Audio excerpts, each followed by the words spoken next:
about to hear the greatest song in the world about our greatest country in the world. She's back doing it one more time. You cannot have a Park River race without having the Kleiman family involved any way, shape, or form, not only from the racers, but in singing our national anthem. This morning, singing our national anthem, Kendra Kleiman. Oh, say, can you see by the dawn's early light what so proudly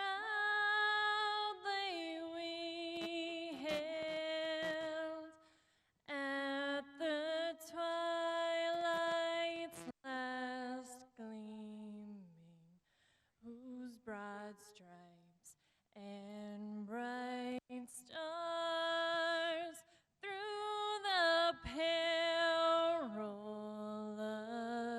fight o'er the ramparts we watched were so gallantly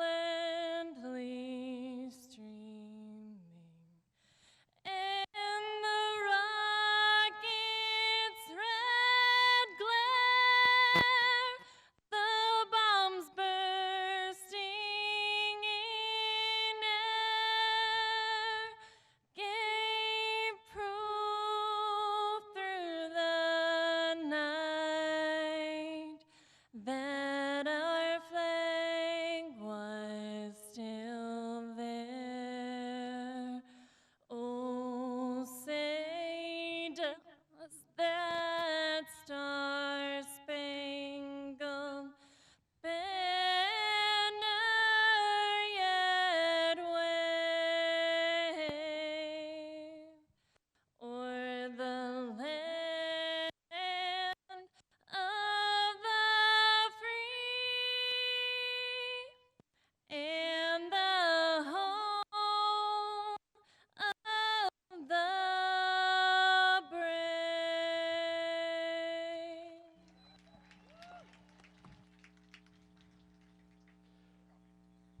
Once again, welcome everybody to the opening day of the Island Resort Casino Off-Road Challenge. It's a throwdown in the UP. We're going to start off once again with the classics and Formula 4x4 racing.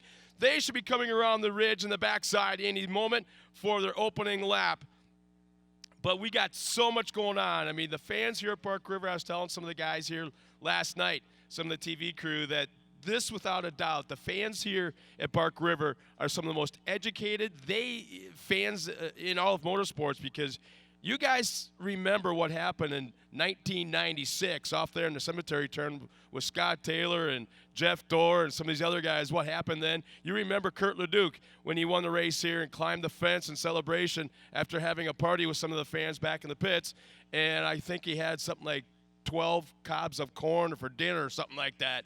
But the history here at Park River is absolutely off the hook. 41 years that you have been racing here, and it just keeps better and better and better. And the changes that were made since last year, looking around, you see that the VIP deck has disappeared off to the left side of the hill here. The hill's been leveled down to make easier access down to the road from the top of the hill. We've got a TV production compound. We've moved the VIP area a little bit closer over towards the center of the hill.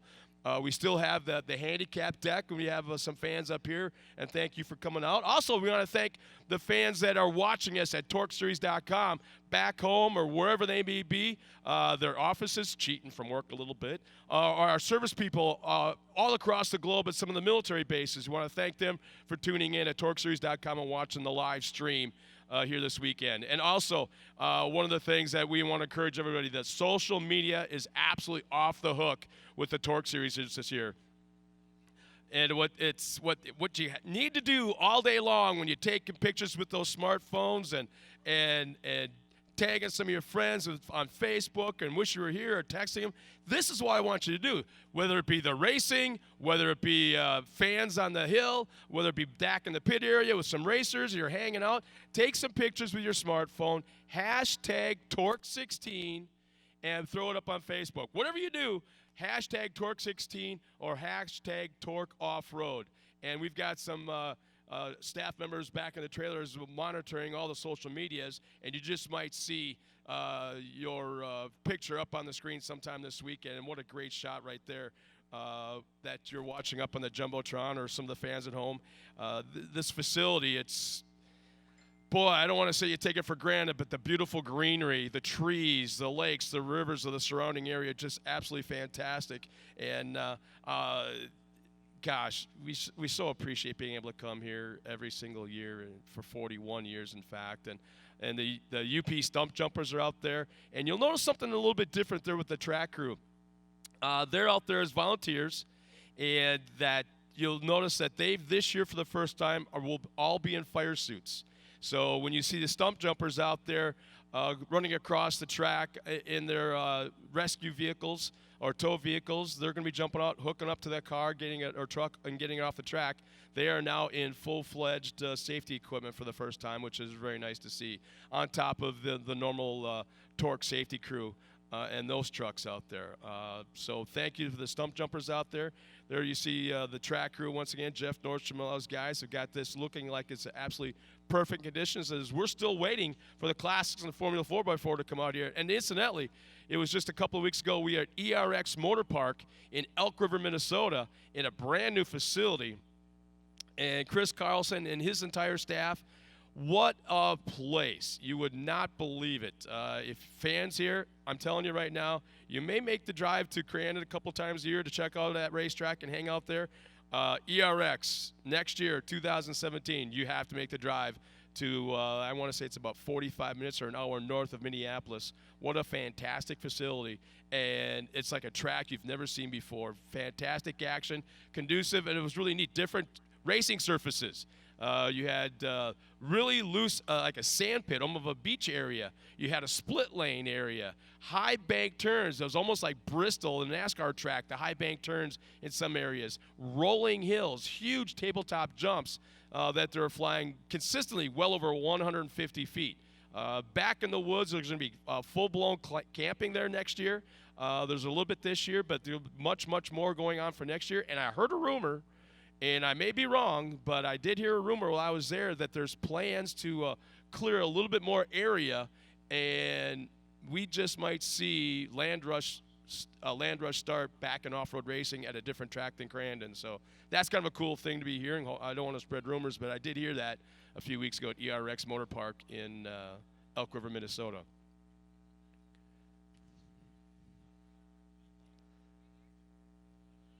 There's another great shot of the famous Taco Bell and the Cooper Tire Hill. They actually come in that direction. The trucks will be flying. I saw a couple guys clearing about 165, 170 feet yesterday. And that's with wind at their back. So usually they get a little air when the wind comes directly from the west and kind of picks them up a little bit from underneath. But here we go. How about this? We got a brand new Ford Super Duty pace truck. A little story about that thing. It was about 4 days before our Chicago race.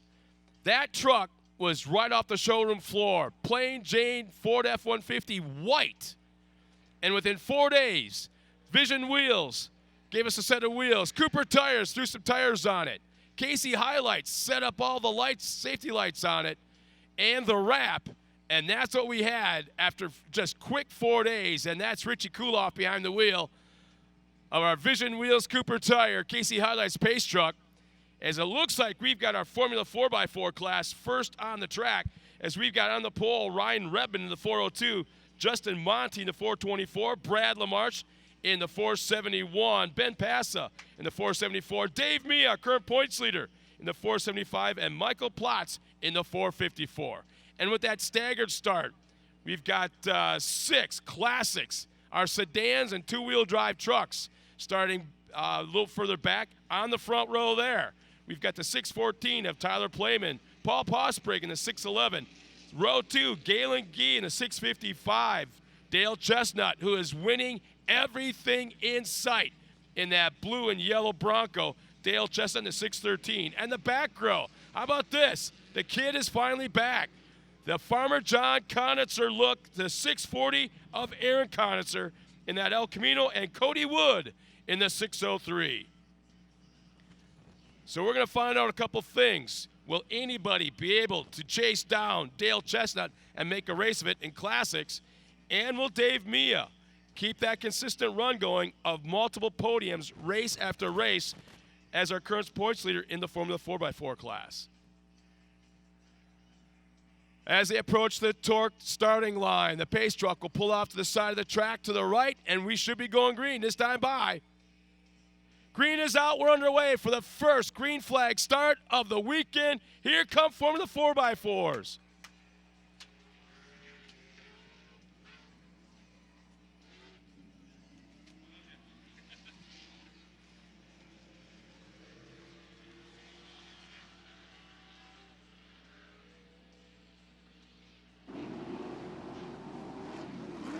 Three wide.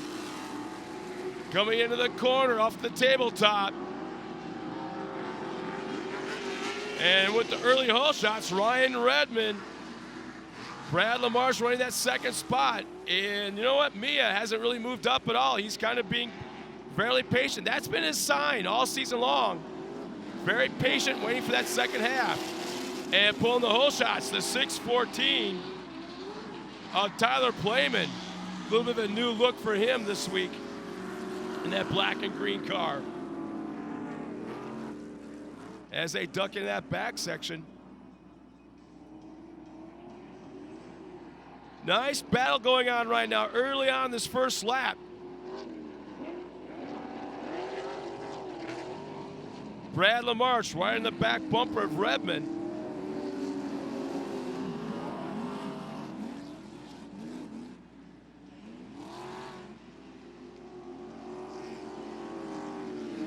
Cresting that hill, coming down the Cooper Tire Hill.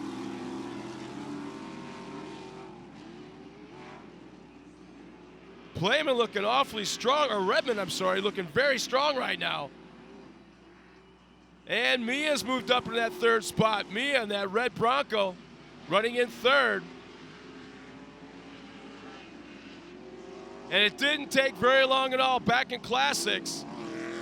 Dale Chestnut is taking the lead, but he's got Aaron Connoisser up in that third spot trying to track him down. Aaron Connoisser's first time back this season. Up and across the line, completing lap number 1 is Brad Lamarche. Mia's moved up into second.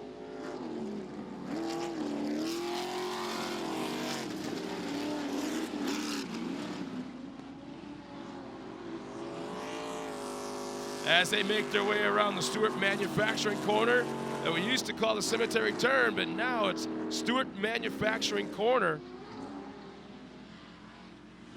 I don't think Mia's going to try anything crazy the first half of this race. He's in a spot that he likes to be in. He's running that second, just going to kind of do some lap reconnaissance. Watch where Mia goes, what's working for him, and you're going to see a whole different race once the green flag comes out after that competition yellow.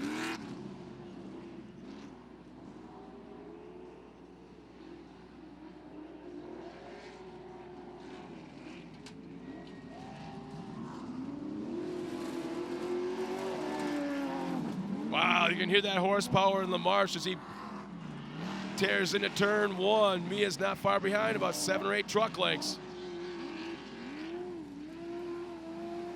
And Mia's slowing. Our second place truck and our current points leader is slowing and pulling off the track. And now it falls back to, there's Mia right now, but Lamarche now about a 20-25 truck length lead over the 474 of Ben Passa.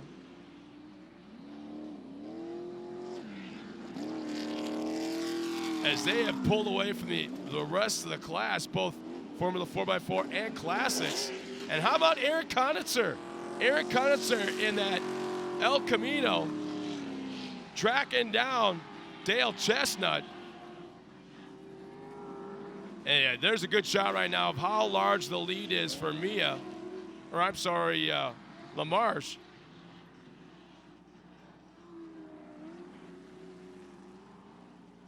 Yeah, there we go. There's the battle for Classics right now. Aaron Connoisser has always been fast, but it's just, you know what? He races when he has the finances for it. And this is his first time able to come out here this year, running the Farmer John colors. And we're going to see if that young man is going to have anything as he takes a different line than Dale Chestnut. They make slight contact. Conitzer will do a complete 360. Got a little over aggressive. And you know what? Youthful exuberance and Chestnut, he's not been able to be rattled all season long. Conitzer will fall back to 4th.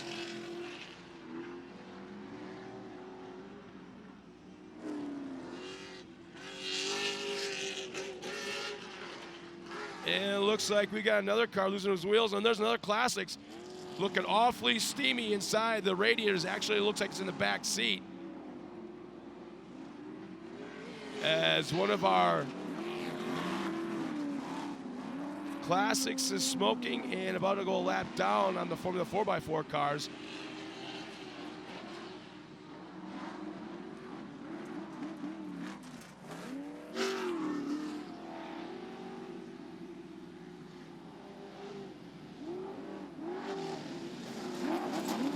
It's like Tyler Playman right now, right in front of Ryan Redman.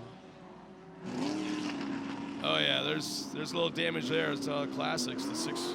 Let's see. That's is that Tyler Playman?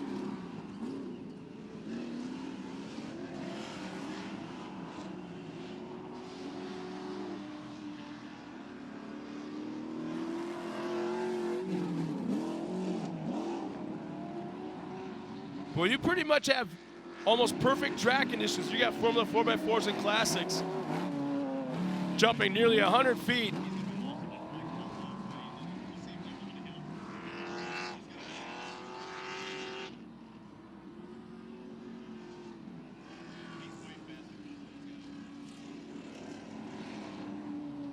Oh, we got a 3-car battle once again with a Formula 4x4. Here comes Aaron Conitzer. Conitzer.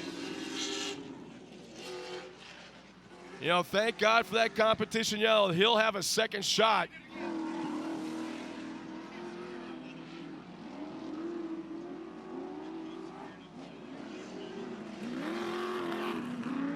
And the competition yellow is out as our leader Dale Chestnut goes by in Classics. Here comes the 402 of Ryan Redman and Aaron Conitzer. And right now the 614 of Tyler Playman going by, throwing a lot of smoke. Oh, man. Boy, how do you save that one? And he finally just barely did. Let's see. Is that Cody Wood, I believe. Not a good spot where you want to get up on 2 wheels. Wow. Cody saved it. As the 424 of Justin Monty goes by, and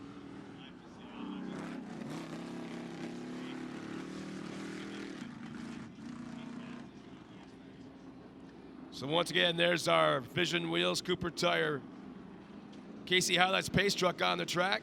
Richie Kuloff behind the wheel. Oh, Tyler Wood, right rear flat tire. Not sure if that's what may have caused the bike, but definitely he's got issues. He's going to have to hustle back in the hot pits to get that thing changed and try to stay on the lead lap, but pretty much might take him out of contention. Robbie Floyd, oh yeah. Welcome to Park River, man. Barely made it, huh? Yeah, I was in Parker, Arizona last week, and it wasn't a good thing. Yeah, 115-degree heat. I just love heat. Oh, yeah, that's a great thing.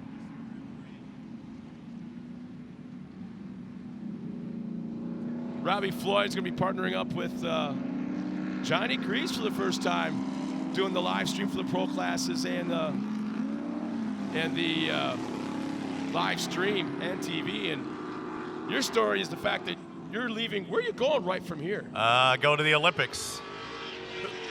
So who's the truck in second? That's the one I think's the fastest. But in the other class. Yeah, in the other class. Oh, that's Aaron Conitzer in that El Camino? Yeah, that's fun. Yeah. He was awesome. I love that.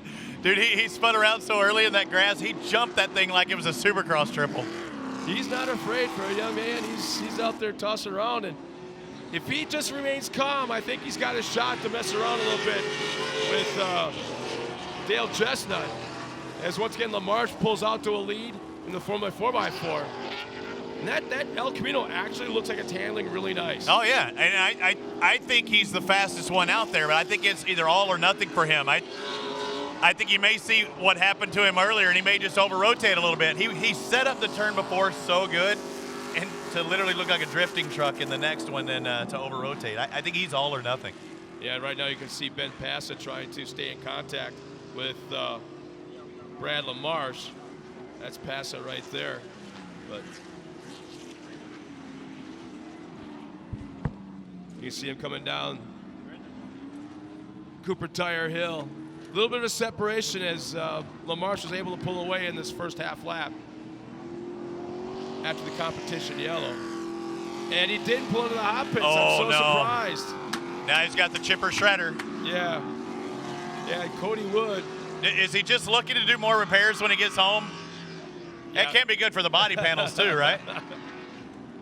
How about Redmond's back on the throttle? Redmond's getting back into the mix of things here. Uh-oh, right down that third spot. Our El Camino, I think, has a catastrophic something or another going wrong. He's on that right-hand portion of the course, and he's having to pull off. We'll see if he goes to the hot pit. Yeah, he's definitely slowing up. One lap ago, he was right behind the blue and yellow Bronco of Dale Chestnut. Yeah, he's well off the pace. So, you know, a lot of the people had problems getting into Mark River. Or I know I did. I got stuck in Chicago, had to drive here last night. Was it raining up here a lot yesterday? Nope, it was beautiful all day long. I could have swore I saw in your Facebook feeds that you were turning sideways too, by the way. I could have swore in some of your Facebook, it looked dusty at times. I'm like, man, it is pouring down in Chicago, but it was dry here, huh? It was beautiful. It's like beautiful now. Mid-70s, no humidity. Oh. The wind was blowing the dust, what little dust there was, away from the hill. And here today's supposed to be a 70s type of day too. It's a perfect day for racing. So if the local fans aren't here yet, they want to come out. You can't ask for a more picture perfect day than what we have today. Oh man, big you wreck. just saw it. That Just clipped the K-rail on the inside. That was big. That might bring out Ben Passa, yeah, he's in a red there. bad spot. Completely tore off the left front suspension. That may bring out the red. We'll see. Right now, a yellow is waving. It was almost as if that he was close enough to LaMarche where he was getting roosted and had vision problems possibly because he got so far to the outside. Right, and that's not a spot where you would normally set up that early. So, I mean, you were outside, and that's fine if you're wanting to go out to in, but you would never set up that early. So, yeah, something bad happened. He caught it. I don't know if we have that he's out of the truck. on video at all. That was one of the biggest wrecks I've seen. And this place is known to have some big wrecks. I can still remember over here on the farthest left portion, that one tire that sticks out. It's got Chad Hord's name on it. I still remember him doing very much what we just saw. Yeah, that's one thing you don't want to do on this course. Oh, we got it. I think we got it. Look at that. There's another. Look at that get off. He did a full flip before he ever touched. Yeah, he clipped the end of the K-rail and just launched the car, biked it, and before he could turn in and bring it down, he had to turn into that banking, which launched him. And you know what? And you ride around in a rental car with guys, and you talk about what is close. That difference right there, it could be 6-8 inches, but to a racer, 6 or 8 inches, that's a long ways. He just cut it a little too close that time, but you've been there before. Have you've been with pro drivers, and you're like, hey, you're getting a little too close. No. Close is relative. Well, no matter who your relative is, that was way too close to that K-rail, and that's going to cost $1 or $2. Yeah, I guess he's plowing up the field as he pulls off the track.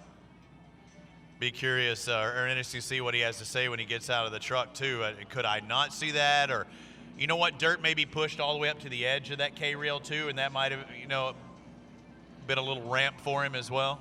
How about that camera shot? That's all drone. That was awesome. all the little helicopters out there. That I didn't even see that. The same one right there. Yeah, it's live. I'm looking for it. Where is it? Where's the tow truck? Oh, now I see him. He's out there. He's straight off the back end of the track. That is great. And it's amazing what you can do with good cell service and everything else, because it necessitates that, either Wi-Fi or cell service to get those shots, or bouncing it back with a lot of times with those little RF antennas. And we have been working on that and getting it for the television show. Here's another shot. Oh, okay. From on top of the Cooper Tire Hill. One more time, Brian. I'd love to see that. If he made an adjustment right before it, maybe, you know, that shot looking across the track was really good to see if he was trying to make an adjustment before he hit it or if it just came out of nowhere. That was a huge wreck, Scott. You're going to see during the pro light races later this afternoon, if yesterday's practice Right here. was any indication. Oh, no, that's their sitting. Yeah, yesterday's practice was any indication of what we saw in pro lights. They're all going to be coming down the Cooper Tire Hill and trying to set up for that right-hand turn. Right. And they are right on that wall. Yeah. I mean, within inches of that wall. Well, I think for that case, you know, sometimes, you know, some of that dirt will move, but that K-rail won't. And you see right where the yellow truck is. If you set up that early, it's probably a little too early. We've just proved that. So now they're going to start moving that, you know, turning point a little bit farther down the line. And the drier it gets too, you got to compensate for the slide as well. But the track crew does a great job of keeping this place looking good throughout the day. You can see how the different colors in that dirt right now. The guys are trying to find that little darker area where there's a little bit of moisture. Looks like white flags coming out this time by again.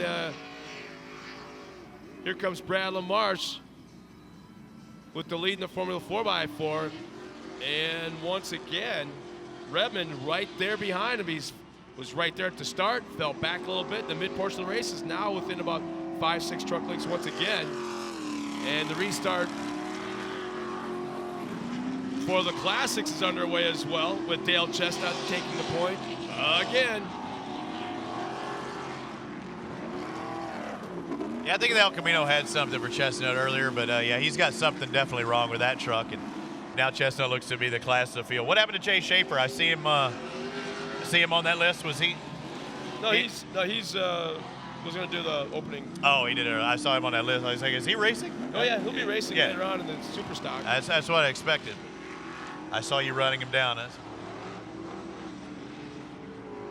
he's the guy that owns the grocery store. Schaefer's Foods and they named Lake Schaefer for him out in front of the store there, right? After granted, that thing looked like a 3-acre lake. Another good day for LaMarche. Man, that thing has been indestructible all season long. You know, the one thing, Scott, and you're right, I do go to the Olympics. I was when I leave here on Monday, I go straight to Brazil. And last year when I left here, I went to Cancun and I took a picture with my Bark River mug. I'm going to have to take it to the Olympics, do the same thing, but that's the one thing I'm missing. You know, your voice needs lubrication. And the one thing you were missing is Bark River lubrication. I do not see the famous Bloody Mary here. Is that a Sunday only kind of deal? Oh, no, I just haven't had a chance. I've never seen you without a Bark River Bloody Mary in your announce booth in the 3 years I've been covering this. Checkered flag is coming out. The first truck across the line will be Brad LaMarche in the 4-wheeler 4x4. Right behind him, Ryan Redmond will take second.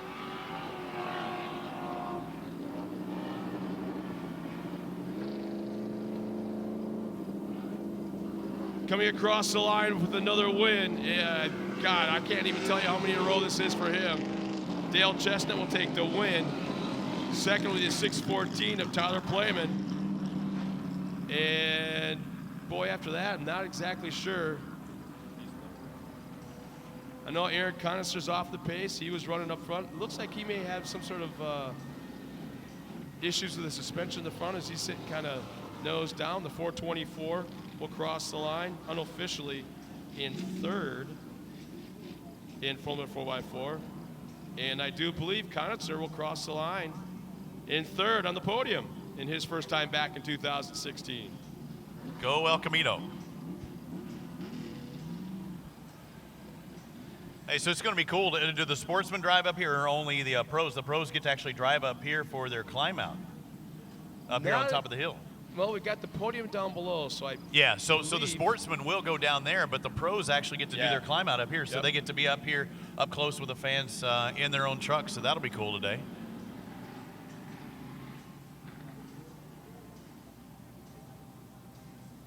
Well, while our top three drivers in both classes make their way to the podium, we'll step aside just for a moment and take a quick break.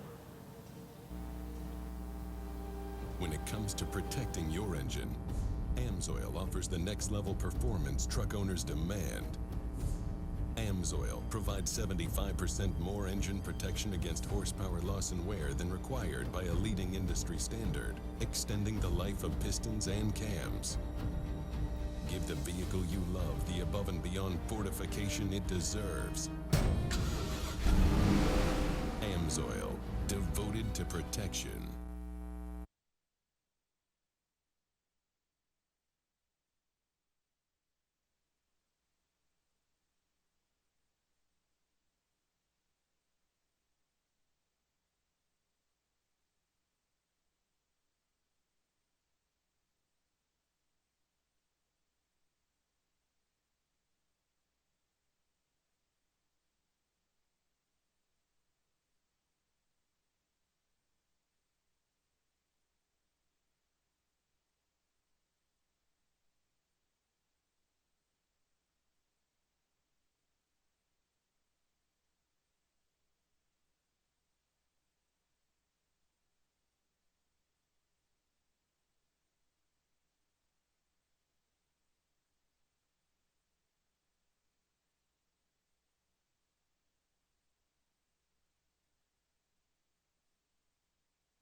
Just to let everybody know, we still have a lot of racing going on in 2016. If you can do it, it's a great drive to Charlotte, North Carolina for rounds 11 and 12 of Showdown at the Dirt Track, August 19th and 20th.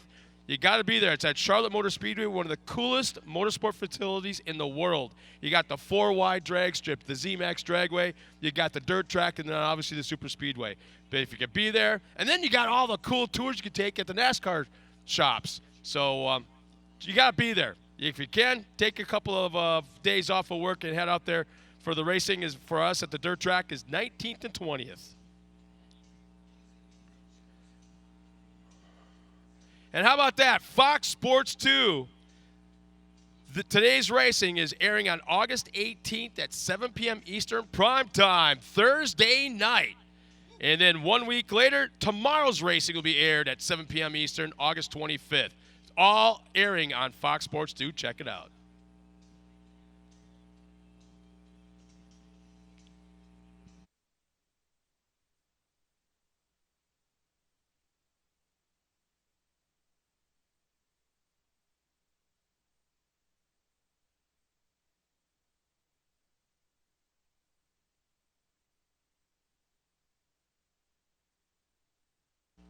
Well, let's now meet our top three finishers in the Classics division.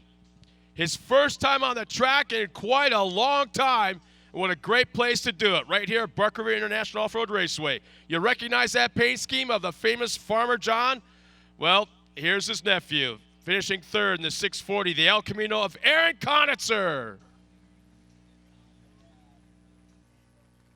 Congratulations to you. I know, like we've talked about, this has been the last time, or a while since you've been on the track. How are you feeling right now here in Bark River?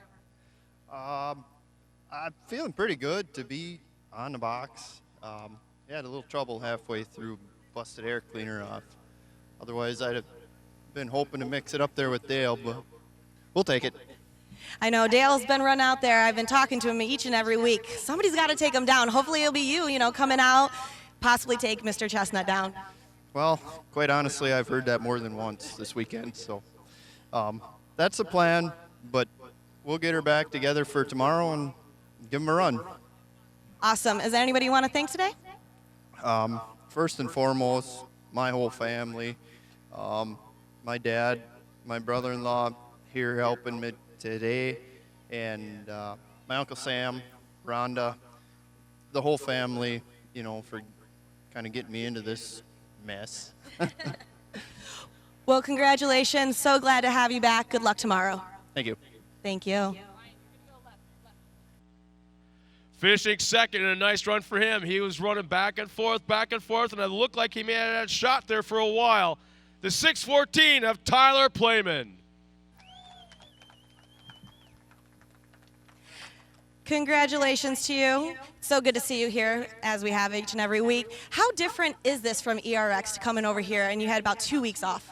Yeah, it's a little different track. I mean, that being a new track, it's a little softer. This one's actually, it's got a lot of surface to it, and you slide it around a little more. It's not fresh soil. So it's different. You drive it different, but fun just as well. Well, coming off of ERX, like you said, the track was a little bit more soft. It was a little fluffy, what we kept talking about that weekend. Did you change the setup getting ready for this, or did you kind of keep it a little bit different, change the suspension, anything? No, not really. Pretty much kept it the same. There are a few things you do, but nothing major. Well, it's so good to see you up here. Who would you like to thank? I got to thank my family, my wife, all the guys that got the truck back together. It seems like every week I break it. So, Legend Erecting, Wyland Enterprises, Deer by Swear Taxidermy, Andy Shock Service, all the guys. I'm sure I'm forgetting some, but I appreciate it. Well, it's so good to see you. Good luck tomorrow. Thank you.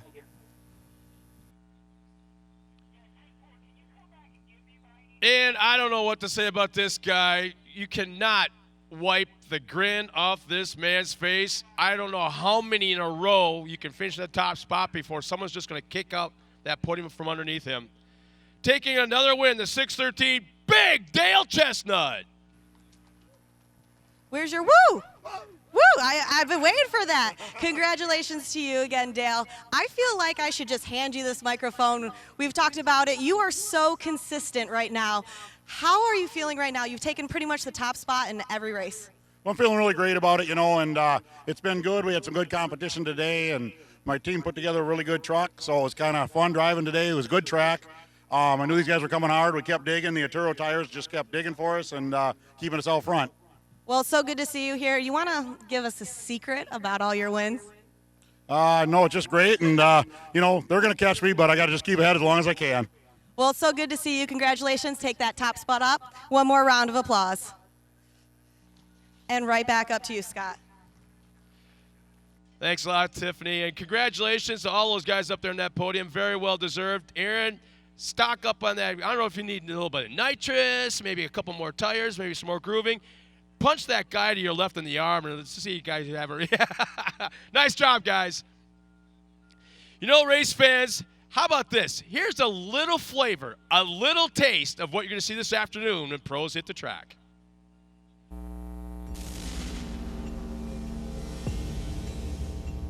Are you afraid of monsters? These guys are. Don't be fooled by the cheeky grin and the flowing blonde locks. This guy will eat you for lunch. He even has a warning blazoned across his chest. CJ Greaves is a monster in an off-road truck. At 21 years old, he's already mastered a perfect weekend twice in his career. That's 4 wins in 2 days. Every time he strapped in at the new breathtaking ERX Motor Park, he unbuckled to climb on top of the podium. Keegan Kincaid is putting all his might towards slaying the monster in Pro 2-wheel drive, even destroying his own truck in the process. The monster's father couldn't subdue him in Pro 4-wheel drive at ERX. Will this weekend's Bark River Battleground, a track where Johnny has hundreds of laps of experience, be the deciding factor in this epic conflict of father and son? As if that weren't enough, there's also intense combat raging in the Pro Light division. It's an all-out war for the top spot. and the high speeds and huge jumps of Bark River are the perfect arena for the battle to continue waging. We've got monsters on the loose and warriors ready for battle. The fight begins now for TORC, the off-road championship from Bark River International Raceway.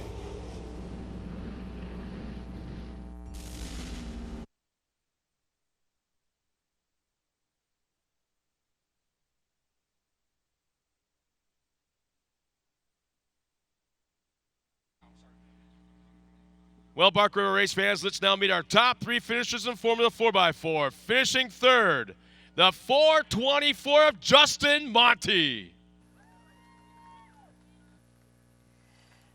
Congratulations to you, Justin. How are you feeling right now with Bark River, especially because I've been looking right over there? That Cooper tire jump is amazing. Yeah, the track was really groomed nice, got some speed. Unfortunately, my truck likes to bounce a lot, so we got a little work to do over the off season, get a little better shock package. But I like to thank ATD Transmission, Dale Gas and Oil, my family for helping me out, and Ryan and his team for helping me out a lot. Well, it's so good to see you here. I know we're going to, of course, see what you got in store for tomorrow. Looking forward to the future, coming off of ERX and everything. How are you feeling about being right now in Bark River? The Minnesota track definitely helped us out for this with the multiple hills and everything. So it was nice to get that practice there and come here. They had a nice track. Awesome. Well, it's so good to see you. I know you've already thanked everybody. Take your spot right on that third place podium. And now finishing second, the 402. This guy, I'm telling you, he's getting closer and closer to that top spot. How about Ryan Redmond? Congratulations to you. You have quite a cheering crowd out there. It's so good to see you here on the second place box. I know that man right over there, you two were having quite a battle for that first spot. He pulled away a little bit after comp yellow, but you also got him, but you got on the second place. How are you feeling right now? I'm pretty excited about it. We had a good run. A little mess up in the front corner. Cost some time, but we could have probably ran him down a little closer, but lost brakes. I just got to thank everybody that helps us. AMSOIL, these Maxxis tires have been on here for over a year, and they just keep working. JNR Auto Parts, everybody with Keiko Motorsports, Keel Electric, the local IBW, and just everybody that helps us. Thanks, guys. Well, it's so good to see you. One more round of applause. Take your spot right on that second place podium. And taking the win another time in that big white 471, the AMSOIL entry of Brad LaMarche. Congratulations to you, Brad. We were just talking when you pulled in that you had that lead right before competition yellow. Right when competition yellow, you took off, you kept that lead, but we were talking about how fast you come down from that jump. What is it like? It's like going on a roller coaster ride. You get butterflies in your stomach. You just hope you're straight when you land so you don't end up, like Pesa there when he end up hitting the K-wall. I'm just glad he got out okay. It's awesome. This track has a lot of speed, technical a little bit, but the corners are nice and fast, so real racy here. It's fun, awesome track. I got to thank my sponsors, AMSOIL, Matco Tools, Sit and Bull, and Insane Imaging. Can't do it all them guys. My dad and my brother spend countless hours on this truck. Got to thank them also, and love this track. Thanks. Well, congratulations. One more round of applause. More than welcome to step up there. And right back up to you, Scott. Thanks a lot, Tiff, and a couple of very happy guys down there. Nice job out there in that track. And the thing is, what's neat about this is what they do. This is their lifestyle. They don't go out there and play golf. They maybe fish once in a while, but they live in the shops. They live for the sport. Them and their families and their crews. Congratulations, guys, one more time. Nice job out there in the Formula 4x4. We'll step aside just for a moment, take a quick break, and we'll be right back with, how about this, 1,600 light buggies, 30 cars, 30, coming out trackside in just a moment.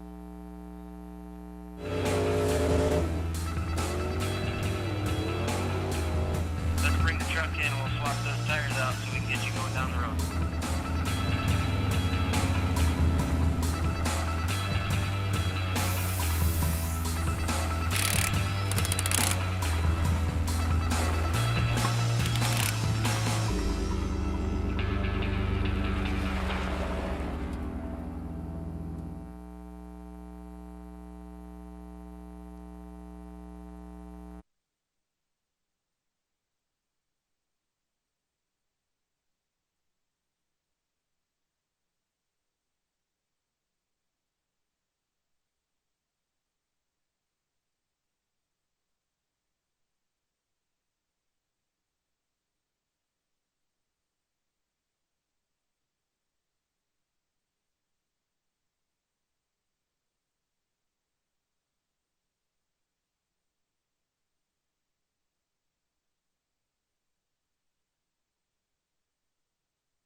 Well, I told you 30 cars, and there they are. Here's our lineup real quick. On the front row, we got Scott Booth and Pete Delory. Brandon Grafe and Jake Nelson on the second row. Bo Ambos and Billy Booth make up row 3. Paul Hayward in the 115 and Todd Lemke in the 109 make up row 4. Row 5, Tyler Weens in the 195, Tony Keepers in the 152. In row 6, and we're only halfway through, Derek Tilkins in the 121, and current points leader Greg Stingle in the 172. In row 7, Eric Lafreniere and Dylan Marquardt in the 122. Rows 8, Connor Schultz in the 177, and Craig Robb in the 124. Adam Lepek in the 118, Kyle Patno in the 174. Row 10, Cody Otson and Corey Holcher. In row 11, Ryan Joss and Chris Vandenelzen in the 166. Kai Graff in the 137, and Tom Benevenuti in the 156, all the way from Canada. Stephanie Pato in the 144. McKenna Envik in the 173. In row 14, Josh Zakovitz and Sean Springstrow in the 117. In row 15, Chad Morgenberg in the 159, and Tracy Fleshman in the 120. Green flags out. Here we go on to turn 1.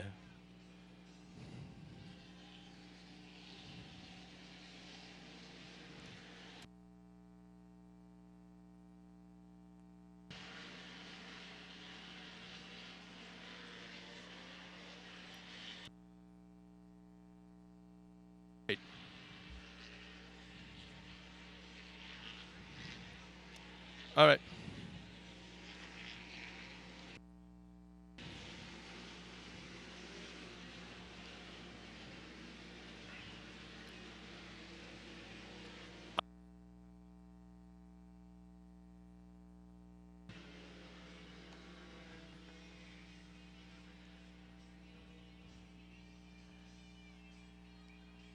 Some slide action going on back in the Stewart Manufacturing corner.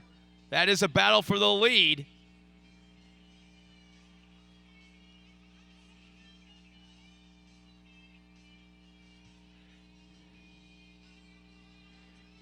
Man, the track a little bit wet right now as they are just going through those tear-offs.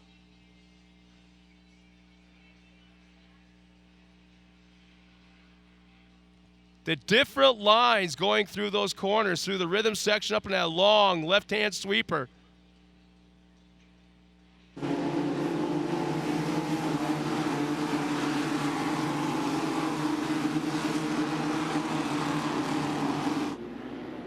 Off that starting line jump, here they come down into turn 1 for the first time. Still 5, 6, 8 cars all bunched together, battling for the lead.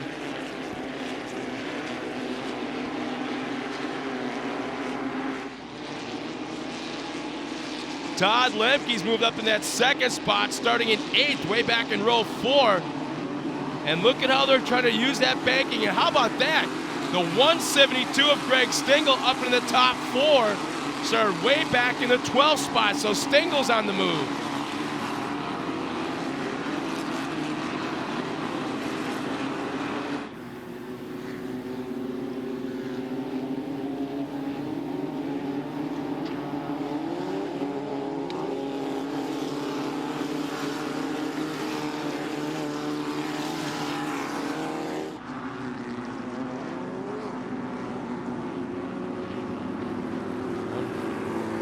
Jake Nelson looking so strong early on, but man, he's getting a good battle right now.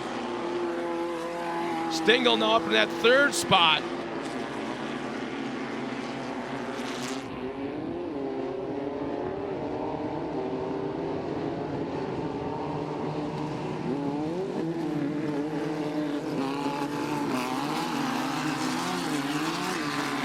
Todd Lemke trying to hang on to 2nd, but he's got a mirror right now full of Stingle, and I believe that's Booth that's right behind him. Stingle kind of cuts the inside, squares off that corner, trying to go inside Lemke. Here they come into turn 1.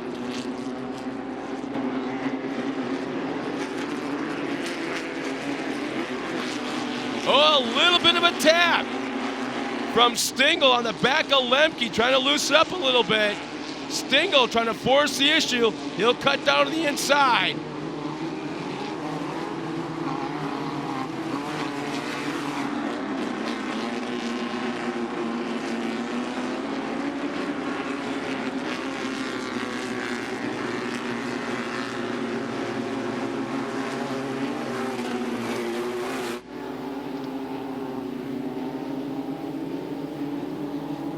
Now on one of those fastest parts of that racetrack, that long left-hand sweeper up towards Stewart Manufacturing Corner.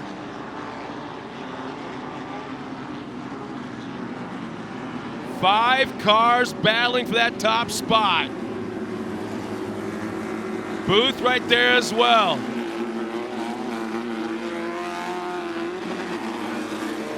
Nelson still hanging on to that lead, but it hasn't been easy.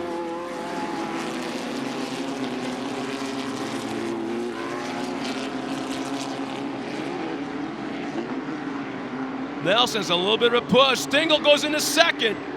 Stingle took a piece of the inside. Here we go. We may have a shot for a lead change. Oh, Stingle rotates a little bit. He falls back to second. And we got a brand new leader. There's a ton of shuffling going on.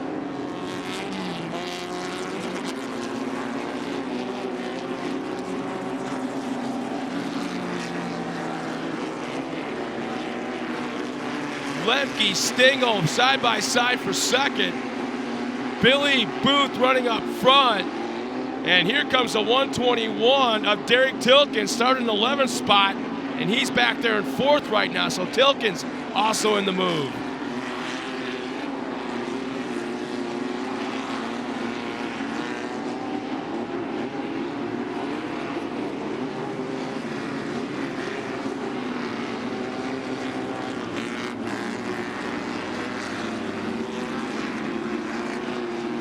And the competition yellow is out. So that'll give the guys from about fifth on back a shot to get back up front.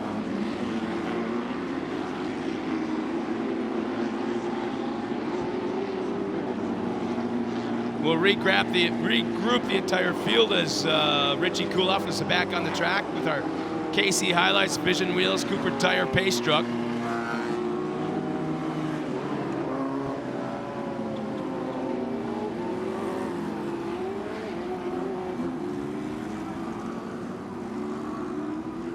As they are still all stretched out all over the place as the 151 of Billy Booth has the point. It's been a long time since we see somebody else besides Greg Stingle lead at the halfway point, but it is a competitive field here today without a doubt. Derek Tilkins appears to be up into that third spot. He started back in 11th.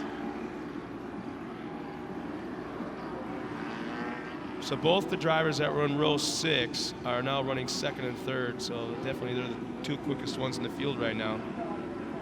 Hey, Kirk.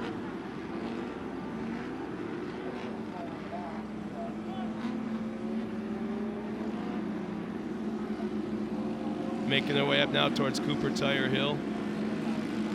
There's Taco Bell in the background. Boy, got to hand it to the MSI guys. They really stepped up with all the different cameras out on the track here this year, all the different camera angles. The drone camera angles we were watching earlier in the Formula 4x4 race. And the hill here at Park River starting to fill up. How about that? The crowd's starting to still trickle in, and we're getting more and more fans. Gotta love to see that.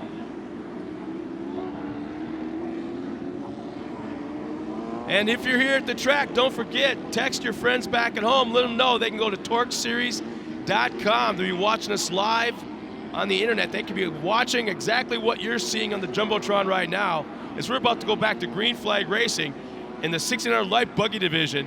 Here they come towards that TORC and TORC starting line. Green flag is out. We're back underway. Booth at the point of the turn 1. Stingle right there. Here comes Tilkins. Take a peek to the inside of Stingle.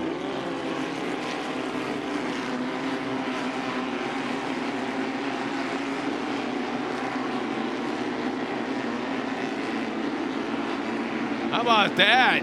Tilkins moves up into second. Is that Bo Ambos in fourth?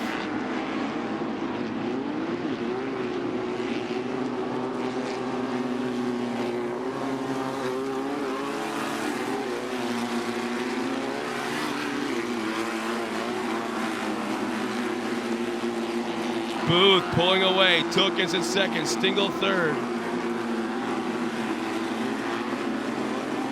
Stingle might be having handling problems because he looks like his car's been over-rotating a little bit in just about every corner, which is scrubbing off a lot of speed, but he's still right there battling for that final podium spot. In fact, is going after second on Tilkins right now.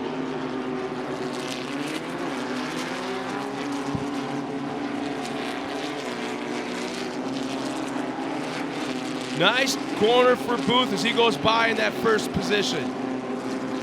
Stingle goes a little wide in three, in that third spot, trying to keep that speed, that momentum up through the corner.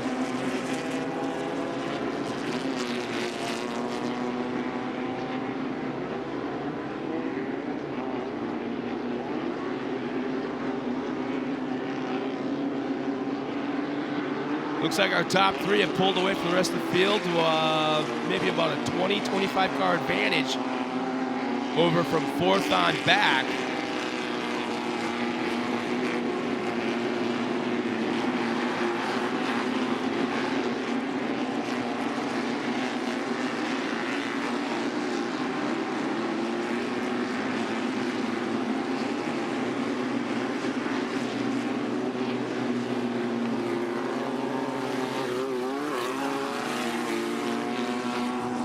Stingle now trying to make a run to the outside on Tilkins. When you're running on limited horsepower with a restrictor plate and limited suspension components, a very, very stock car, you just can't drag race into a corner or drag race out of a corner. You need to keep that speed up, that momentum, and just soften the corners, soften those edges. Easy into the corner, easy out. And right now, Billy Booth is being the best one of the three, right? They just easily pull away from the rest of the field.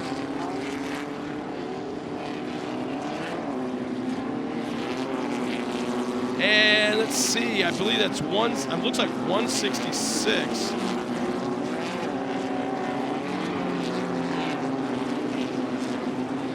Is that Chris Vandenelsen, I believe, up on the banking. Looks like it's in the back section, possibly. So that's Van Delzen.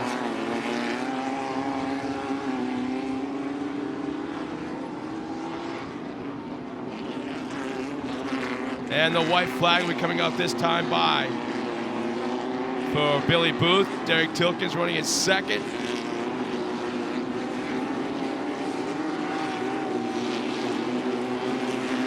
Greg Stingle in that third spot, and they're all alone.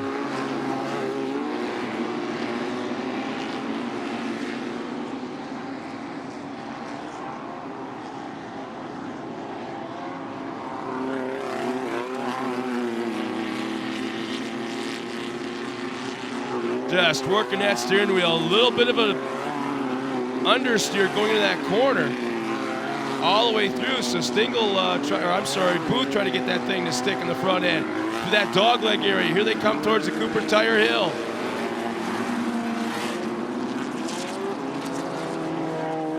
Tilkins is still close enough to make a run of the top spot if there's an issue with our leader. But Booth right now has been so strong this entire second half. And is that the 100? Let's see, I believe that's Corey Holcher in the background there where the yellow flag is shown. But there's our leader through turn one. We got to battle for that second spot. Stingle goes to the outside of Tilkins. Tilkins able to hold him off, but Billy Booth, 2 turns remaining, coming out of the first one, aimed in a short straightaway to the tabletop, And there's the final corner. Taking the checkered flag this morning will be the Billy Booth. Across the line, Derek Tilkins and Greg Stengel finished third. As the rest of the field comes around the line, we're going to step aside real quick, get our top three to the podium for the interviews. We'll be right back. What would happen if the side-by-side had more power than it ever needed, a smoother ride than ever expected, and as much storage and customization as a pickup truck? Where would you take a side-by-side like that? Where would it take you? Step behind the wheel of the new Bad Boy Stampede 900 4x4 with 80 horsepower. See what would happen if you had more power than you knew what to do with. Explore with it, take command with it, go camping in it, hunting in it, run your farm, your ranch, or rip up any off-road trail. Because we didn't push every limit of engineering and design to see what a side-by-side was capable of. We did it to find out what you're capable of. This is the Stampede from Bad Boy. Get yours and find out what would happen. See it in action at badboystampede.com.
Once again, race fans, don't forget, I mentioned it a little bit ago, and we would love everyone to do it all day long. Let your friends know at home or at work if they're kind of bored on a Saturday. Go to TORCseries.com, and they can tune into the live stream. You can also follow us on Twitter, Snapchat, Instagram, at TORC Offroad. Also like us on Facebook.com/TORC. And here's what I was talking about earlier. Hashtag TORC16, hashtag TORC Offroad. All your pictures, all your content, throw it up on our Facebook page, and we're watching it, and you just might be able to see yourself up on the screen sometime today or tomorrow as we are watching everything you do. Again, hashtag TORC16, your pictures, your content, anything you got going on that you think is really cool to here at the racetrack this weekend, and hashtag TORC Offroad as well. Get involved with the social media of TORC.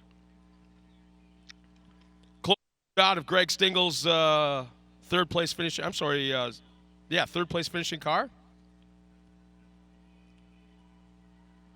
You don't think they get mud thrown at them? You got another thing coming. These boys down there work hard. Stock suspension, VW components, stock motor, air-cooled. Yeah, I look at these things. Your butts are basically, 4 or 5 inches off the ground? And when you have 30 cars in your class, that's a little bit of racing, man. That's fun. That is some fun stuff.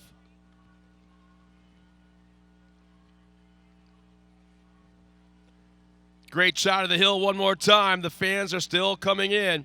Hey, don't forget to stop by and see Tim and Timmery from Race and Dirty and pick up a cool T-shirt that they made just for this weekend. It's the Throwdown in the UP, without a doubt. And they got a bunch of different Bark River apparel over there. Stop over there, check it out, both for ladies and men. And I hear it might get a little chilly for some of the ladies, so they also have brand new pink hoodies with Bark River cool stuff all over it. So stop up there and see them as well. They also got earplugs, so if you got the kiddies here and might be a little loud for them, stop there up there and see Tim and Timmery.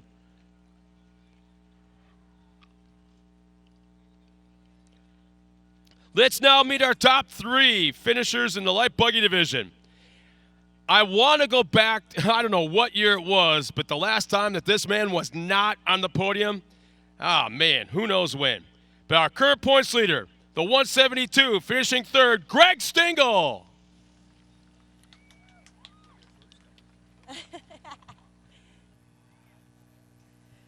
Congratulations to you. I know each week we hug it out, and I need to give you another hug here. I know he's always looking up on you. He's giving you that power, giving you those wings to go a little bit faster. How different is this from ERX? I know from ERX, each lap changed a little bit, and I know coming down from that start over here, coming into turn 1, it's a little bit tricky. How'd you manage to take that on today? Well, you got to pay attention to the water because they use a lot of water before we started, and especially in spots where we don't have a lot of suspension, a lot of brakes, and you just kind of watch the track dry out, and as it gets better as the day goes on. ERX is so much loamier. It takes a lot more power, where here it's really hard underneath, so you can spin the tires off here, where up there it just grabs the whole time. We had a good run. We ended up 3rd. We were 2nd at the halfway point. I had no brakes by the time of the halfway point, so my hands off to my trade builder, all my sponsors, AMSOIL, BF Goodrich, the guys, everybody at Bark River. They do such a great job. TORC, Moore, Ben Small Engine, ANS Poured Walls, JJ Maloney's, Brownie's Pumping Service, Kurt Services, and everybody else that helps us out, my friends and family that are all here supporting us. Well, it's so good to see you. I feel like each time I give you a hug, you get a little bit faster. So congratulations. Take your spot on that 3rd place box. Finishing 2nd, he had a shot there for a little while towards the end for that top spot. The 121 of Derek Tilkins. Congratulations to you. I know that battle for a 2nd was quite intense, of course, going into that last lap. What do you think about when you have this guy over here trying to take the inside, but you have to take him off a little bit? I wasn't even worried about Greg. I was just looking at the back of him, and I seen his belt come off, so I knew he was going to get hot, and I just needed a lap or 2 more, and it would have got interesting. Well, it's so good to see you back here. I know the bees are always, be careful, don't get stung. I need you to race tomorrow. How are you feeling about this track, and what can we see tomorrow? The track was good once it dried out. They had water right in the middle of the corners where, most of our lines are, but it made it interesting because guys are going inside, outside, and once it dried out at halfway, she was good to go. Well, I know you have to thank some people for being here. Who would you like to thank? Yeah, I thank my parents, Barry, Tracy, all my buddies that came up. One of my buddies went to the hospital in the UTV, so everyone keep him in your prayers, and thanks. Congratulations. We will keep him in our prayers. More than welcome to hop on that 3rd place box. As our top 3, the top 2 get onto the podium, here's our winner. Starting that 6th spot, worked his way forward and held off every charge to the front from every other competitor. The win this afternoon, the 151 of Billy Booth. Congratulations to you. This is the highest podium of the season for you right now. You were pretty much strong all the way through, including after that Campiello into the 2nd half of the race. How are you feeling right now here in Bark River? Awesome. It's great to finally win one of these again. Speechless, I guess, but we worked so hard for this, and we put so much time, and I don't know what this I would say. Well, when you were coming up here, I had noticed that your buggy was smoking a little bit. What happened towards the end of the race? Yeah, we must have hit a jump hard and knocked the alternator belt off, so we'll have some work tonight. This speaker's really messed me up, but so I got to thank everybody who helped us out. Let me plug my ear. Janie's Pub and Grill, a turning machine tool, One Mun Church, BF Goodrich Tires, Walker Evans Racing Shocks. I'll shut up now. You're quite all right. Take your top box. One more round of applause, and right back up to you, Scott. Thanks a lot, Tiffany. Nice job. By the way, Billy, nice hair, man. That is like Hollywood hair. Nice job. Congratulations, you top 3, and hope to see you back there again tomorrow. Once again, while there's a little bit of track work going on, we'll be right back after this.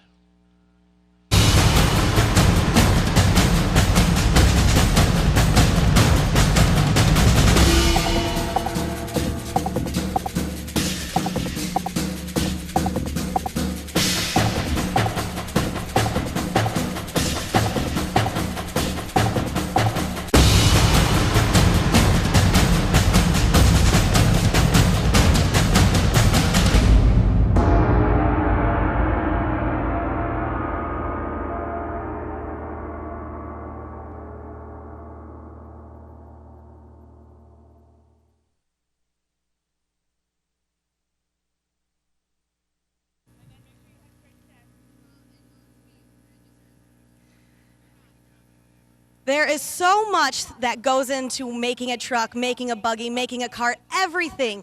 But we got Ricky Johnson to tell us all about the tech, about AMSOIL, what it takes to get into one of these buggies, one of these trucks, one of these carts.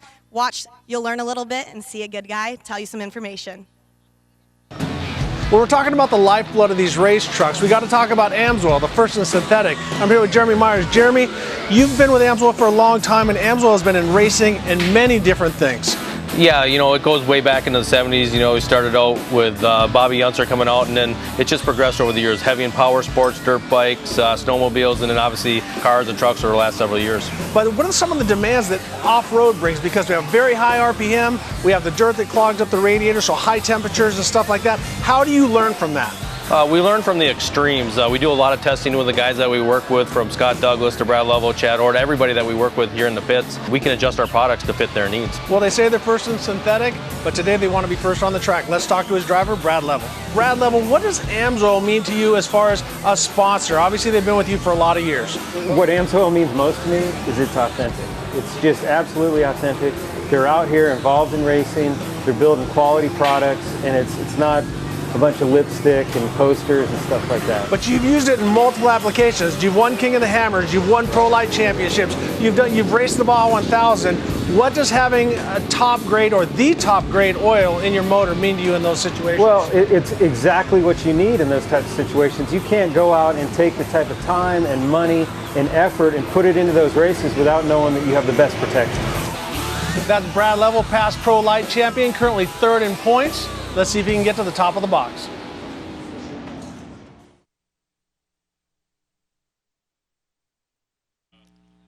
Yeah, without a doubt, there's the lifeblood of every race engine is the oil, and AMSOIL has been behind this series for so many years. And if you want more information, we have the AMSOIL semi down at the bottom of the hill, and everything from the coolants to the fluids to the oils. They've got it all down there. So it's not just talk. It's not just, we're patting them on the back because they help us out. No, it's good stuff. So you got to stop down there and check it out. That's AMSOIL down at the bottom of the hill.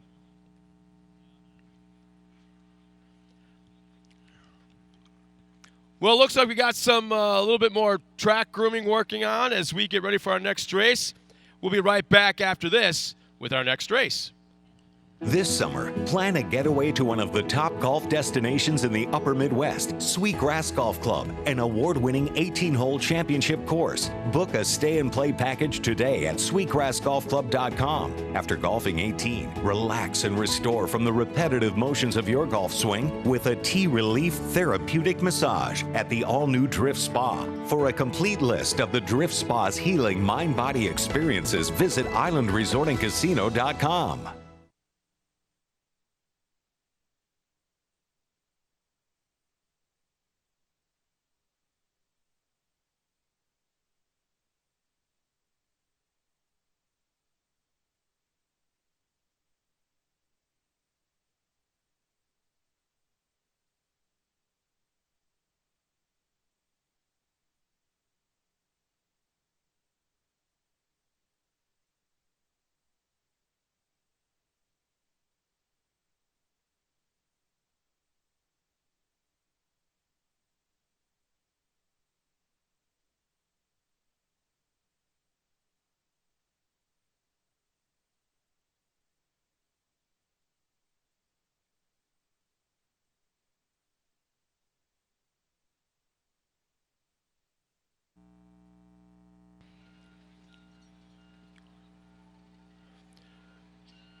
Well, race fans, there's a lot of excitement coming out of the Crandon weekend a few weeks ago as building up for this fall race weekend. Labor Day, you got to be there. But you know what? Let's take a step back as the excitement started building from the first weekend at Crandon just a few weeks ago.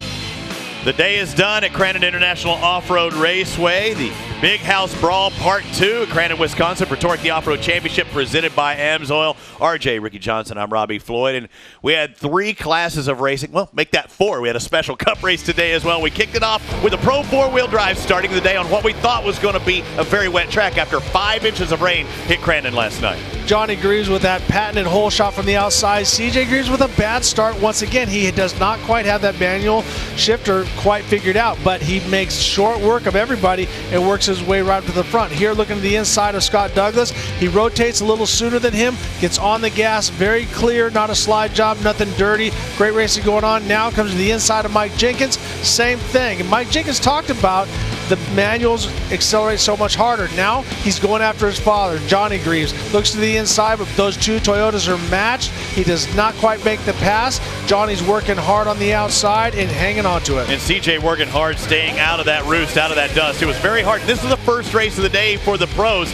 in a very dusty situation. They had to throw a lot of water on it, and it was amazing. After 5 inches of rain, Johnny Greaves takes the victory. And you talk about the transmissions, the difference between the automatic and the manual, but when you've got 2 guys, Johnny and CJ, running the manual in evenly prepared trucks, it was very hard for CJ to make passes today on Dad, and he didn't. Yeah, and it reminded me back, and I said it during the race, that watching Johnny and CJ is like watching Rick Huseman and Johnny back in the day. You know, those 2 competitors would go so hard, and they were great friends, so there wasn't a lot of dirty driving going on. And CJ took legitimate shots at Johnny. There was not a gimme. Johnny was running an awesome race. Looked like he changed his setup a little bit later on in the day, but the Greaves boys have it figured out right now in Pro 4-wheel drive. A duel between the 2 Greaves in the Pro 4, but the Pro 2-wheel drive, we saw another duel. Yes, a Greaves was in it, but this time it was a Kincaid mixed in as well. Well, Keegan, you can see him right in the center of the screen. He comes from the outside just like his father Jeff used to do back in the day. Ari Leyendijk Jr. with another great start coming out second, but here comes CJ Greaves in second place and making short work of Ari Leyendijk Jr. now chasing down Keegan Kincaid. The roof was flapping at the halfway point. Keegan looked like he was the fastest truck until one big bobble. He pushed wide and never to be seen again. Well, it really wasn't a big bobble, Robbie, but it did pay off that way because he went to do a little pendulum turn and put him into a push, and then CJ didn't make a mistake the rest of the race, and we can see him. He had a pretty substantial lead when it came to the finish line, but great job by him in the Pro 2-wheel drive. CJ back on track with that Pro 2, and they've got the suspension down. You're right. It might not have been a big bobble. Little bobble, big result, dropping him back a spot. And they say that about Crandon. One little mistake can cost a lot of time here, whether it be in the Pro 4, Pro 2, or the Aturo Tires Pro Light. But one guy who didn't place a wheel wrong the entire race, Travis Dinsmore. Yeah, Dinsmore has had a great run here at Crandon. He loves this big track, and he got an awesome hole shot, and he really never looked back. We can see him right in the center as he pulls in. He's got the hole shot right next to him, Sean Morris, and here we see some bumping and banging going on. Kleiman getting into the back of Kyle Hart, spins him around. He loses a position there. And then it was a lot of mayhem, a lot going on in this race. Here we see Kyle Hart going to the outside. Here Dinsmore still out in front with clean air, not making one mistake, running that cushion perfectly. He put the hammer down. But watch what happens here. Sean Morris gets a little bump from Kyle Kleiman, and they penalized him for that. I'm not sure I agree with that, but they did, and it's up to the USAC official. Checker flag came out, and again, was not really pressured much of the race or at all. Travis Dinsmore. At the front half of the race, he had a massive lead. Yep. And I said, man, I'm surprised he didn't save his truck, especially as hard as they were running it. But he did it the second half of the race. He has that thing working right now. Yeah, he runs the big tracks very well. He likes the high speed. Their setup works well. He's not quite as effective on the shorter tracks, but that's the great thing about this. It's not just one style of racing. You got to be fast on the big tracks. You got to be fast on the smaller tracks. And Kyle Hart, even though he had a terrible day when it comes to points, he broke that spindle. He finished, I think, back in 10th place. He still has a very strong point lead. Yeah, that's when you're so strong in the first half of the race. And then there's the other race, the Forest County Potawatomi Community Cup Challenge. The Pro 2s take off somewhere between 10 and 15 seconds ahead of the Pro 4s. Keegan Kincaid gets the start. had clean air, and that was essential. Johnny and CJ talked about it. Then the Pro 4s take off, and we see one heck of a race between Johnny Greaves and CJ Greaves. That was the only mistake. That's the one mistake. For lap 1, Keegan comes in, has a push, taps the wall. From there, he got his act together and didn't make one mistake. Here we see Johnny and CJ going by to Graves, and he wasn't a lapper. He was in the race. Here's CJ coming in, putting a little wheel in. He's doing everything he can to try to get past his dad, but these two went back and forth, allowing this man, Keegan Kincaid, to stretch his lead. What if CJ were in a Pro 2 and he slowed Keegan down a little bit, racing with him, then Johnny might have closed in. It was a big if, because CJ was in a Pro 4. He didn't close in with his dad, Johnny, and Keegan Kincaid takes the victory in the 7T, the Traxxas entry. So not 3, but 4 races, and the victory donut goes to Keegan Kincaid in the Forest County Potawatomi Community Cup Challenge. For Ricky Johnson, Kate Osborne, I'm Robbie Floyd. Thanks for watching here at Crandon, the Big House Brawl, Part 2.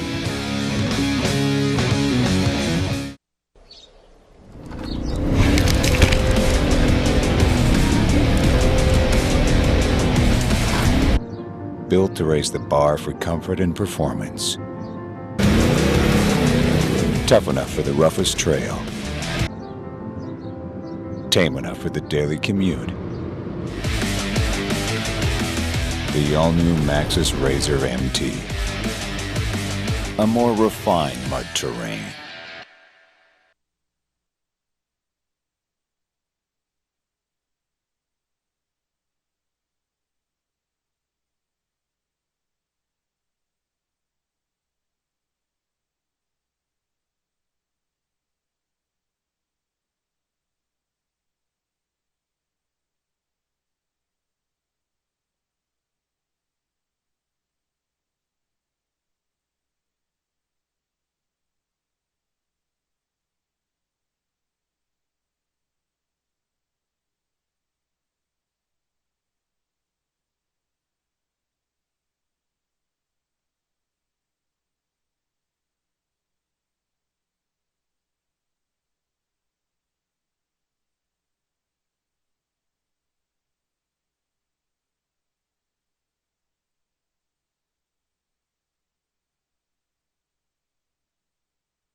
Well, here we go, race fans. Our next race of the afternoon. It's a stock truck division, and it's always a fun one to watch. Here's our lineup.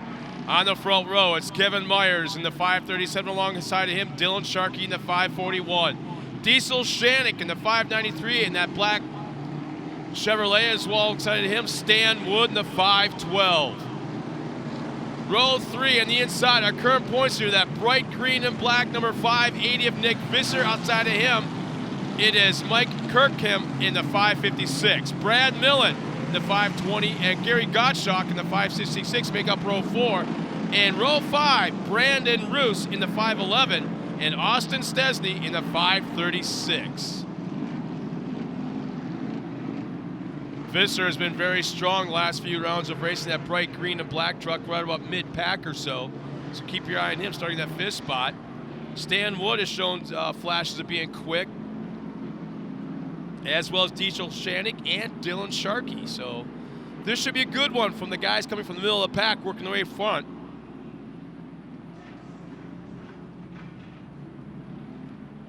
Our Vision Wheels, Cooper Tire Pace Trucks off the track. Here we go, green flag is out. Here they come into turn number 1.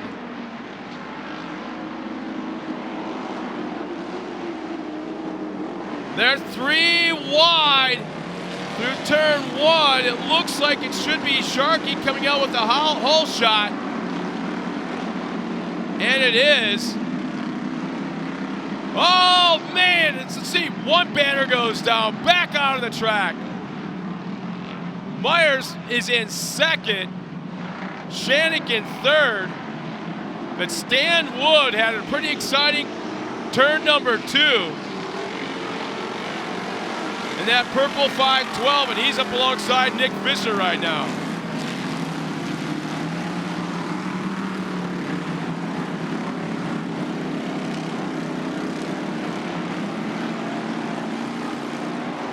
Coming through that Stewart Manufacturing turn right there. Sharkey with the point. Myers in second, and they're still side by side. Wood and Visser. That's been a half a lap now. Finally, Visser takes the advantage, and Visser moves up to that third spot.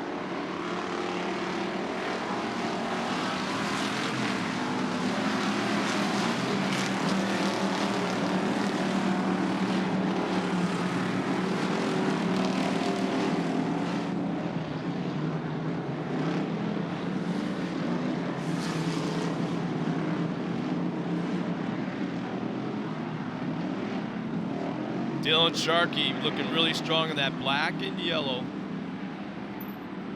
as he crosses the AMSOIL starting line. As he's really jumped out to a nice advantage on the first lap.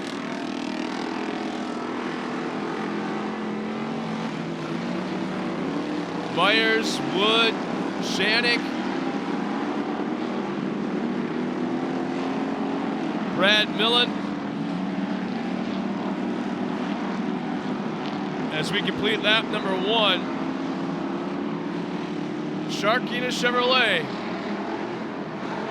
have about 20-25 trunk length lead. Myers has less than a trunk length advantage over the 512 of Stan Wood.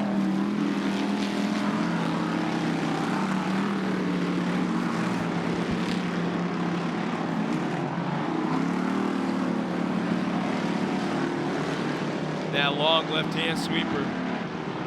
The Stewart Manufacturing turn.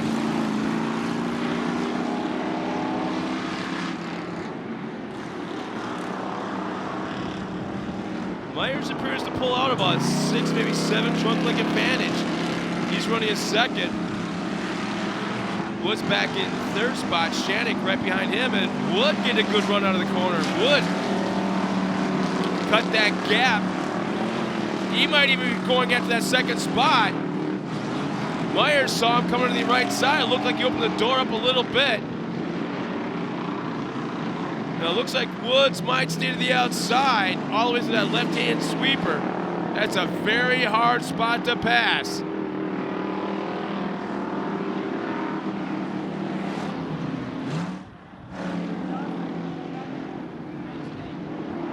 Wood now will duck to the inside through the corner. That sets him up though for the outside. No, he's able to take advantage.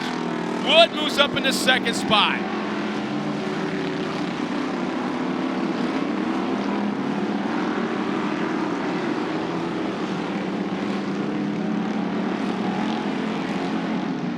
In that camera shot, there's Woods, Myers, and Shannick.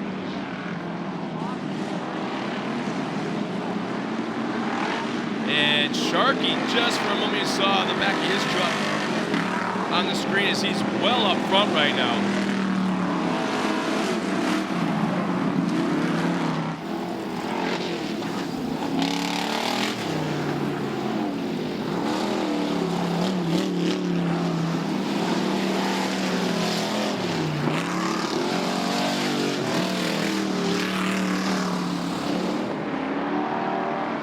Not sure if Visser's having some sort of mechanical issues or trying to save his truck maybe for the second half, but he's falling back a little bit. Oh, just so I say that, here he comes up from the back of Diesel Shannick. So it looks like if anyone's having problems, it might be Myers in that 37.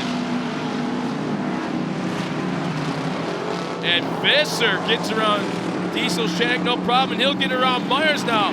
So Visser, a moment ago, I thought maybe he was saving his truck for the second half, but boy, he came out of nowhere and passed 2 trucks.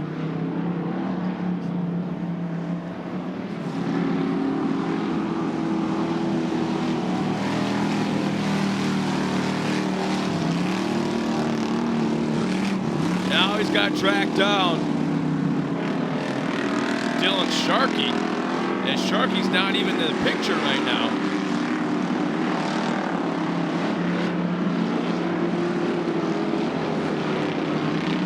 See, Diesel Shannick. There's Sharkey going by. Oh, there's Stan Wood. I'm sorry. Stan Wood running in second.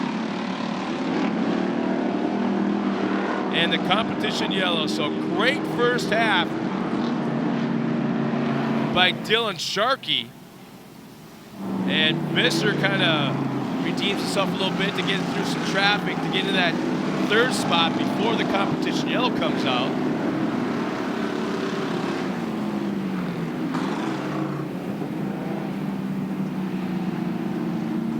We'll get Richie Kuloff out the track one more time with our Cooper Tire Vision Wheels Casey Highlights pace truck.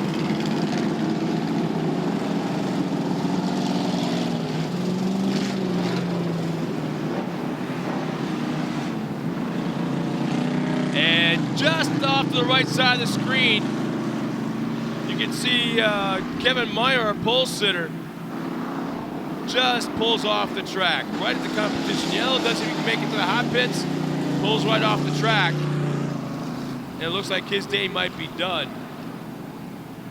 As you can see, there's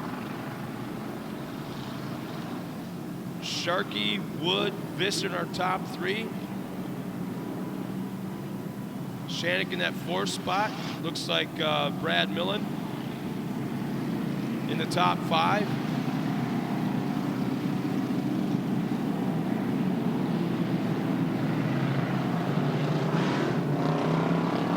There's our drone shot. How about that? Well up above our racetrack. Looking down at the race action.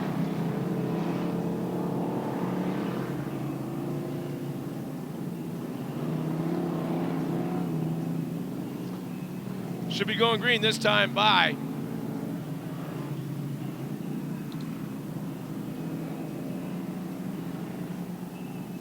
With Dylan running up front, we'll see if he can hang on this second half. But he's been so strong in the first half. Stan Wood was very aggressive, almost went off the track, or did go off the track on lap one. He was able to come back, and boy, oh boy, right before the competition yellow, Visser had a very strong run to take over a couple of spots, moving to the third.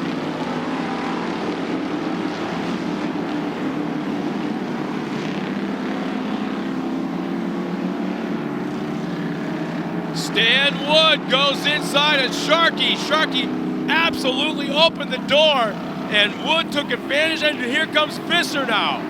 Visser moves up, Sharkey back to third.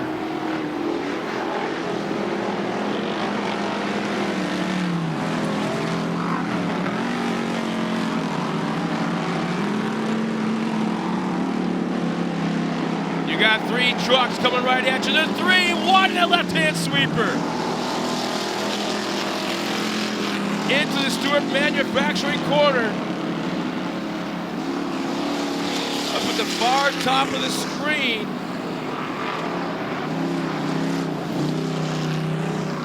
There's three trucks glued together. Here they come towards the Cooper Tire Hill. It looks like Sharkey still may have it. It does. Visser's in second. Wood third.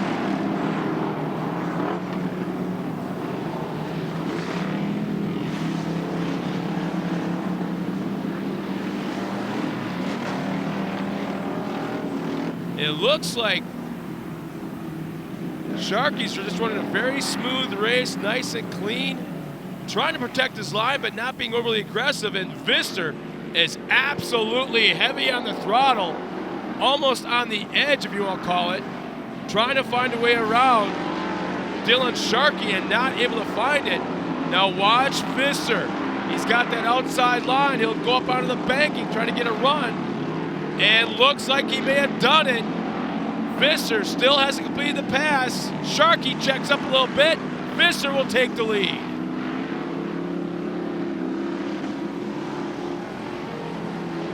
Visser now running up front.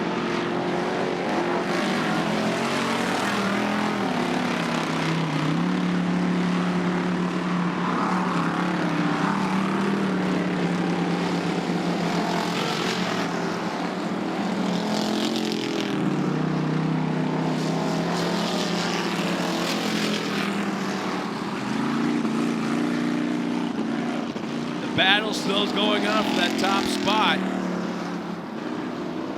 Sharky didn't fall back. He's right within one truck like the Visser. Here they come towards the Cooper Tire Hill. Sharky is still right there. And it looks like the white flag is coming out this time by.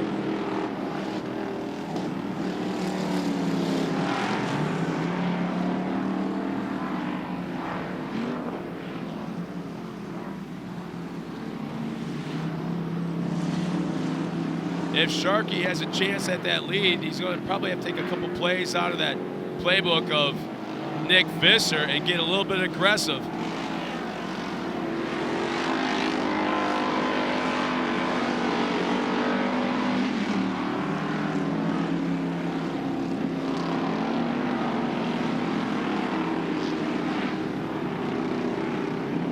White flag is coming up, about a truck length separating Visser and Sharky. They both have pulled away to about 15 or so over Wood, and Wood is just trying everything as he's all over the track trying to make up ground in our top two.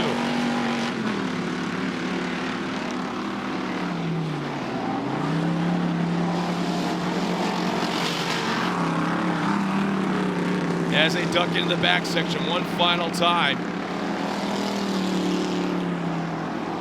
Sharky's not giving up. He's right there. Just one small mistake and that door is open and Sharky could retake the lead. Here they come one more time for the final time to the Cooper Tire Hill.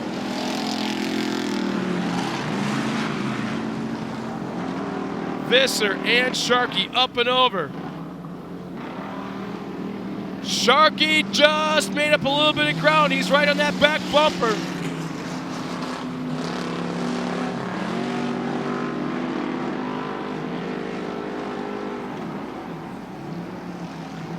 Visser is going to be very, very tough to pass. One final time into turn one.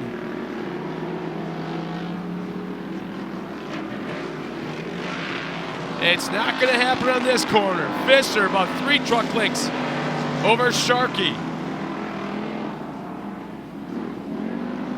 2 turns remaining. I think time is running out. Visser over the tabletop, gets a little squirrely, and Nick Visser will take the win. Dylan Sharkey second.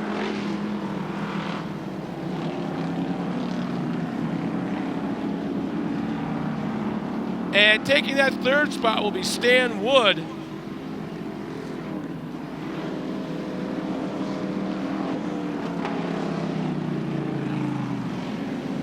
As the rest of the field crosses the line, we'll be right back with our awards presentation at the podium.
Well, race fans, we got our top 3 finishers from the stock truck division down trackside. Let's meet our third place finisher. He had probably the wildest first lap I think he's had in a long, long time. Off the track, back on, and now finishing third, the 512 of Stanwood.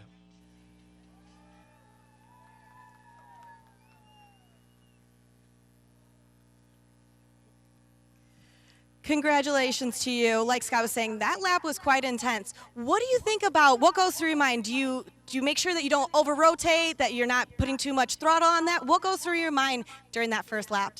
What'd you do that for is the first thing I was thinking. Way too much throttle. Well, it seems like it was quite a battle for first, second, and third. We had 5 different trucks gaining momentum each time and trying to get for those spots. What did you do from Elk River to Bark River this weekend? We did a lot of work. Jack got a lot of hours in for me. We had problems out there. Just a cloud over us. We went through it with a fine-tooth comb. We were hoping that we would have been on top, but 3, we'll take it. We're on the podium. Well, it seems like you've had some great momentum. Who would you like to thank to bring you here? The Vape Escape, Jack, Corey's Crank and Nail, my girlfriend, all the kids for coming out to support me. Thanks a lot. Congratulations. Good luck tomorrow. Take your spot on the third place box. And our second place finisher ran up front the entire race and came oh so very close. The 541 of Dylan Sharkey. Congratulations to you, Dylan. It seems like I've been seeing you week after week. You've got that consistency, you got that momentum. What goes into your mind when you decide what lines to take? Really, out here it's looking for mud, and coming from a dirt bike background, you kind of just see the lines develop. Do you see them develop each from you, or do you look at the other trucks, see what they've been taking in front of you as well? Well, today I didn't see that much in front of me, so I just kind of read it. Well, it's so good to see here. Like I said, you've got that consistency. Who would you like to thank? I'd like to thank Launderville Steel, Buffalo Wild Wings, Hilltop Auto Wrecking, my grandpa and family, and everybody that comes to help. Congratulations to you. Good luck tomorrow. Thank you very much. Thank you.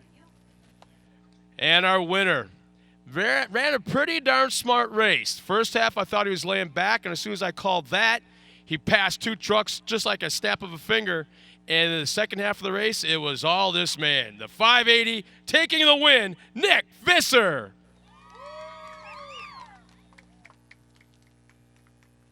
Congratulations to you. This is for you. It's always good to see you here. We've seen this momentum, the consistency, like Scott says. I thought you were holding back too at the beginning of the race, but as soon as he said something, you passed 2 trucks. It was great to see you up here. You're the podium leader, the points leader overall. You've been taking that top spot. How are you feeling today? I couldn't feel better. It wasn't laying back. I made a mistake and spun out. Well, that's good. I'm glad that you clarified that. Who do you want to thank? I want to dedicate this race to my wife. She's at home. She's recovering from surgery and couldn't be here. She's really glad I could do this for her. The rest of my family, my kids, I can only bring one here this weekend. My family, my crew, High Roller Motorsports, Builder Service, Arrowhead Property Maintenance, Forklift Management, Auto Gear, Rhinelander GM, Scotch Terrace, Tri-County Heating and Cooling, Muskie Mart, Team Never Left. That's what I got. Congratulations. So good to see you up here. Take that top spot. One more round of applause and back up to you, Scott. Thanks a lot, Tiffany. How about that? Nice job, guys. Very exciting race to watch. This is one of the most exciting first laps I think I've seen. Nice job keeping her square there, Woods. Nice job on the podium, guys. Well, race fans, what's really cool is for the first time, I know this guy went to broadcast school. This has been his dream to get into for quite some time. And I got one of the Smitty boys up here. And you went to the broadcast school. You've been bugging me for, 20-some years about doing this. And we're going to throw you up here and kind of throw you to the wolves. If you know how to swim or you don't matter, because I'm going to walk you out the end of the pier. I'm going to kick your ass in the water and see what you do. Brent Smith, welcome up to the booth, man. Thank you, Scott. It's a real pleasure to come out, especially on my hometown track, and get to announce with you, dude. I mean, since I've been a kid, I've looked up to you, and it's cool. Just just being in racing, being around racing, I mean, you see Ricky Johnson, you see yourself. I mean, when Scott Rains can give you goosebumps when you announce the pro trucks, I mean, there's no better feeling in the world than that. When you have the best guys in the world in your hometown track, and I get to chill with you. Oh, that's cool. You know, we've spent a lot of time in one trip in Vegas for the SEMA show, and we talked about maybe doing this, and guess what? What I'm going to do is take this, slide right over to you, as you're going to call this super truck race to come out trackside. Ladies and gentlemen, Brent Smith's going to take over. We're going to help out each other for this race. We've got 7 trucks coming out trackside. It's a super truck lineup, Brent. 205 right up here.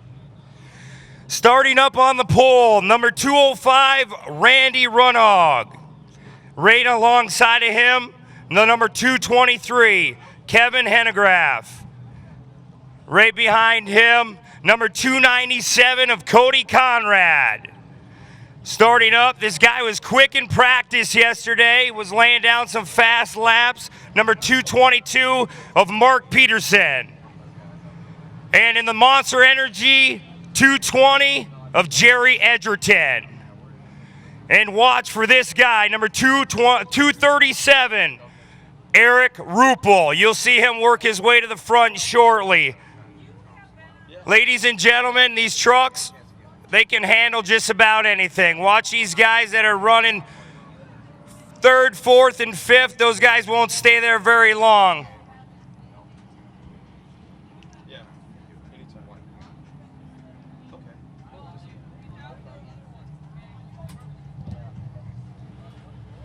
So we got the KC Highlights pace truck with Richie Kuloff behind the wheel. We'll do like we've been seeing all afternoon, a little half a lap, take him back up to the far right side of the race course. Kevin Hennegraff out there in the 223 running for the Allies for Autism. He's got 2 sons, both with autism. I believe one is here and one back at home. But hopefully we had a chance to talk to Kevin this afternoon, come up into the booth and give a chance to talk to us about it. This is basically, I mean, what's really neat about having you up here in the booth, Brent, is the fact that you're a racer. And, I mean, your dream is, yeah, you'd like to be up here in the booth, but ultimately your dream is to be out there in the racetrack because you have a pro light back in the shop you guys are working on. But you bring a racer's perspective. I mean, you're basically a Ricky Johnson right now that is in the booth, but you know what it's like to be a racer as well. So that's kind of really cool to have that perspective here for the live audience and the live stream. By the way, just so you know, there's like thousands upon thousands upon thousands of people now all across the globe listening to you. No pressure. At least I'm here. When I can't make it to the races, I always have to tune in and listen to your voice. Well, here we go, getting ready to take the green flag. That long left-hand sweeper, we got our flag man up there in the Amsoil starting line. Richie Kuloff will take that pace truck and start to peel off to the right side of the course, which is to be the back side. That's where he's going right now. We should be going green this time by. Time for some trucks. Green is out, we're underway. Into turn 1, here they come.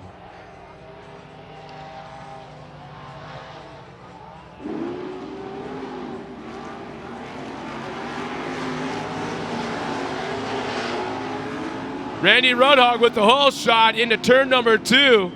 Hennegraff looks like he'll take the 2nd spot. Peterson into 3rd.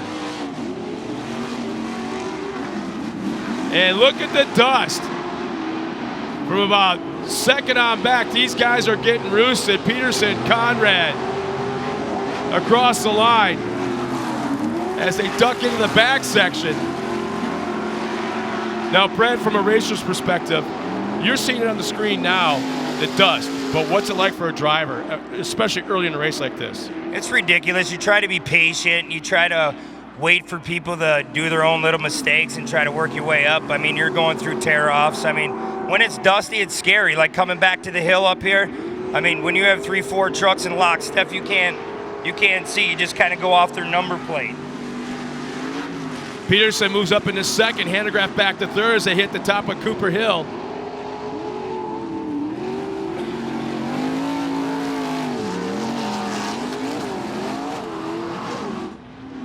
I'd have to say Peterson probably had a little bit less uneventful, I should say more of an uneventful trip getting here than he did at ERX, and that's a whole nother story.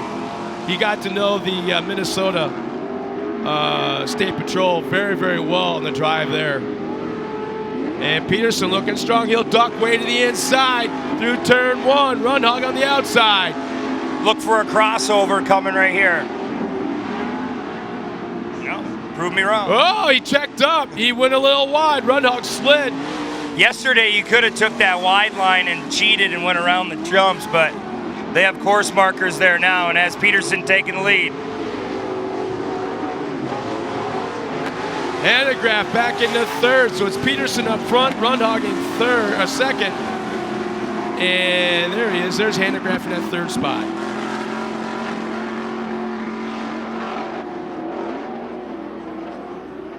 As they duck their way around the Stewart Manufacturing turn.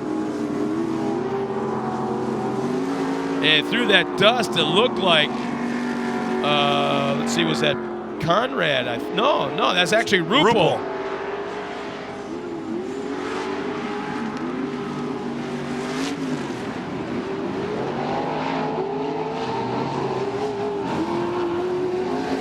So Peterson up front, Rundhog second, and a nice battle for that third spot. As Hanegraaff has it, here comes Rupel to the inside. Hanegraaff has been opening up that door to the inside on a few corners now, and Rupel just can't quite get the grip coming out of the corners to take advantage. And it looks like he just got a run down the hill. Rupel now moves up into third.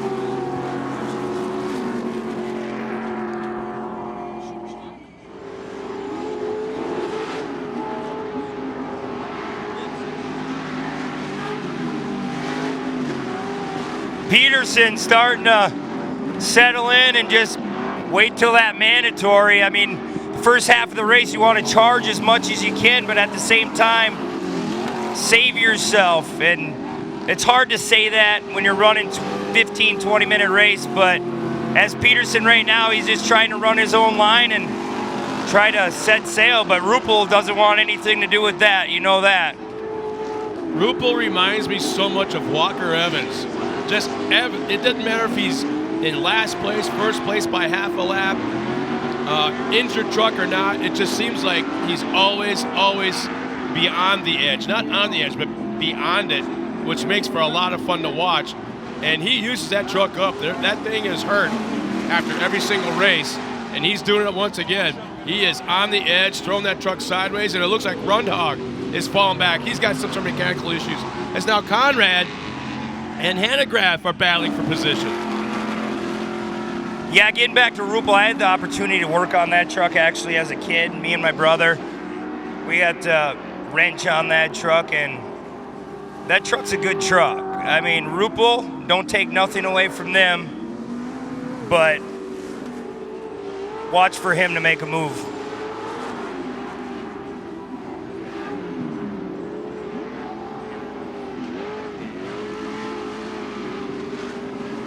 Conrad and Hanegraaff still battling back and forth. See if Conrad can duck underneath coming up the hill. Really low me up there. You don't want to go wide. It dogs all your speed out. I'm just really, really amazed at how good Peterson's looking right now. It's not that he's ever looked not that good in the past, but he's looking so strong. He's got one of the best in the business in any class, including pros, working with him, and that's Kirk Reeves. And there's the competition yellow, and Peterson crosses the line. Rupel right behind him, and it looks like Hanegraaff may hang on for that third spot as they cross the line with Cody Conrad right behind him, followed by Jerry Edgerton. Yeah, you expect Jerry. Jerry, hopefully you can see something in the second half of this race, but keep your eye on him. Peterson and Rupel, they're going to put on one heck of a show coming up. I can guarantee you that. Both those boys, like getting back to Peterson yesterday in practice, I was telling a couple of my buddies watching up on the hill, I said, look at him, he's starting to put it together. Nothing against him, but when you have Kurt Greaves with you, that says a lot. The guy is a smart man, knows in and outs of everything of this sport, and that's what you need. You need to put a team together. You can't do it by yourself. Well, you know what? While we're under yellow, let's take it on the track side with Tiffany Stoner. She's got a very special guest. It takes so much to get in a truck like this, or even a pro light truck, and I've got driver Bobby Runyon Jr. here with me to talk a little bit about what it takes to get fit for a race weekend. What do you do? It's mostly a combination of cross training. I'm really into powerlifting, but cross training is really, it keeps me loose and keeps me in shape for this kind of stuff. A lot of heart rate stuff, so I'm always kind of sharp. It kept me in shape, and it really kept me from being injured earlier this weekend when I front flipped my truck over here on the doubles. So it keeps me prepared, keeps my mind sharp, keeps my body working, so that way I can always make moves. It's a 100-mile-an-hour chest match, so we're always trying to make something happen. Well, it's so good. Thank you so much for that insight. Maybe we can get into that crosswork, but if even you want to check it out, you can see that thing with Kate on TORCseries.com. So make sure you guys check out TORCseries.com, and for everybody there, you can see that workout with Kate Osborne, Bobby Runyon Jr., and back up to you, Scott. Thanks a lot, Tiffany. Well, once again, man, talk about Bobby Runyon Jr. is a workout fiend. If you want to see something cool and some of the crazy stuff that he does, like Tiffany said, go to TORCseries.com, and there's a special YouTube video with Kate Osborne and Bobby actually going through a workout around Crandon International Off-Road Raceway. Green flag is out. We're back underway. Peterson, Rupel, Hanegraaff, 1, 2, and 3.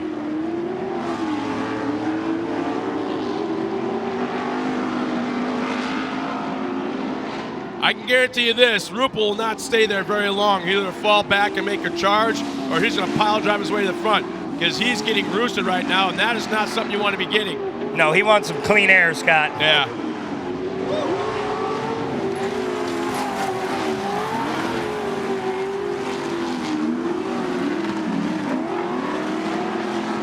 There goes Eric Rupel to the inside in the back cemetery turn. We knew it wouldn't take long, Scott. We'll see if Peterson can answer back. Running up on the cushion on the outside. We'll see if he gets a run coming back to the hill. Side by side coming through the S-turns. Rupel gets in a little bit of that loamy dirt. Holy cow. Peterson held him off. He made the pass on the outside to the Stewart Manufacturing turn and retook the lead. Look for Rupel to try to dive underneath coming up the hill. Like I said earlier, it's loamy, Scott. You get out there, it drags you out. Look, you lose about 1-2 car lengths. But watch for Rupel to come button back in coming into turn 1. Rupel's truck leans so hard going to the corners, it's almost on the verge of field. It's got to feel like it's going to roll over. Oh, it does. You know it's set up when you get it, just like a boat. You hit the gas, that thing will level back out. You just got to stay in it. Rupel, look at him just trying to dive to that bottom. Peterson, once again, the guy's just putting his game together.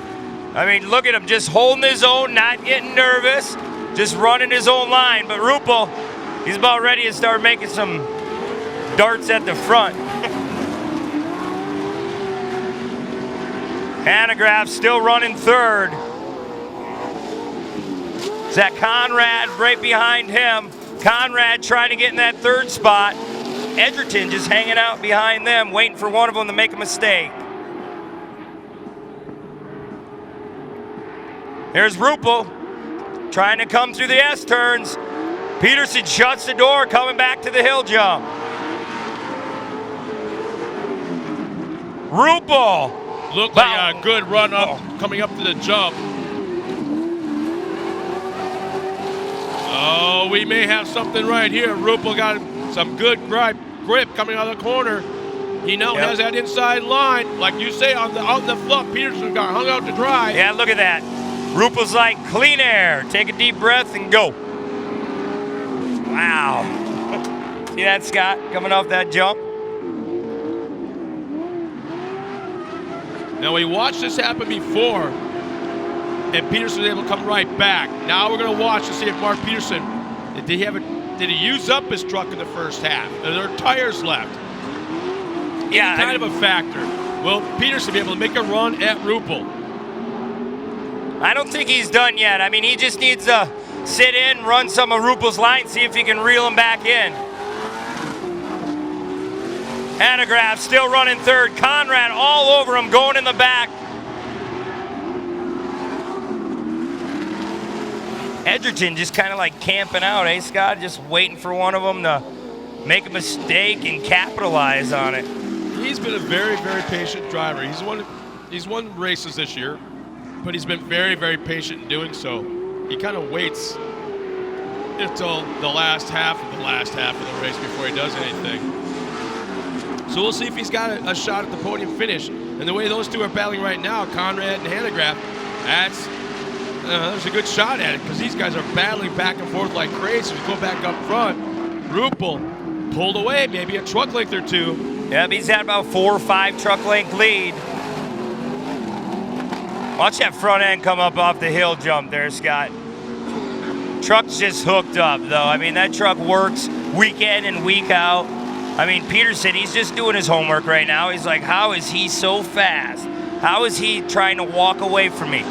But, I mean, he's right there. I mean, any little bit of a mistake, Scott, he'd be right on him. Oh, look at that battle for third. Conrad goes all the way to the outside through turn 1. Pulled up alongside Hanegraaff for a moment.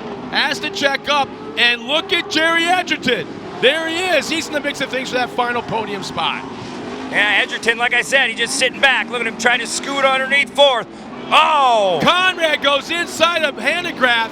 He'll take over third. Edgerton tried to follow him through, makes contact, and he goes all the way around. All that patience, all that work to get back up to him. Well, let's go back and dig again. Well, we're on our white flag lap, so right now it's all about that man right there, Eric Ruppel, hitting the top of Cooper Tire Hill, and he is pulled away from Peterson.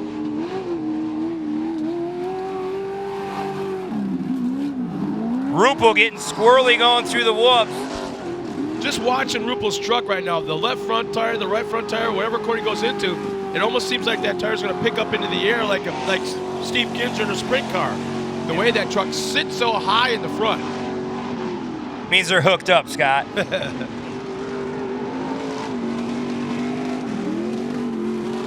at the track, nice dry on the bottom, nice cushion developing. I mean, the Bark River, they did a nice job getting this track together. I mean, they have a bunch of guys that get together, Lions Club, and it's beautiful facility, beautiful day. And here we go, Scott, Eric Ruppel. And the 237 of Ruppel will take the win. Mark Peterson, nice day for him. Very competitive. He'll finish in that second spot. And nice run on that last lap to make the pass on Hanegraaff as Cody Conrad will come across the line, taking a podium spot. Well, as they cross the line, we're going to bring our top 3 up to the podium. We'll step aside one more time and we'll be right back after this.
Well, race fans, once again, both here at Bark River International Off-Road Raceway and all the fans across the globe that are watching us at TORCseries.com, we got to do a little apologize. We had to do a little housework, I guess you could say it. The dead silence that you've been hearing is the fact we had to do some TV recording, and the moment ago, that's what that was all about. So, again, we apologize. Please remain patient. I'm not sure if we're going to end up having to do it again once or twice yet this afternoon, but if it does go silent, you'll know what's going on because it's all about TV. And so let's meet our top 3 finishers now in Super Truck. Finishing third.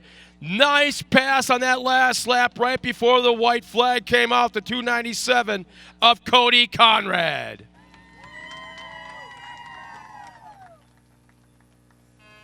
Congratulations to you, Cody. It seems like you have a great run. You've got that momentum going on coming off of Elk River. How are you feeling right now, especially getting back on the third place box? Feeling pretty good. We got a couple more bugs to work out of the truck, but we're getting there, and we'll get it figured out and get a little higher up on the podium here, hopefully. But I wouldn't be up here if it wasn't for my sponsors, Maxxis Tires, Conrad's Auto Salvage, Best Transmission, Rowan Enterprises, Rap guys for making the truck look awesome. I mean, I wouldn't be here without them guys. Well, it's so good to see you up here. Congratulations once again. Take your spot on top of that box. Taking that second spot, I can only hope that his trip here this weekend was a little bit less dramatic than it was going to ERX. But a very good run for the 222, finishing second, Mark Peterson. Congratulations to you, Mark. You've got quite a fan cheering out there for you. Maybe Michigan State Police got a little tip from Minnesota, said, hey, let this guy get here on time. So good to see you here once again. Driving out here, you had a few laps in, of course, with practice yesterday as well. What is the most difficult turn out there? Well, I would say maybe that chicane out there, just coming up to the hill. You want to just try to hit it just right, catch the inside corner, and try to carry as much speed up the hill as you can. Well, it seems like you've done it. You got that second place podium win. How are you feeling today? Feeling good. I really got to thank my sponsors, Peterson Dairy, Kelby Cook Construction, HEC Electric, AMSOIL, BFG, Quartz Graphics, MCH Custom Homes, Grave Trucking, Grave Transport, Aaron Precision Speed Products. So many people. HP 53 is here today also. So my sister's here. I want to thank her for coming, and all these people that are out here support us and help us get us here, and I can't thank them enough. Congratulations once again to you. Take your spot right up on number 2. And taking the win this afternoon.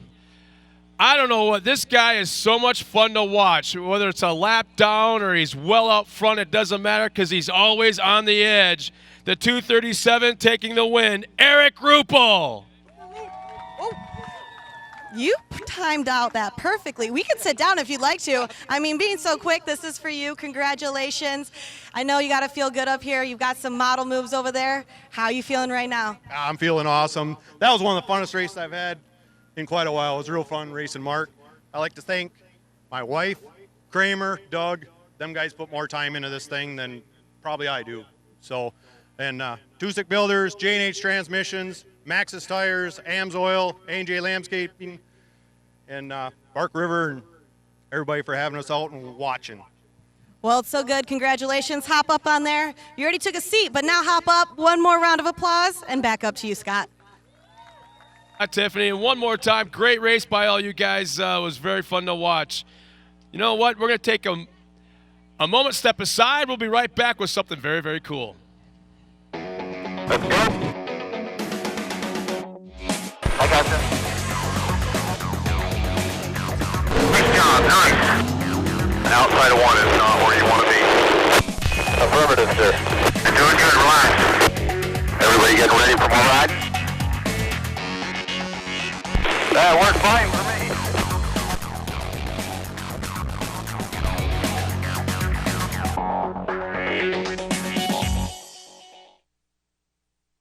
Get the same quality and performance the pros depend on when you fill up at VP Racing Fuels. And while you're there, check out VP Madditives, formulated by the mad scientists to give your ride a seat-of-the-pants boost.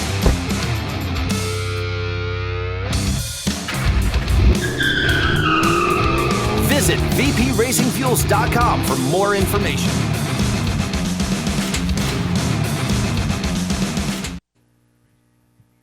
There's so much that happens at a track like this, short course track, dirt racing, but a lot of it comes from knowledge in moto. We have a lot of guys who are in the pros and they have this knowledge, and it's all about knowing how to read the dirt. Watch this feature with Grant Langston, and he gives all the insight about knowing the difference between racing in dirt, racing in the truck, racing in moto, and what you can do. Told you there were a lot of similarities between motocross and short course truck racing. You might think I'm a little crazy. Yes, they may look different from the outside. Of course, we've got a truck, dirt bike, 2 wheels, 4 wheels, but there's a lot of similarities. As a former world motocross champion, I've had the luxury of racing motocross my whole life, and I've also had the luxury of racing in a short course truck. Tell you what, a lot is the same. The team, the intensity, the setup. These guys have to go and study. What's the track gonna do? How's the truck reacting? How do we set up the suspension? What are we going to do for tire selection? A lot of this is all the same kind of stuff, and then once the gate drops or the green flag flies, these guys are in racer mode. They're out there, they're pushing it at 110%. Difference is, what I like about truck racing, these guys not afraid to rub, to pound, to absolutely destroy these trucks. They know they can rebuild them, and those roll cages are pretty safe. Line selection, where do you go? When someone's in front of you, you have to change up your line. Do you do a block pass? Do you go the long way around? A lot of the lines are the same. When the guy's out in front, he has to be protective. That allows the guy who's hunting him down to sweep the long way around. So you get that mix-up effect. But one thing for sure, 2 wheels, 4 wheels, love racing, expect some good stuff. Now, if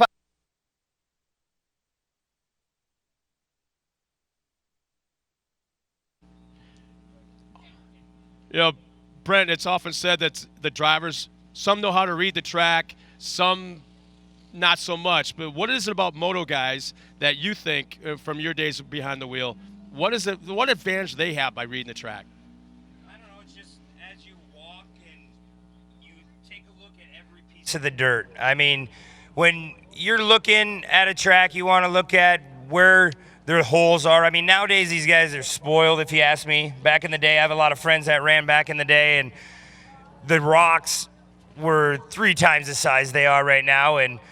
But the dirt itself, like Johnny, CJ, you watch those guys just dominate and work their lines. But in a dirt bike, I mean, you're always trying to find the best way. You will look on TV, you watch in person, you see those ruts. People don't see that, like in Supercross and that when they're coming up, the ruts are all the way up to their foot pegs. Like, that catches, you go down hard. I mean, those guys are physically in shape. Like Johnny, CJ, you see them here today and walking around. Those guys aren't just a little fluff ball running around. Those guys are in shape physically. Both of those guys can wheel a bike. As a kid watching them, I mean, they can drive anything. You could give them an enduro truck and they'd probably keep up with Pro 4. Well, it looks like our pace truck's coming out of the track. We'll see what our next race is. Yeah, it's a 1600 single buggy division. We got 12 cars coming out. And you know what? This is where, I mean, is there an advantage when you sit low to the track like this and you can see the front wheels, open wheel car, like a buggy? Reading the track, reading the dirt. Well, yeah, you can see a lot. I mean, being that low to the ground, obviously, I mean, people, you see the Pro 2, Pro 4, Pro Light trucks, they wheel around this thing. But you can't say that they don't go very fast. You get in one of those, it's a good ride. I mean, you can see the dirt, see where it's going. You can't get in that loamy stuff. Like I was talking up on the hill after the rhythm section, you can't get into this stuff, and especially with the horsepower these guys are running. You dog that out, you could go from on the pole to 10th place in probably 40, 50 feet. Yeah, exactly, yep. Well, here's our lineup of the 1600 single buggy division as we have 12 cars coming up. We got Jeff Sokovitz and Guy Senkowski on the front row. Matt Gerald in the 395 and Jason Flugrat making up 3rd and 4th. In this 3rd row, Bruce Manicki in the 301 and Brian Holcher in the 300. Bruce Fraley from Las Vegas, along with Jeff Pashinsky in the 324 alongside. That's row 4. Row 5, it's Robert Keener, 326, and our current points leader, the 328 of David Luger. And row 6, J.D. Corrin and Bob Blaney in the 369 and 376. So we got 12 cars out there. Now, this is somewhat similar to the light buggy you saw earlier, but but a little bit more horsepower, a little bit less of a restrictor plate, a little bit more suspension, and I kind of call this, but these cars, they look different, but they're so equal out there on that racetrack. Yeah, and that's what you see a lot of drivers come out of the buggy classes. I mean, even Johnny Greaves, he come out of buggies back in the day. But you have to be perfect. I mean, just in the trucks that I was able to drive in my life, I mean, enduro truck, super stock truck, you can go out there and hold it to the mat and get nowhere also. I mean, you have to hit your marks, hit your lines, and put them together and be consistent through the race. I mean, you don't win the race on the first lap and watch. I mean, you have Blaney back there and Kidder. They're going to move to the front. Watch them be patient this first half of the race. Here they come into turn number 1. It looks like it's Sakovitz with the early hole shot, but man, oh man, some of these guys are going way to the outside. Actually, it's Senkowski with the hole shot.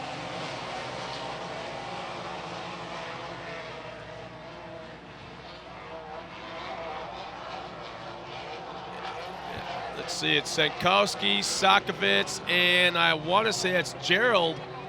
No, yeah, Gerald in that third spot as they cross the line.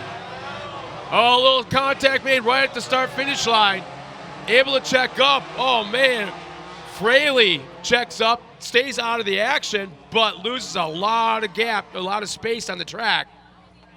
As our top 3 now pull away, as they were already past the start-finish line when all that melee started, so they've really been able to pull away. So right now, the strategy has just changed from about 4th place on back. Okay, guys, let's get for position, but we're not going to be able to track down those top 3 guys right now. Let's, battle amongst ourselves, but then wait for that Campiello to get back up front. Yeah, and that's what you want to do. I mean, in this class, like I said, it is so equal. I mean, those guys in the top 3, Gerald going to the outside, going through the whoops, coming up here. See, get out in that loamy stuff, Scott. Like we said earlier, you get out in that stuff, takes you half a lap to get back up to the leaders. But getting back 3rd place, 4th place, 5th, they're all in lockstep. It's just so hard to make up ground in this class quickly when you make a mistake. So it's like you battle so hard, it takes so long to get up front, and in one small mistake that's just a microsecond, you can drop back 4 or 5 spots. And our top 3, and how about this? Fraley and I think that's Holcher battling for 4th and 5th. Fraley will duck down to the inside through turn 2. Not quite able to make the pass. And as they cross the line, it's still the 337 up front of Guy Senkowski. Sakovitz in 2nd, Matt Gerald 3rd. That's how they started the race in row 1 and inside of row 2.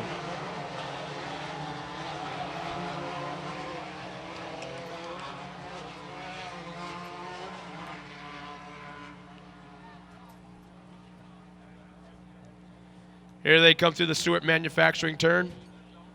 And there's 4th spot, that orange car going by right now. That is, let's see, that's actually Fraley out of Las Vegas. He started in the 7th spot, fell back in the first lap right here at the start line, or finish line, I'm sorry, to avoid all that melee, and now is already back up into that 4th spot. So right now, he appears to be the fastest car on the track. Like I said, those 3, when you are running that top 3, look at those guys. They're just sitting on top of each other, just waiting. Like, come on, buddy, make a mistake. And as they come into turn 1 here, what was that?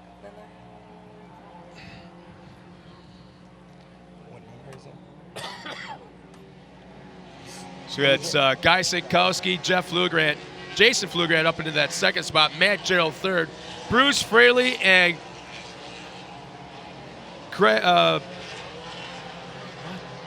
it's Brian Holcher. Senkowski in turn 1 got passed. Pfluger taking the lead right now, going in the back. Gerald all over Senkowski going in the back. Good to see Matt Gerald having a solid run up in the top 3.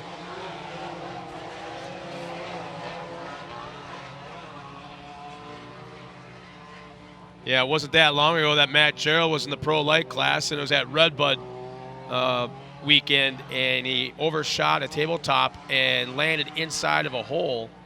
It just absolutely cased the truck and put him out of racing for a few years. And it was just a matter of trying to survive. And he broke his back in a couple different spots. And he's still struggling. But the fact that he made a promise in the hospital that one day he would race again. He made that promise to his nurses and his doctors. And it was pretty cool. It was, I think it was last year, that some of that staff came to Chicagoland Speedway to watch him race, and he paid that promise off. It's So right now, amazing. yeah. It's amazing, though. It's just, I mean, see look him at running him. the top 3. Yeah, and he just never give up attitude with that kid. I mean, he's worked harder than anybody's worked that I've seen. I mean, a lot of people would have just settled in and been like, this is how it's going to be. I mean, look at him. He's battling in the top 3, and the guy can drive. You watch for him to keep working his way up here, coming before the mandatory caution. Bruce Fraley up in the second. Gerald's now up in that 3rd spot. And when he wasn't able to race, he was barely able to walk. He was still in the shop working on cars. Oh, yeah, just him and his dad. They love this class. They build motors for people. They help out people just like everybody else in this sport. I mean, it's a family sport. But Matt Gerald, I mean, people were helping him after it happened to him. And it just broke my heart to see somebody like that with that much passion. I mean, coming from a sport that I love so dearly, to see somebody get backtracked in life. But I mean, never gave up, kept working at it. He told me a couple times, dude, I'm going to be back in that buggy, you know? And I'm like, dude, just get better. Don't rush it. Heal yourself. And look at him. I mean, he's running in the top 3, top 4 cars today on this beautiful day. I mean, he's probably smiling, grinning ear to ear, Scott. Oh, yeah, he's in a blast. In fact, Bruce Fraley from Las Vegas just takes the lead over Flugrant. So Fraley now running up front, and here comes Matt Gerald in that 3rd spot. He's going after 2nd. And it looks like this time by, right here at the Amsoil finish line, the competition yellow will be coming out. So I can tell you right now, Matt Gerald wants that 2nd spot before the flag. He's did his homework. You know that. He's been watching these guys, seeing where they're going, see what lines his car is hooking up. Like the top 2 guys, they're running their own pace. Matt, he's studying. Right here when we hit the mandatory caution, don't get me wrong, he'll be talking back and forth with his spotter, be like, where was I catching him? Where was I losing out? Trying to put the whole package together to get the win. And stay tuned and watch these guys battle it out the last couple laps here. So as they cross the line, it's Bruce Fraley, Jason Flugrad in that 2nd spot, Matt Gerald, Guy Sinkowski. David Luger moves up into that 5th spot. Robert Kinner right alongside him in 6th. And Craig Padel, 7th. Jeff Pashinsky, Bob Blaney, and Bruce Manicky.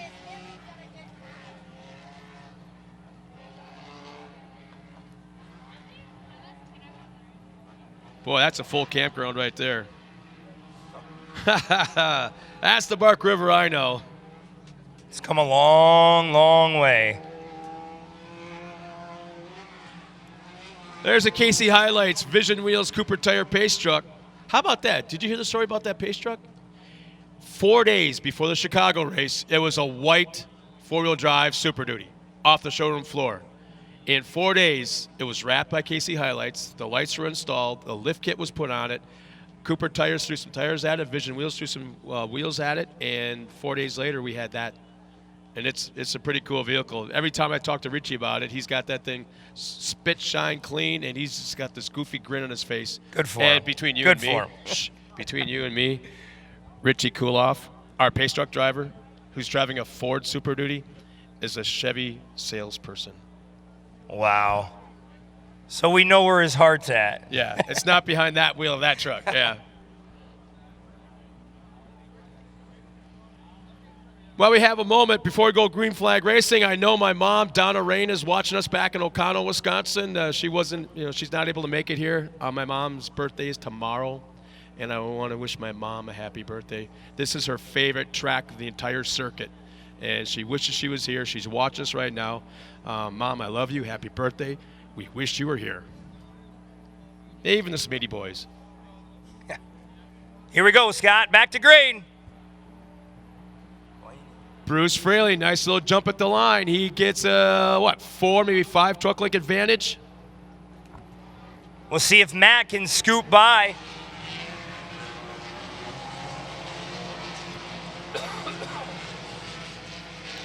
Oh, a little bumping and banging going on back about that 7th, 8th spot. Bashinsky slams his way, moves up 1 spot. He's currently now in 7th, it looks like. Yes, 7th spot. Now working on Kinner.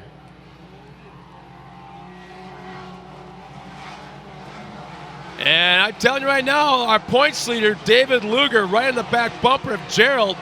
So Matt better watch closely as he's about to get a little action. Just like that, though, Scott, it's like a little give and take. I mean, you want to try to get by that second place guy as quick as you can and not let the leader check out. But at the same time, you have to protect yourself. That you can get slapped on the back in 2 seconds and go back to 10th. Well, I just saw Jason Flugrat go very wide to the Stewart Manufacturing corner. And it just so happened that Matt found himself off the right rear of Flugrat. And as he went out, Gerald had to go with him, and Gerald just got hung out way to the outside. And now here comes the inside of Matt Gerald. Here comes Sinkowski and David Luger. So it's like Gerald was in the wrong place at the wrong time, was forced way to the outside and opened the door for Luger. So Luger's now running up into that 3rd spot, I believe. Look at from 2nd all the way back to about 8th place. They're just all in lockstep. Like we said earlier, they're so alike, these cars. I mean, you make a mistake, you go back, but if you keep progressing and not follow the leader, you can pass cars. You run the dry line. As we have Fraley out in front, starting to check out, Scott. Yeah, that's Luger now moved into 2nd place. He completed the pass. Kinner now right behind Flugrat. He's running in 4th, and Gerald in the top 5.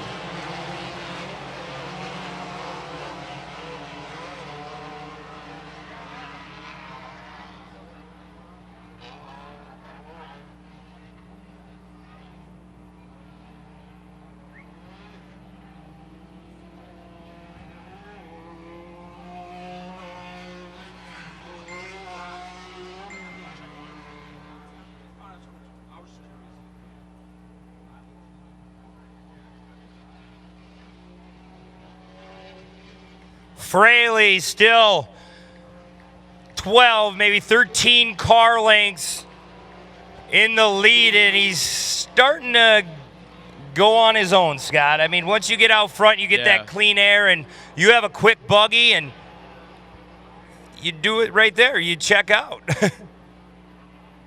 Nothing wrong with that, though. Clean air, no mud, dust in the face. But 3rd through 6th, 7th, 8th, just in lockstep. Somebody behind. Wow.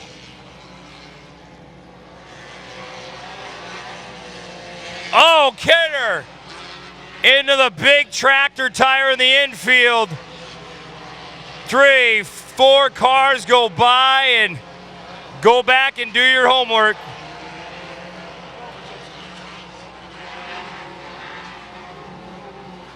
Matt Gerald still running in the 4th, 5th position. I have to see when they come across the hill. So it's Fraley, Luger, Flugrat, Bashinsky, and Gerald still in the top 5 as they cross the line.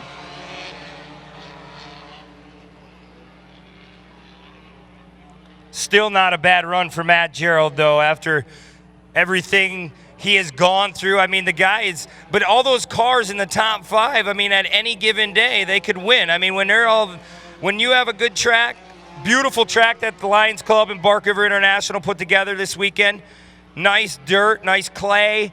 I mean, it's starting to dry out nicely, and you're developing a nice cushion. I mean, later on, these big horsepower trucks, you're going to see those things hooking up and launching off that hill jump coming from the back 40. Yeah, and the thing is, don't take anything away from Bruce Fraley. I mean, he's a fabricator. He's a very good driver. He's built a ton of cars, not only for short course, but also for desert racing. He's probably the lead 1,600 buggy builder for desert racing. and he's the nicest guy. And he Gosh comes darn all the it. way to Bark River. Yeah, he's running the entire Sportsman series, working out of a friend's shop, somebody that he met out here. And checkered flag goes out to Bruce Fraley of Las Vegas, and a great run by David Luger started way back in that Wow, tenth spot. tight for third. And at the line, Jeff Bashinsky gets Jason Fluget right at the line. So our top three is Fraley, David Luger, and Jeff Bashinsky. Matt Gerald the top five.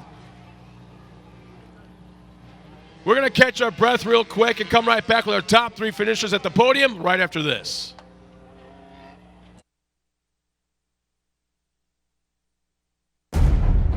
When it comes to guarding your engine, AMSOIL offers the next level performance enthusiasts demand. AMSOIL provides 75% more engine protection against horsepower loss and wear than required by a leading industry standard, extending the life of pistons and cams. Give the vehicle you love the above and beyond protection it deserves. AMSOIL, devoted to protection.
Don't forget, race fans, that if you're able to make it to Charlotte in a couple weeks, please do so, because it's going to be a wild weekend of racing. It's the TORC Showdown at the dirt track in Charlotte, August 19th and 20th at Charlotte Motor Speedway. It's such a cool place to see. You got the Z-Max 4-wide dragway, you got the Super Speedway, and then, of course, the dirt track, and then you can tour all those NASCAR shops. There's off-road racing going on, so make sure to stop by if you can get it out there. If you can't, tune into TORCseries.com and watch us live on the internet. Don't be surprised if you see some of your NASCAR race car drivers from all around at North Carolina. I mean, that's the headquarters of NASCAR, where people, the teams, I mean, Hendricks, you name them, Joe Gibbs, all them cars, and like you can walk in their facilities, walks in their shop. You can go check it out. You don't have to sit out the window and wave. You can go right in there. You don't have to be a window licker. You can actually walk in. But you can, I mean, but just all around, I mean, I think Jimmy Johnson was there last year. Yeah, he showed up. I mean, that's cool. I mean, that shows how down to earth those people are. I mean, I had an opportunity to meet Jarrett and Jesse Johnson. I mean, you can't meet nicer people than that around the pit area. Well, race fans, let's go down trackside one more time to meet our top three finishers of the 1600 single buggy division. Taking third, a last lap move puts him on the podium, the 3:24 of Jeff Bashinsky.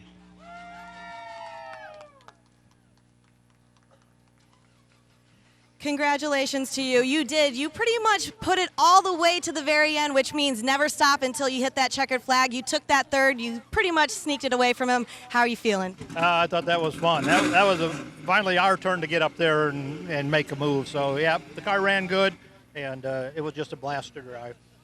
Who do you have to thank for bringing you here today? I'd like to thank Dinsmore Racing and my crew, Ryan. We had a transmission change last night. He worked most of the night. And without those guys, it wouldn't happen. And my wife and family, naturally. So, Congratulations. Good job throwing that wife in there. Yeah. You guys got to be very happy today. Step up on the third place podium box. Finishing second, this man passed more cars than anybody else during this race. He started 10th, finishes second. The 328 of David Luger. Congratulations to you, David. We have talked about this. We just talked about it a few weeks ago. You have podium 1 or 2 every single race. Is it safe to say that you got that consistency? I don't think it's safe to say anything. I just about threw a podium away on the back turn in the cemetery turn there on the last lap. So I figured I better settle down a little bit and just take second place and be happy with it. So it's pretty much you need to have patience. Patience is the key in this type of racing? Absolutely. Patience never hurts and usually pays off in the end. I got to thank Stingel Performance Transaxles, VP Racing Fuels, of course, the TORC Series, more, and it's just everybody that helps me out. My spotter, for one, I couldn't do without him. Thank you. Well, it's always good to see you. Hop right up there. Well deserved. And taking that top spot, there's not a cooler guy in that pit area in any class. He drives every single weekend from Las Vegas back here to the Midwest and is running the entire season. Ladies and gentlemen, taking the win, the number 312, Bruce Fraley. Congratulations to you, Bruce. It's been quite a run. You seem like you had everything under control. I see that Pro Light driver Sean Morris has been helping you out. What have you learned from him, and what have you been taking? Well, I mean, Sean gives me a lot of pointers. We talk, we go around the track quickly together and look at the different lines and stuff like that. But his main help is allowing me to pit underneath this trailer with all his help and his support. Everything he has is mine for the whole weekend, and I can't appreciate that so much to him. It's great to have that. Well, it sounds like you've got somebody, a good person under your wing. Who else do you want to thank today? Number one person is my wife back home, Larry and Gloria Hammond, who gives me a place to stay throughout the weekend. And Fat Performance, Dave Fultz Trans, and everybody that's racing tonight back in Las Vegas, good luck. Love you guys. Congratulations, well deserved. Hop right up on there. One more round of applause, and back up to you, Scott. Thanks a lot, Tiffany. And there's some 3 pretty happy guys right now. And once again, congratulations. Bruce, you're doing a hell of a job and a great class representative right now. And, man, David Luger, talk about consistency, our current points leader. Nice job, guys. Well, race fans, it's always cool to have one of the drivers from one of the classes come here and talk to us. And, well, I'm going to put this guy in a spot because he's never raced at Park River before. At least I don't think so, not on purpose anyways. Maybe driving by as a tourist. Let's check this out. But Travis Pointer, driving in the UTV class, the Pro UTV class. Welcome to Park River. You had a chance to come out here yesterday practice. What do you think of the track? What do you think of the UTVs coming into a short course off-road series and becoming one of the pro classes? Oh, I think it's great. This is big for us. I think it's going to be really great for. I think it's going to be really great for TORC. Sorry, I'm not very good at this. Obviously, I mean, everybody's watching you all across the globe, so I'm like totally picking on you right now. Yeah, I understand. That's okay, fine. You've done this. I think it's great. Like I said, it's good for us as side-by-side drivers to be treated, as the pro class. I think it's going to be good for us. It's going to be really good for TORC. This is a more affordable, easier way for other people to get into the to the trucks, and to get involved with TORC, even if they would stay in a side-by-side. It's so fun. Park River, I've only done 2 TORC races so far, but to me, this is like a driver's course. There's a lot more creativity available here, more line choices, and it's been a blast so far. No, the first time you saw Pro 4 on the racetrack, was it at ERX? Yeah. Yes, what did you think of that? And did you kind of think, oh my God, what did we get ourselves into? I thought I want to get in one of those tomorrow. They're insane. I watched Johnny and CJ and those guys on TV, obviously, and I've been watching short course for a long time. This is something I've really been wanting to get into, and now with them bringing side-by-sides in, it's going to be a lot easier for me to transition sponsors into a truck, which is the game plan. Well, you mentioned sponsors. So Bike Man being one of your biggest ones. Talk about their involvement, how you got here. First off, what is Bike Man? Bike Man Performance, they're really well known in sleds, snowmobiles, hold several records for drag sleds and stuff like that. Obviously, they are phenomenal at building horsepower, and that's what they do. They're a performance engine shop. They do a lot of other stuff, but their main focus is building fast engines, and they're very good at it. Jimmy owns the company. They wanted, like I said, they're involved in snowmobiles, and they wanted to get into the side-by-sides because it's kind of the similar setup. So Jimmy started a team. Him and an agent, BC Vaught, they called me up and asked me if I wanted to drive. My teammate Jason Luberg's a 2-time Terracross champion, very well known in side-by-sides, former professional quad rider. So they brought us on, and here we are. Well, you look at the lineup, or I was a little while ago, and I'm looking at some of these names. Some I'm familiar with, some I'm not. Yours I was.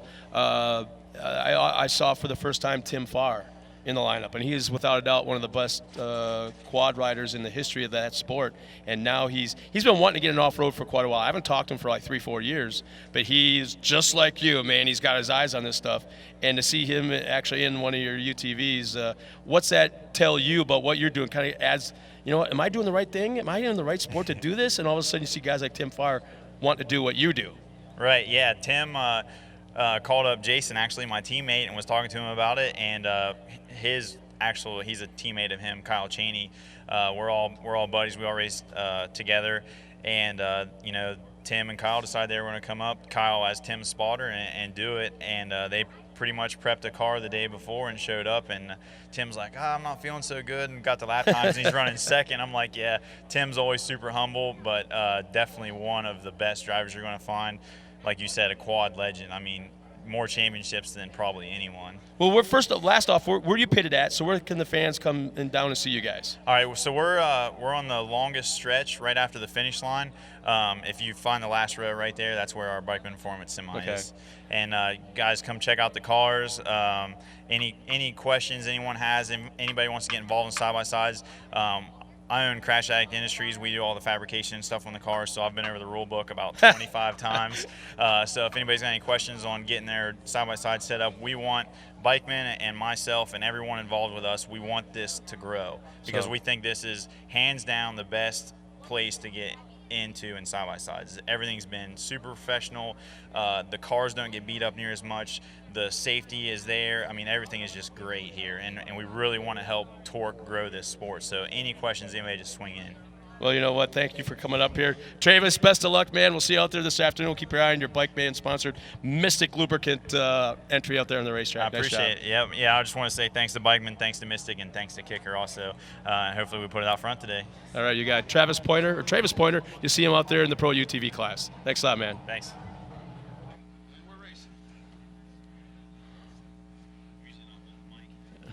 Nice job. Nice job. See ya. Thank you.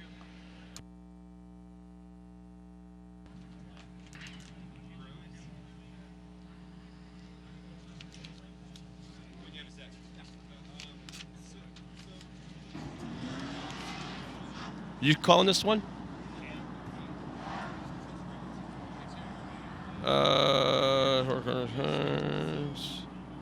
This is like your only one you'll be able to before you have to get lined up, right? You don't have that much time.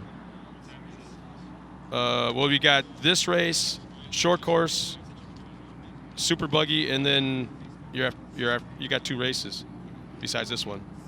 So this.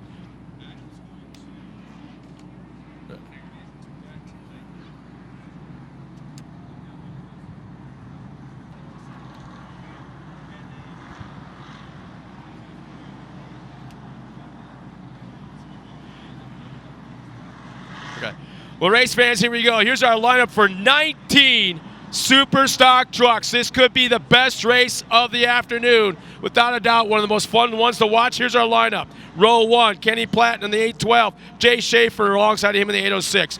Row 2, Gatlin Keener in the 886 alongside Troy Shaden in the 829. Row 3, Scott Heikla in the 899. And Tom Varner, the Tom and Tom Show, in the 837. Garrett Lohr and Mike Funk in the 819-807. Row 5, Nick Bing, Joy Machosik in the 833-851. Row 6, our current point leader, Mitch Dorr in the 897 alongside Jamie Kleikamp in the 825. Row 7 is Ken Wilson and Robert LeGrand.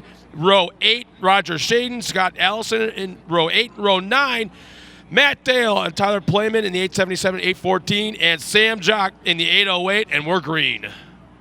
And I've got Luke Johnson up here in the booth right now, going to help us out for this race.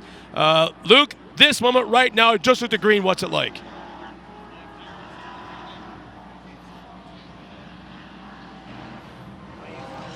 If you're the 812, you're wanting to get a good run as he is right now. Jay Schaefer falling back a little bit into the third spot, but you want to just get that lead and get going. The roost here at Bark River is hellish. Oh, we got someone spun around here in turn 1. Oh, man, they're 3-4 wide through turn 2. And how about that? I believe it was 2 rounds ago back at ERX, Troy Shaden was the winner. Right now running in that second spot as they cross the line. So it's Kenny Platt, Troy Shaden, Jay Schaefer, Scott Heikla, and Joy Machosik in the top 5.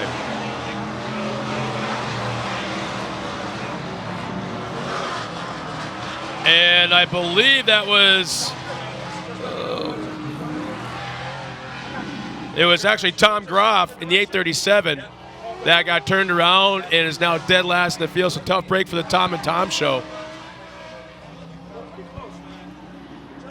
So you see these guys are coming back towards the grandstands here. You got to make sure you're real nice and straight through that S section.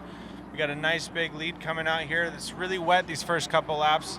You got to make sure you make minimal mistakes. You can see he's stretching that lead out right now. Man, it looks like Shaden might be slowing a little bit as he got his doors blown off right before the Cooper Tire Hill, as now he's getting pressure now from Jay Schaefer and Nick Bing through that long left-hand uphill sweeper, and he over-rotates. He over-rotates. That truck won 2 rounds ago back at ERX, and now will end up being almost, if not dead last in the field.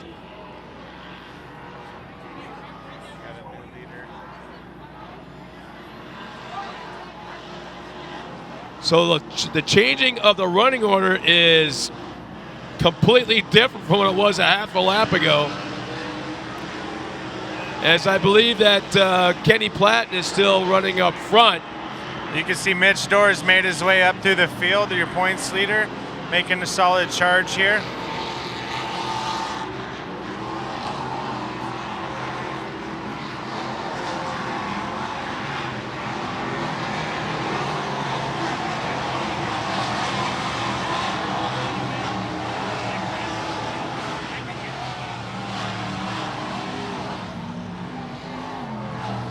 So from about third on back, they're still messing with position. As they're battling back and forth now through the Stewart Manufacturing turn.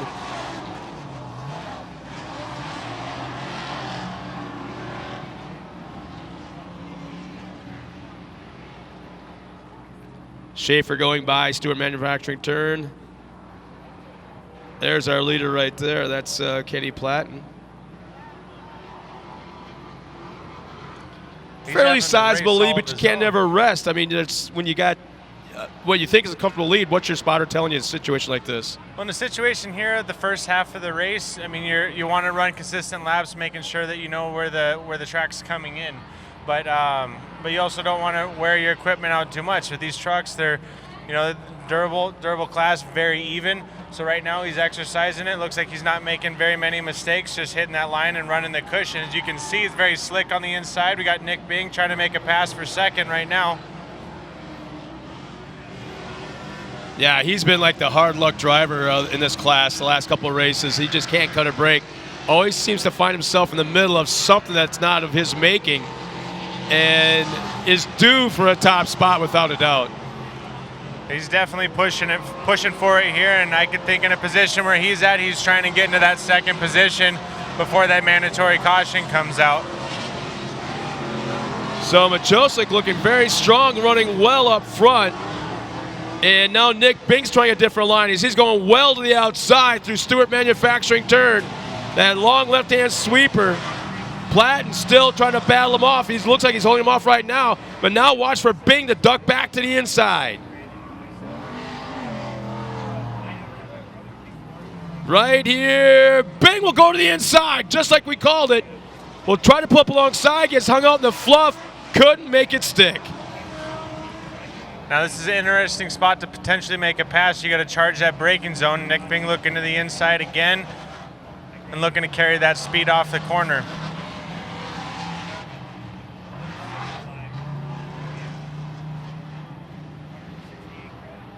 Now, I've always thought that when the green flag, I mean, you guys got butterflies before the green flag sitting there at the line.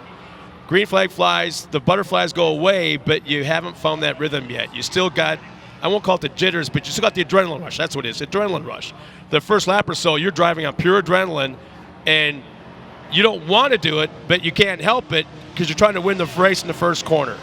Absolutely. And then finally, after the first lap, you find the rhythm, you calm down, you start breathing again, and that's kind of where they're at right now. I mean, is that where you're at? Yeah, you're looking for your groove, and you're also trying to get in the head of the other drivers. As you can see, we're having someone go around. Nick Bing is now going to make it up into the 6th spot. He's been pressuring, and you see a mistake out of our second place driver as Nick Bing now takes over the spot.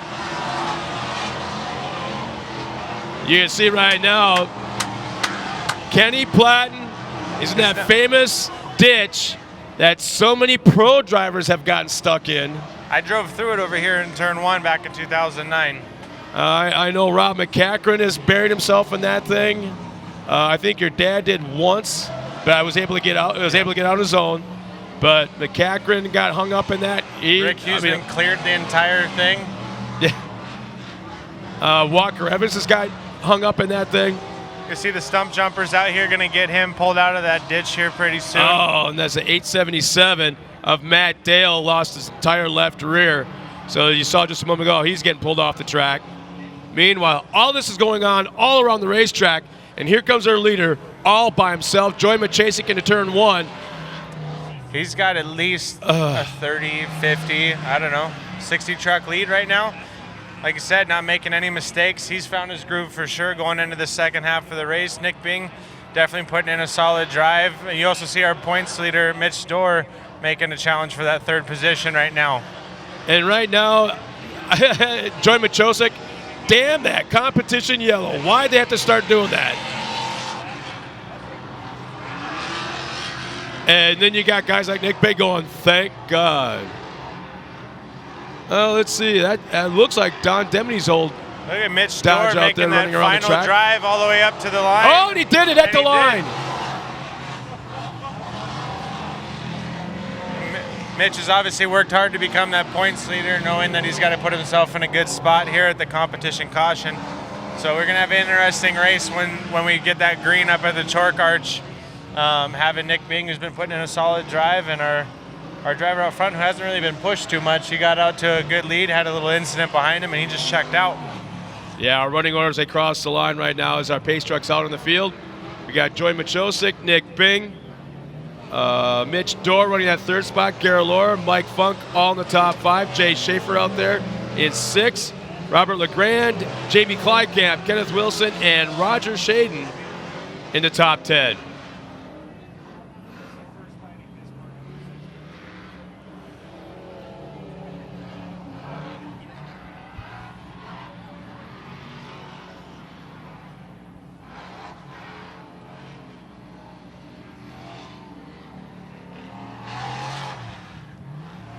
Well, I was just informed by somebody watching us back at home in Crandon right now, Tina Kuloff, I'm supposed to wish Lisa Brunel a happy birthday. So it's her birthday today. Happy birthday, Lisa. Tina had to stay at home. Ladies and gentlemen, up here, we did have a chance to see him just a moment ago before the race started. We got Luke Johnson up here. Luke, welcome to the booth again, and thank you so much for jumping in here. And in fact, a birdie told me that you're going to be doing the TV and live stream for Pro 4. My first color commentary gig. I get to fill in for my dad this weekend, doing the color commentary for Pro 4. So I'm very excited about that. Coming up here, watching some of the Sportsman races. I love watching stock truck. Or super stock truck. I'm sorry. These guys put on an amazing show, and then I get to go out and do a little driving myself, and then get back in the booth. So I heard something about you opening up a barber shop after the last race. Yeah, I did quite the job, but you know what? We're going green. We're going green here, and Bobby Runyon Jr. has a magnificent mustache.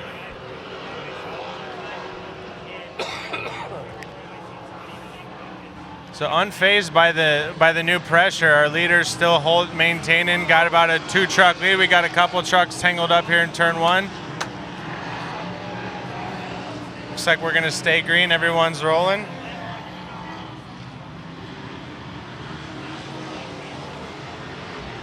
Well, Machosik pulling away once again, about 6-7 truck lengths over Nick Bing.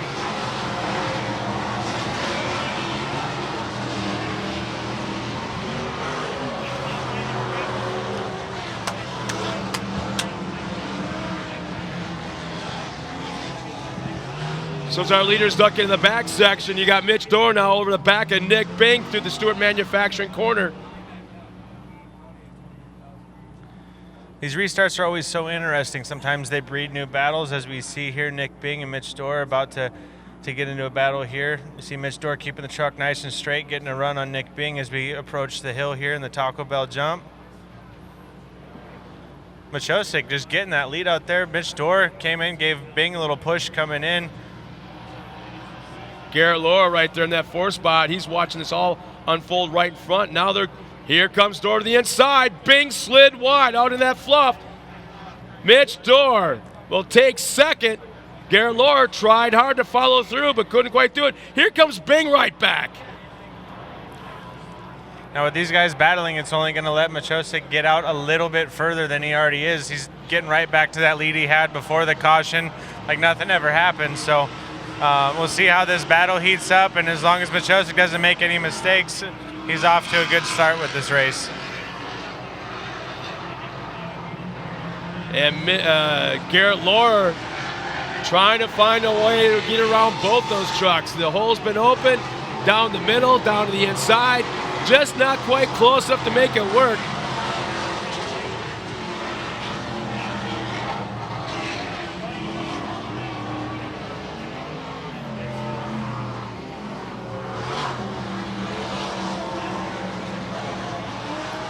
See if Mitch Dorr can do it again. Looks like he's going to go wide and then try going up under the bottom. Not quite enough. See if he can keep that truck nice and straight through the chicane before the big hill. Yeah, he's been going to the inside of these corners. Nick Bing has continually tried to stay to the inside, but He's slides got a nose wide. on him this time, so let's see. It should be interesting coming into this turn down here. Mitch has the advantage on the inside. Wow, that is some gutsy driving. Look at Nick Bing. Carried that momentum around the outside, held the line. He's such a quiet, unassuming guy. It's just hard to believe he's a race truck driver. And look at Garrett Laura. Laura trying to get in there.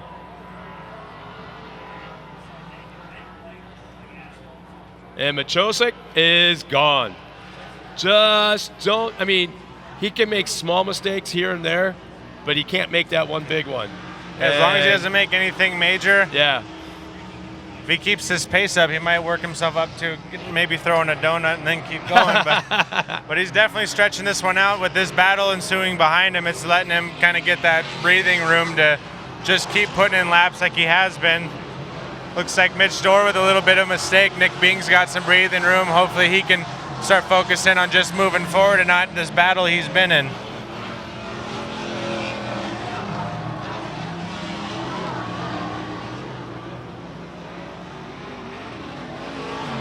As I'm looking at the lap times, the track is really coming around with only less than 2 laps remaining. Joy Machosik has the fastest lap by almost 2 full seconds over these almost 2 seconds back on lap time. Yeah, these two are very evenly matched. You see Mitch now trying the outside versus the inside. And Laura's sticking it in there as well. This battle is really heating up. Oh, man. Those brakes got to be crazy hot. Everything at this point of the race, the shocks, the brakes, everything's getting hot, starting to get soft. These guys are starting to, the adrenaline's getting to a point. These guys are all wanting to make sure they stick that final pass as the laps wind down. I know myself, I never really keep track of what lap number we're on. I'm just waiting to hear from my spotter. We got 1 to go, and these guys have been putting on one hell of a battle to see if Mitch can close back in and help with his points lead he's got right now. So it looks like white flag is coming out this time by Joy Machosik easily with about a 25-30 truck length lead over Nick Bing. But Bing has got a battle. He cannot rest. He's probably not even breathing at this point as he's watching that mirror, but then watching what's in front. He's making that forward of his so incredibly wide right now. Now that part of the track you just saw right there, that uphill, right hand, downhill, to me, that is the coolest part of this entire racetrack, that turn, because when they hit the top of the hill, you had already be set for the corner because your suspension unloads. Yeah. And you're going to slide sideways. You can approach it one of two ways. You can either try to hit the turn on the exit or the entry. I personally like to make the turn happen before the hill. Sometimes we pull a wheelie up and over the other side. Do we see our leader coming down here after the ski jump?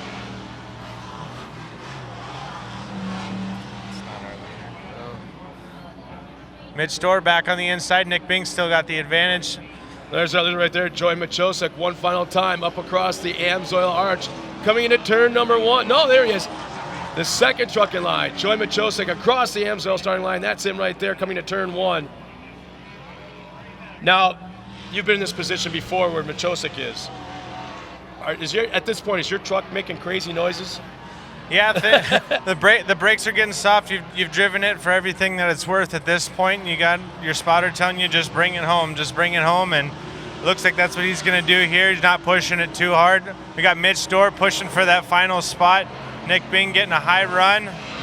It's going to be a close one down to the finish line here. Machosik will take the win, but the battle is on for second. Machosik will win. Nick Bing will be second, holding off Mitch Dorr. Garrett Laura wasn't very far behind as Mike Funk crosses the line in the top 5. Robert LeGrand as well. So nice run by the entire field, especially the top 3. We're going to take a quick breath, and you're going to get yourself ready for your next race in Pro Light. We'll be right back after this. Thanks a lot. Thank you for having me. What would happen if a side-by-side had more power than it ever needed, a smoother ride than ever expected, and as much storage and customization as a pickup truck? Where would you take a side-by-side like that? Where would it take you? Step behind the wheel of the new Bad Boy Stampede 900 4x4 with 80 horsepower and see for yourself what would happen.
Well, race fans, now is that great time as we wait for our guys to make it up to the podium.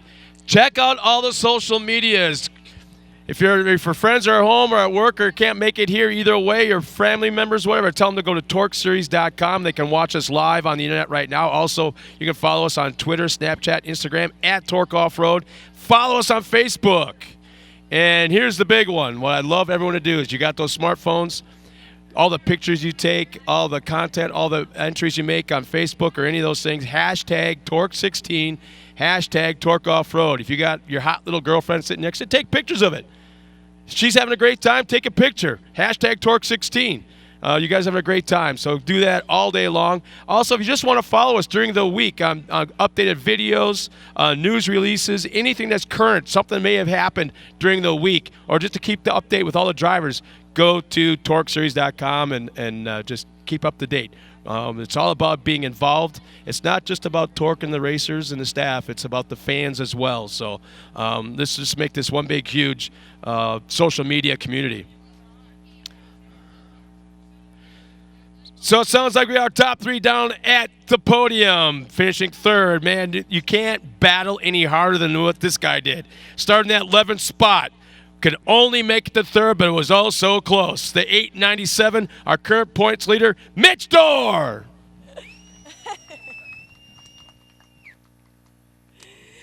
Congratulations to you, Mitch. That was quite a, you're like, oh, I'm right here. You've been doing great. Like I said, you're the current points leader. How are you feeling coming off of ERX to this track today?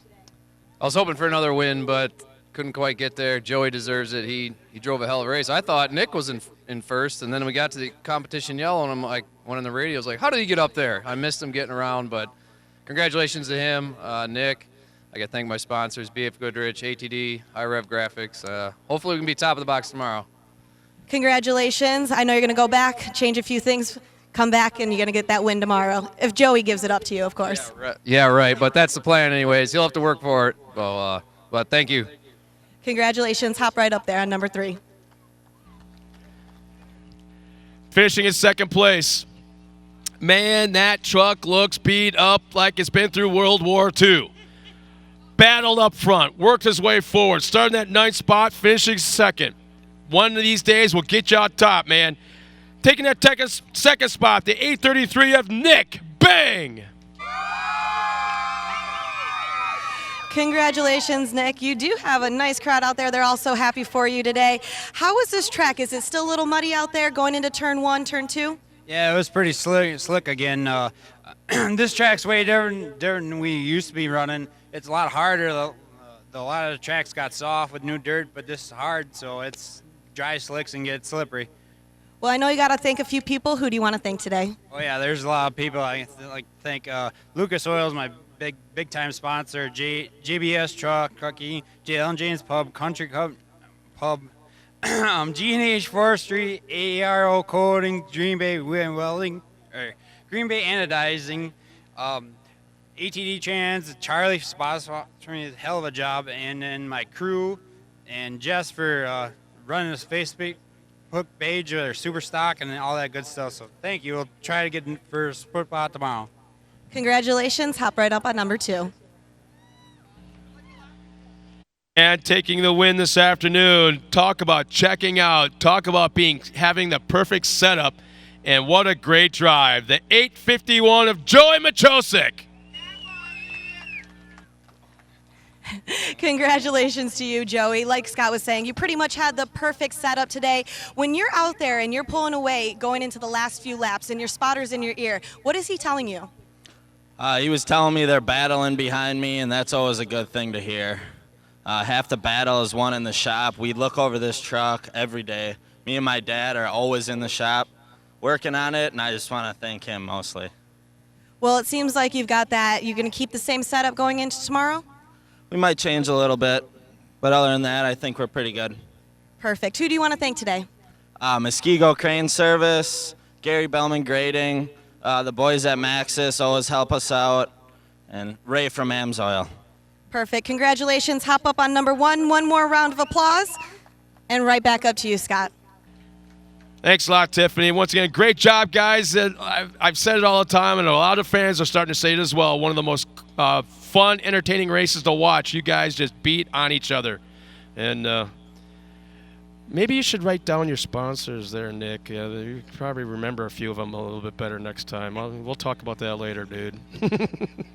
Nice job, guys. Congratulations. We got just a couple of minutes before our next race, which is probably the fun one to watch all afternoon. It's the Short Course Kart Kids. We'll be right back with them in just a moment.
Ladies and gentlemen, while we got just a moment, let's go down trackside to Tiffany Stone, who's got some special guests.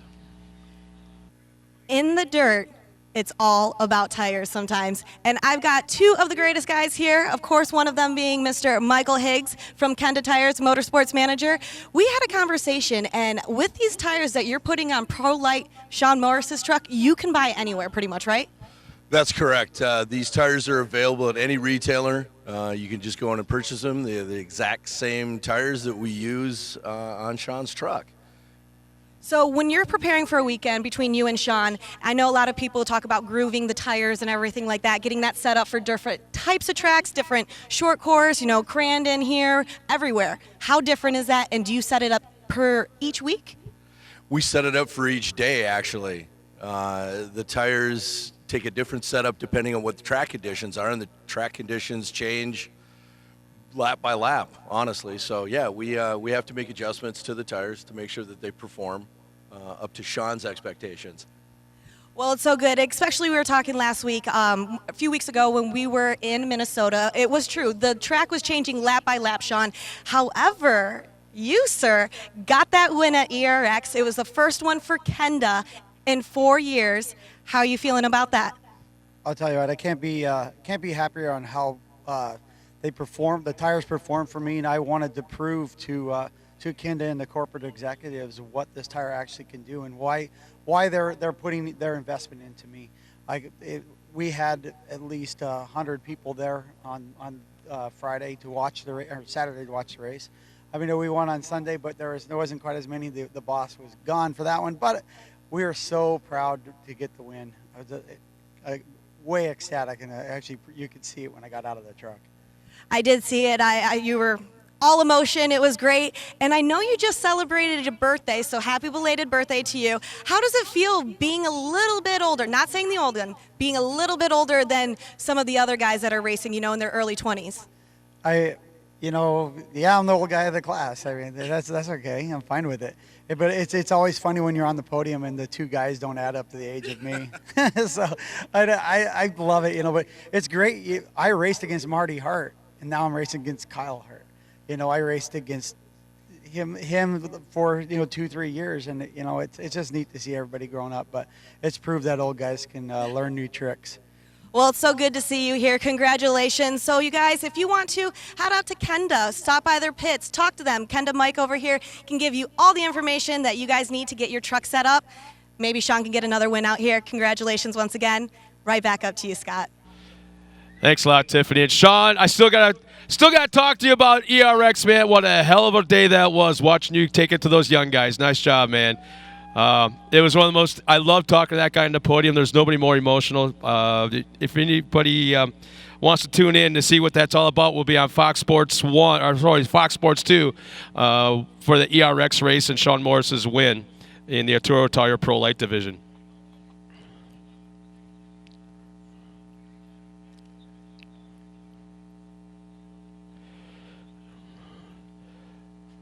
Well, race fans, welcome to everybody watching us on Facebook Live. We are now all over the social medias. We got new people tuning in. Again, on Facebook Lives, we got kids coming out in the short course carts, as well as the pros coming up in just a little bit. The Arturo Tire Pro Light, the Pro 2, Pro 4, both classes, 900 horsepower. We'll also be going at Fox Sports Go at 4 p.m. with all the pro classes. In fact, here come the kids in the short course carts. Again, welcome everybody at Facebook Live, as we are now all over the social medias.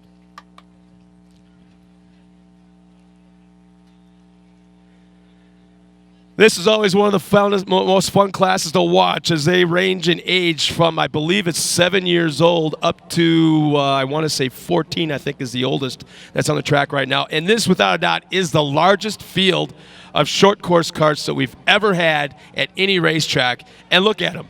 They look just like a Pro Light or a Pro 2 or Pro 4. And you know what? How cool is it that you're a guy here from Bark River? We've got a young one out there in the racetrack on the pole at his home track. I'm talking about the Hannahville Potawatomi number 97 of Aiden Wandasega. Yeah, that's awesome. Just his first year in the class this year, and lead the pole. Look at this big crowd up on the hill. He's He's probably not nervous. Hey, Scott, you think he's a little nervous? Oh, heck yeah. There's a lot of family and friends up here, I'm quite sure. Starting alongside him will be Troy Johnson, the 11. John Holcher is inside of row 2 with Mike Funk, and alongside him in number 7. In row 3, it's Aiden Horde in the 28. Zachary Rohanowitz in the 31. Row 4, Gage Garver in the 29. Paige Rohanowitz in the number 5. Row 5, it's Easton Sleeper in the 13. Ashton Horde in the number 9. In row 6 is Carter Vandenhoeven in the 77. And current points leader alongside of him is the 45. It's Owen Van Epren. In row 7, I believe it's Kenny Marquardt, the number 90. It could be Sam or Kenny, but I'm hoping it's Kenny right now, or Kennedy, I should say. Braden Boshaw is out there in the 20. And Hope Conrad in the 97C. So that rounds out the field. So much shorter course than what the rest of the guys have been running this afternoon. But you know what? It's really, sometimes it's almost more fun to not even watch this race, just to find out where the parents are sitting and watch them. I know, I like it. You see all their parents like helping out on the sidelines. If somebody goes off track, they help them get it. I mean, it's a family sport, and these kids are living a dream, if you think about it. If we had this when we were kids, I mean, look, you're going to see a lot of these names in the next 6-7 years coming up into the bigger buggy classes, some of your Sportsman stock, enduro truck, wherever they feel. I mean, even in the pro, a lot of these guys. Well, the freakiness to start is moms are probably passing out like crazy up there in the grandstands. They're 4-5 wide through turn 1. Just all over the place. They're about 13, maybe 14 horsepower, and we've got a parking lot. Yep, the corner workers got their work cut out for them now. As, let's see, our early leader has pulled off the track to the inside. So he has steering issues, it looks like, in the front end of that truck. So it looks like Paige Rohanowitz and Carter Vanderbilt running 1 and 2. Mike Funk, Easton Sleeper, and Zachary Rohanowitz around the top 5. As the race goes on. And, you know, it should be noted, too, that they're belted. This is a full roll cage. They run a containment seat, 5-point harness, full fire suit, shoes all the way up to the gloves, the whole 9 yards, head and neck restraint, so basically a Hans device. And, I mean, they are safe in there. They're probably safer in that truck right now than if they were playing baseball or football. Yeah, they are. I mean, all these trucks are well built. Let's go down trackside to Kate Osborne with a very special guest. Kate? We're out here in the hot pits with Chad Hortis. He is watching his girls in the short course carts. And, you know, it's interesting to see you be able to talk with them, kind of give them your advice and insight. What is it that you tell the girls? You know, just first of all, just keep them calm and just try to keep them confident. You know, they're young. I wish I could have done something like this at this age, but just, you know, tell them you can do this. You know, back at home, they're big into baseball, they're big into basketball, they're competitive, they're good at it. And just because there's a bunch of people watching you and a bunch of people you don't know doesn't mean you can't shine at this. So I think I'm more excited. I know I'm more excited than they are, but I'm just excited to be here at Burke River watching them. What do you think this really teaches them as they grow into their career? Well, you know, first of all, you know, it's sportsmanship, winning, losing, and, you know, there's times that I get frustrated, things that happen on the track with them racing that I don't like. And, you know, I've noticed over the years when I get out of my truck, things will happen and they're kind of looking at me. Is Dad going to blow up? Is Dad going to be mad? You just got to teach them, you know, things happen, and don't let the highs get too high, the lows won't feel so low, and just get after it. What is it like as a parent? You're taking your driver hat off. As a parent, you're watching them, and you know their ins and outs, you know their weaknesses and their strengths. How do you keep your control? You know, I can tell when they're frustrated out there. My youngest daughter, Aiden, she's just passive. She just cares about everybody's feelings, doesn't want to upset anybody. And my daughter, Ashton, she's a little bit more aggressive, wants to get out there and win. So if Aiden has a rough day, we can deal with it. If Ashton doesn't do so good, we're like, oh, it's not going to be good back at the pits. What is it like having them watch you? You know, you mentioned they watch your reactions. They're here supporting you, and they've been at quite a few of the events, and we'll see you out on the track later today, starting at 4. What really is it like to have them there supporting you? It's just, you know, it feels great. And since they were babies, infants, they've been here watching me. And, you know, one of the biggest things, you know, when you win a race or get on the podium and you pull up there, you know, your sponsors, your friends come up. But when they come poke their head in the truck, that's you can't even explain it. But I'm just so happy to be here supporting them and being able for them to do something I couldn't do at that age. And hopefully I can bring them up into the pro levels. And someday when Dad gets out of it, they keep doing it. Totally. Well, as we all know, races begin on TORCseries.com. Make sure you check it out 4 p.m. It's going to be live streaming all day. You'll see this guy, hopefully, kicking butt in a Pro 4. And as you've gotten ready, you know, so the switch over from ERX to here at Bark River, we've been told it's kind of like a larger, you know, ERX, or ERX is a smaller Bark River. How do you see that comparison?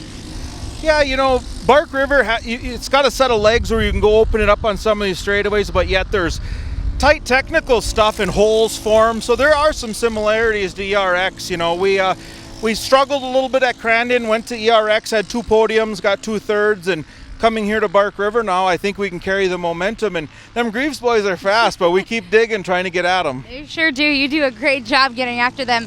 Well, guys, remember, you can check us out all day long here. Live stream with the Pro Series starts at 4 p.m. TORCseries.com. Make sure you don't miss out on any of that action. Do you have anything else to say? Just watch for the Amsoil Ponzi, Max's truck. There you have it. I'll let you get back to the girls. All right. Thank you.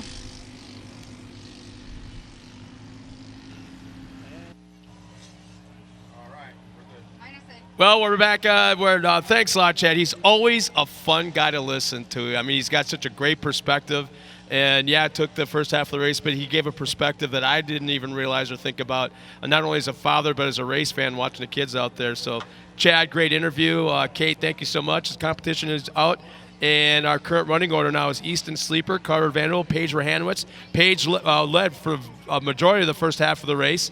Now back in third, Braden Beaushaw, Zachary Hanowitz, and Aiden Wandesega in that 6th spot. Hope Conrad, Aiden Horde is back there in that 9th spot.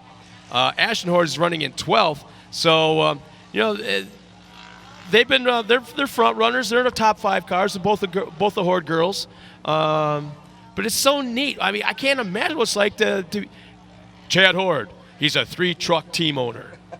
Think about it. He really is. I mean, he's like, you know, yeah, 2 of them are kart kids, but, you know, it's still, you know. And but it's pretty cool to walk down into that semi right at the bottom of the hill on the right-hand side.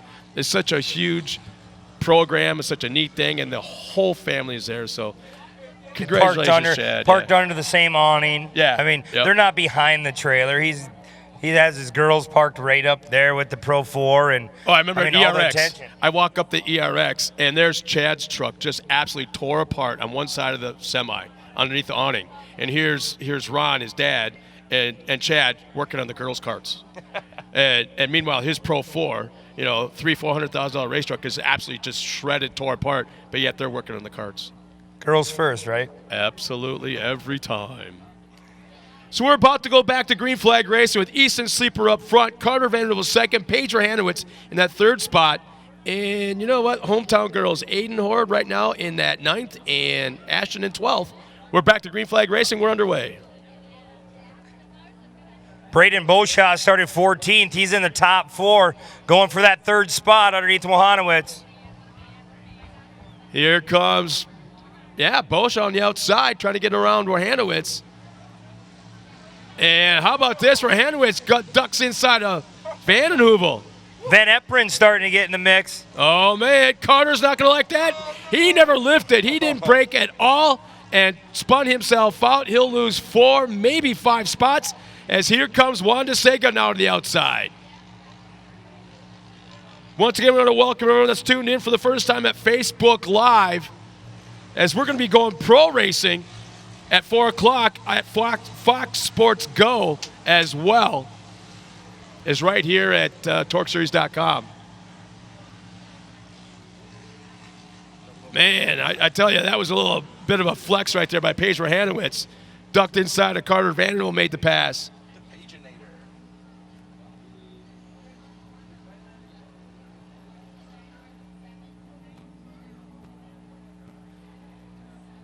Tell you, Easton Sleeper's got it figured out today.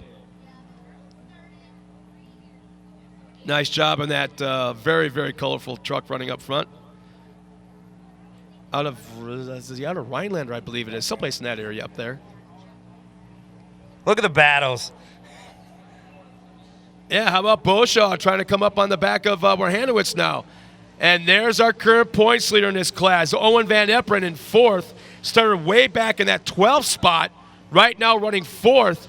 And that is an exact replica, a duplicate, I should say, of his dad's Pro 2, who's going to be coming out here in just a few moments.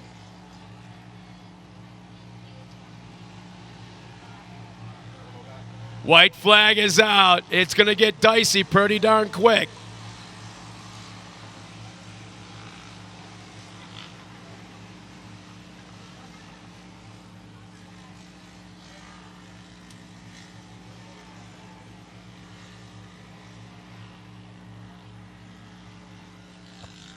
Braden Bolshaw starting to look on the outside going up the hill. Oh, man. Okay, duck inside, duck inside. No, can't do it. Get a little run, and then lose a little bit. Now here comes Van Eperen on the outside of Boshaw. He'll duck back behind in the back bumper one more time, but here it comes down to turn 1.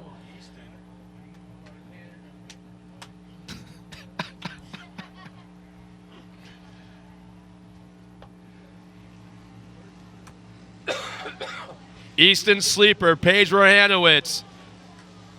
Braden Boshaw has that 3rd spot. Here comes Van Eperen on the outside. You can't get any closer to our top 4 right now. 2 turns remaining. Werhanowitz is right there. Here comes Boshaw on the inside. Sleeper will take the win. Werhanowitz will hang on for 2nd. Boshaw 3rd.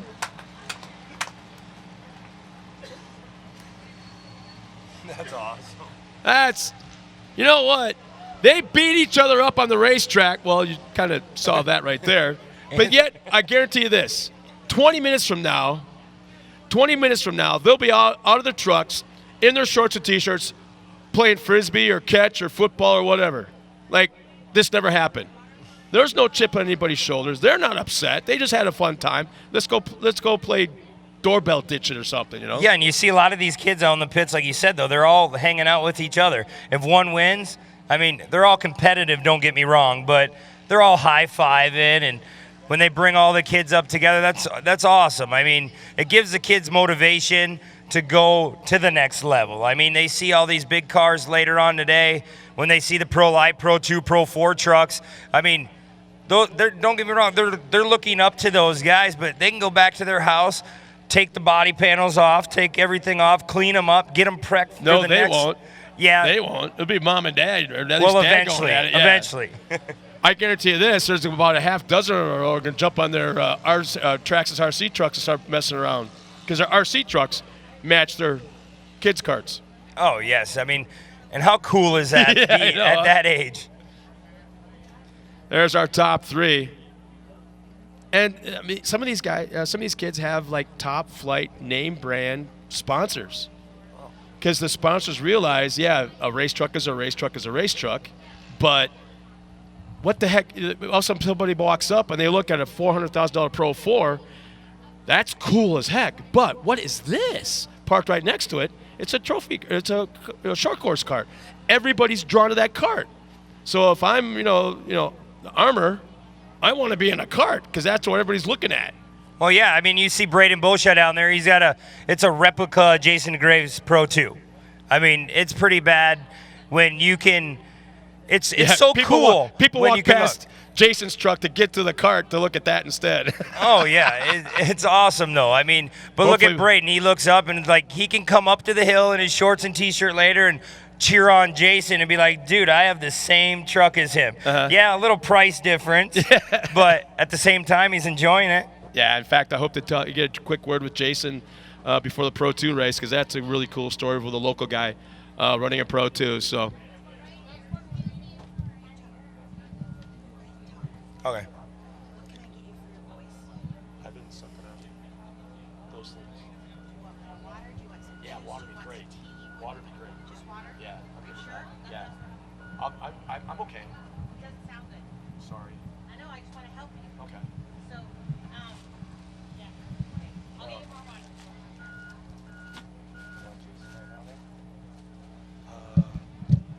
Are you going to go to the podium first? You know, as these kids crawl out, like I said earlier, they're actually in their 5-point harnesses, their head and neck restraints. They got the Hans devices, full helmets. I mean, full face helmets. I mean, you can Handed see Dad them. the helmet. Yeah, how about that, Easton? Kind of happy. Yeah, kind of happy. And you have Paige. She ran one heck of a race, and a little disappointment on her face, but they're competitive. Their dad, he knows what he's doing with those carts. He's not out just to let the kids go around. He's out there setting those things up for them. He wants to win. I mean, he was a crew chief for Ben Wanasega back in the day, and that truck always finished up first. He's a smart man, and to see both of his kids running in the top 5 week in and week out, I mean, that gives him so much gratification. Like, we're not just coming here to do circles and laps. We're out here beating and banging with the best in the business in our class. Yep, you see Scott Beauchamp down there. There's Easton. Yep, yeah, he's kind of happy, just a little bit. What do you think? And I swear to God, he's got like one of the coolest fire suits of any driver out there. I don't care if you're a pro or not. Sportsman, doesn't matter. I think that is one of the coolest looking fire suits right there. They are pros, Scott.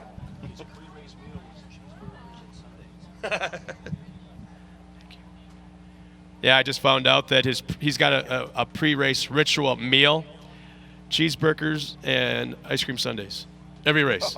Yeah. Healthy. Oh, yeah. Well, it must work.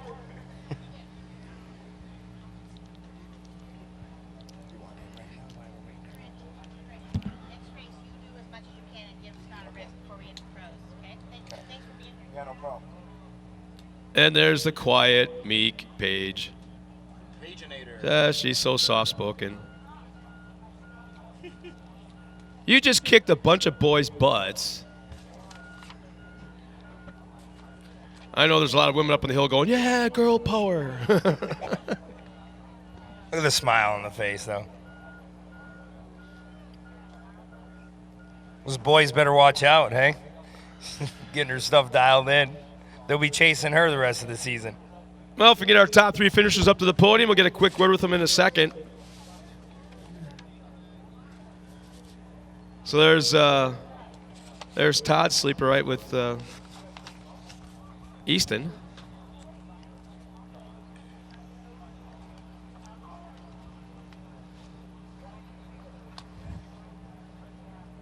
There's the guys that have been working today, those water trucks. I mean, the track has been absolutely perfect today. The wind's blowing in the perfect direction to keep all the dust away, what little there's been, which has been next to nothing. But it takes a lot of work. Look at all that equipment out there. I mean, everybody puts in their part. Well, race fans, let's now meet our top 3 finishers in the short course carts. I like to call them pro kids. Taking third, man, what a great move that was on that last lap. How about this? A local kid made good. The number 20, Braden Beauchamp.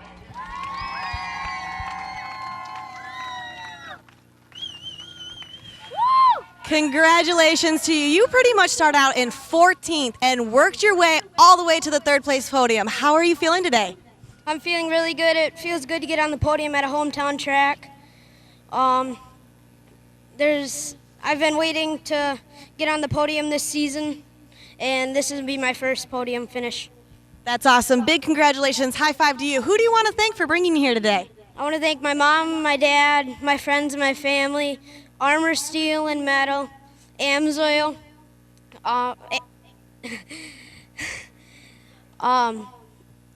5-Star Race Buddies, Rugged Radios, and VP Race Fuels. That's awesome. Good job. Don't let that feedback bother you. It's okay. Even the big boys get a little distracted by that feedback.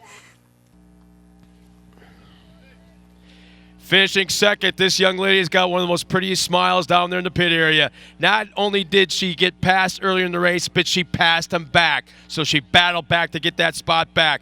Taking second, starting in the 8th spot, the number 5, Paige Rohanowitz. Congratulations to you, Paige. You can't be so quiet and soft-spoken when you have Pageinator on the back of your truck over there. Congratulations to you. How do you feel right now? I feel great. It feels so good, and like Scott said, you just kicked all those guys' butts. How are you feeling about that, too? I'm proud of myself for leading first and then finishing second. That's awesome. Who do you want to thank today? My dad, my mom, my little brother and sister, Edwards Collision Center,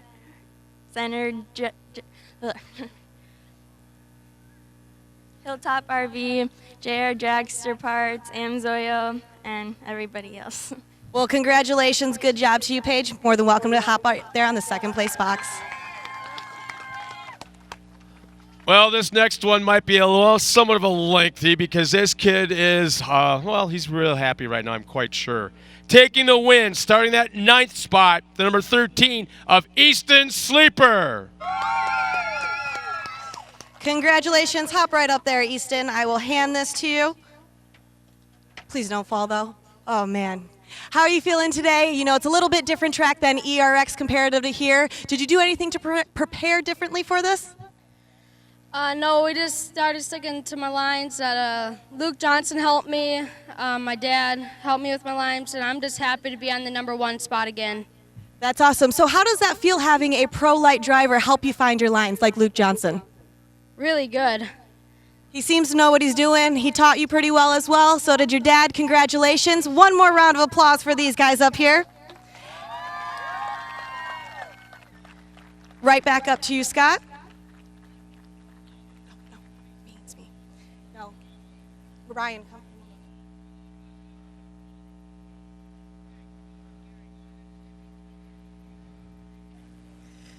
Thank you guys so much for watching on Facebook Live. If you want, we have one more Sportsman race coming up. You can always tune into TORCseries.com to see everything, including all the driver interviews. Stay tuned.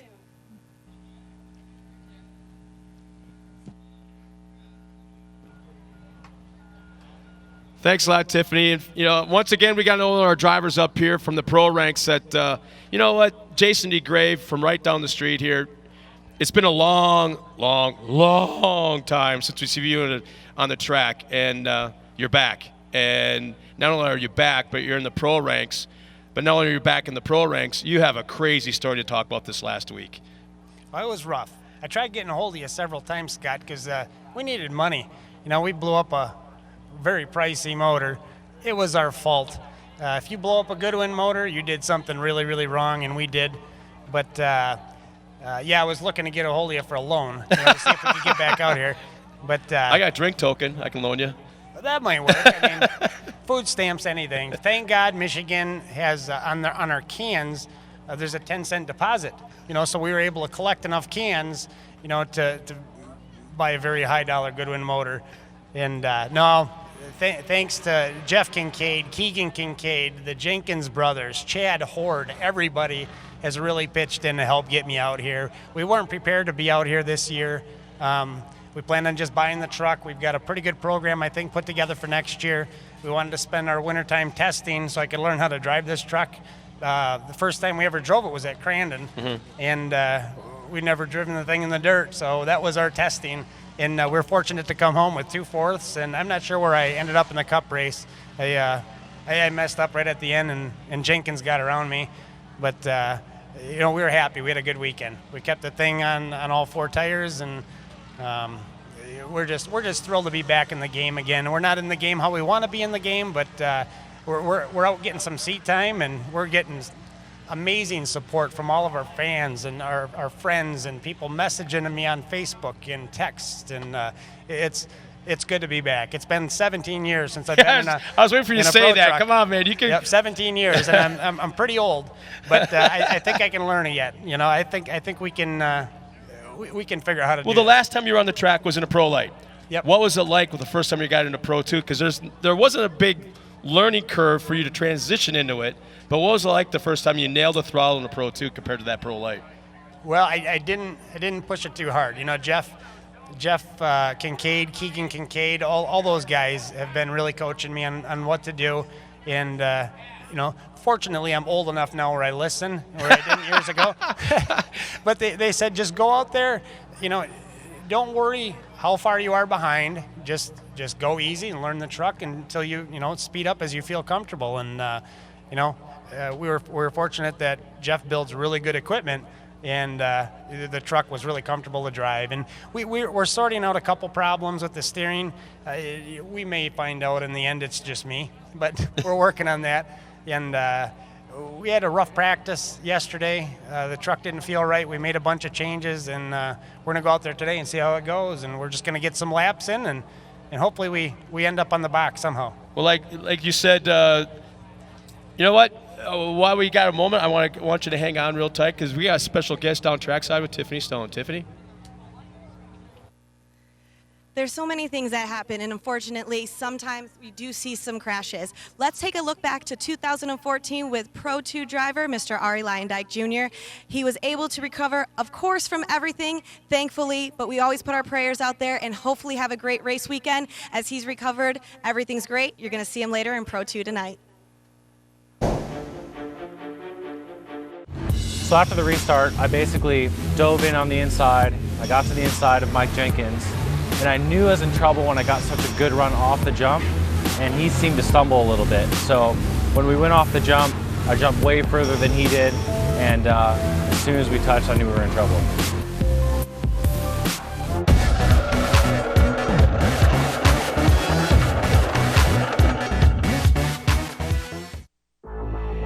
So I went to the hospital, discovered I had a broken clavicle, pretty bad break, so he said that I'd have to have surgery. As soon as I got back to Arizona, Dr. Sheldon Martin, who's an excellent surgeon, he had me in on Tuesday. My bone was cracked like this, so it was a diagonal crack right in the middle. So they just put the two pieces together, put 2 screws through that bone, and then laid a stainless steel plate over, and then 6 additional screws. And I have full mobility, full range of motion in my shoulders, and it definitely hurts, like having the weight of that belt on me. But you know, straight away, no painkillers, just try to heal as quickly as possible.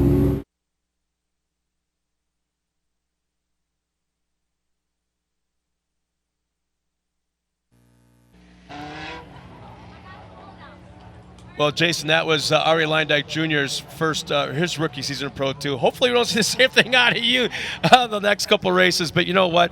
It's so good to have you back on the track. Very cool looking truck. Great looking sponsor. Best of luck on your home track, man. Yeah, we're going to put on a race face and go down there and practice. So we're going to get some seat time and try and have fun. And we're going to be racing next year. So watch out, Keegan. Watch out, CJ. We're coming to win a championship next year. So we're getting seat time for now. Thanks, I appreciate your time, Scott. Good luck, man. Thank you, man. All right, Jason E. Gray coming up on Pro 2 in just a moment from right here in Park River area.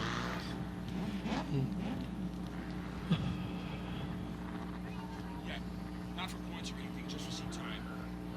She's in the back in her SR1. Yep, she's in her SR1. It's only for seat time. Well, ladies and gentlemen, here's our lineup of Super Buggies and a special story real quick. Here we go with our lineup. Joe Eppers in the 99, Ken Mosch in the 26, Ryan Schwab in the 2, Mark Steinhardt in the 31, Mike Meister in the 94, John Fitzgerald in the 14, Larry Pegram in the number 5, Herman Barnum in the 22, Brian Bosia in the 32, and Chris Hanlon in the 72. And if you look dead last in the field, that is actually from the West Coast, an SR1 side-by-side UTV with basically a crotch rocket motor in it. That's Corey Weller, who'll be out here in a Pro UTV later on, but that she brought for just fun. So that was just a display vehicle. So we're going to see what she can do out there with that thing. Look at that thing just coming up to the field. I'm telling you right now that SR1, I'm going to take a moment real quick, has got the craziest horsepower to weight ratio of any race car on the track. Pro 4, Pro 2, Pro Light, Super Buggy, it doesn't matter. As they cross the line, Ken Mosch with the whole shot. Mark Steinhardt, Ryan Schwabe, John Fitzgerald, and Mike Meister in the top 5. And Corey Weller's out there just running laps to kind of, you know, there's never been an SR1 in the Midwest before, to say nothing about being the first one at Park River. So right now, this is kind of like a sprint run. She's out doing laps, not getting in the way, but that car is competitive in this class, and I think it might be the quickest car out there. But she's going to stay out of the way and see what this thing can do. But right now, it's all about Ken Mosch running up front. Steinhardt not giving him Steinhardt not giving any breathing room to our race leader. Steinhardt, first year in Super Buggy. Yeah, he did very, very well at ERX a few weeks ago. And it's hard to believe to say that, he's a rookie in this class.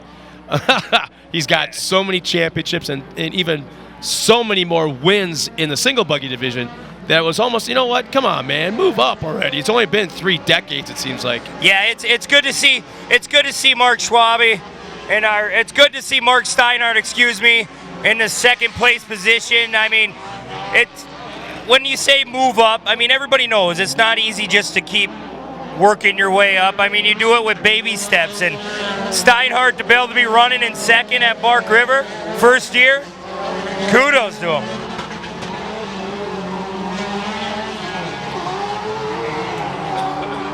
Wow. John Fitzgerald's moved up into that 4th spot. Ryan Schwabe looking awfully strong right now. There's our top 2 cars coming in around the corner. And Steinhardt just playing possum, just waiting. Yeah, Masha's looking real strong. His first year behind the wheel of a Super Buggy, but Steiny right now looks like he's just being really, really patient. He is. He knows this track will come to him. Car's working great. Years of experience helps too, Scott. I mean, when you can sit in a car that long and understand the car, know what it's going to do, that's why he can do so well his first year in Super Buggy. I mean, he's not just a fly-by-night driver. Look at him. He's just working our leader.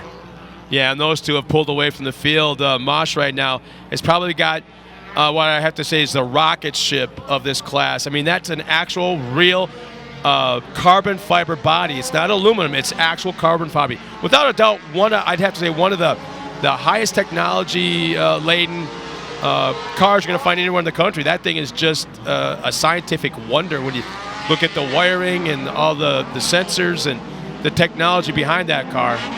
Fitzgerald now running in 3rd. He's a perennial favorite in this class. In fact, he's a points leader up to this point.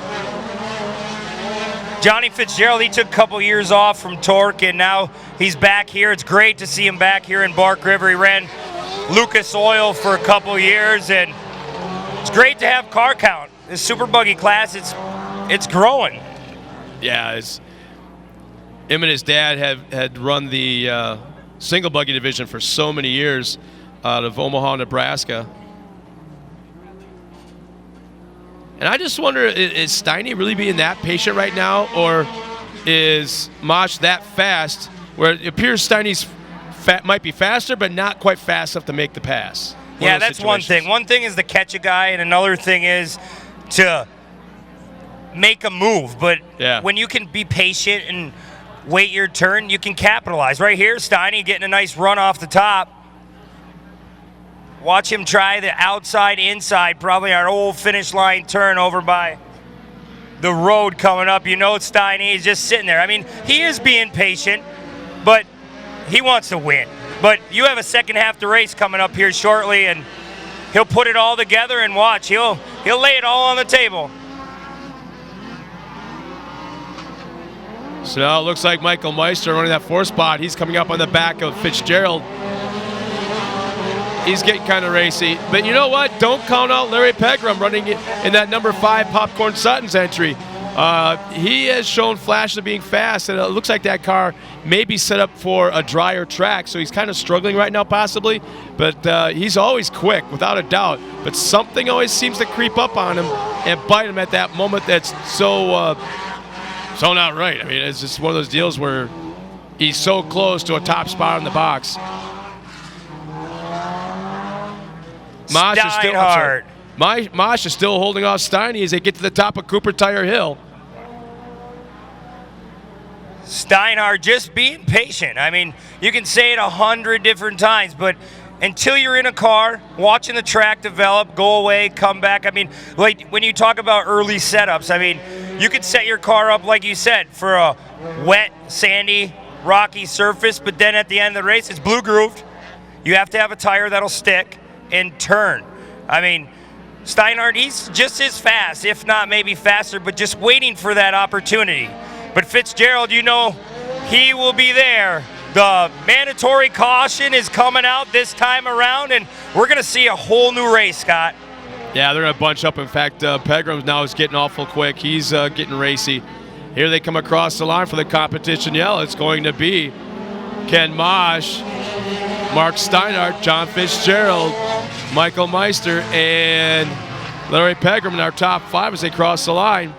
As Richie Kuloff has jumped out onto the track in the back section with our KC Highlights Vision Wheels Cooper Tire Pace truck.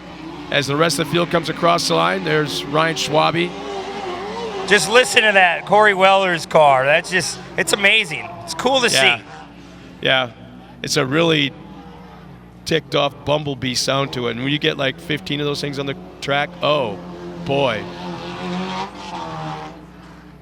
I think it's just pretty cool that Burke River and TORC has allowed her to put that car out on the track, and they made an agreement that she'd not stay out of the way, but not get in the middle of things. And she's never ran that thing at a track this large. This is one of the, I'd say, second biggest track in the country, and be able to take that thing and turn it loose.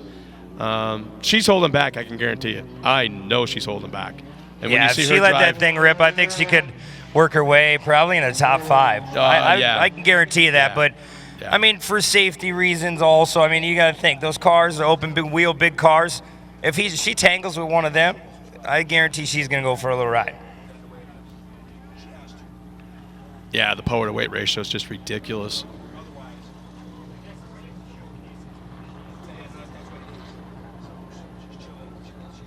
Think Fitz has something for him? He was on the podium at ERX, but it was kind of a struggle. It didn't seem like he was at 100%. I still don't think he's at 100%. I think Steiny is going to get racy in the second half. You just wonder if Steiny is going to make the move early or just camp out. No, I think he's going to try going for it right away. Yeah. I mean, you want that clean air. You don't want to. And the thing is, we're speculating, so we both could be wrong. I know I could be wrong. Well, about we'll just Fitzgerald. find out. Yeah. Green flag is out. We're back underway. Coming to turn 1. Once again, it's Ken Mosh. Here comes Steiny taking a peek to the inside. Fitzgerald third. Meister now.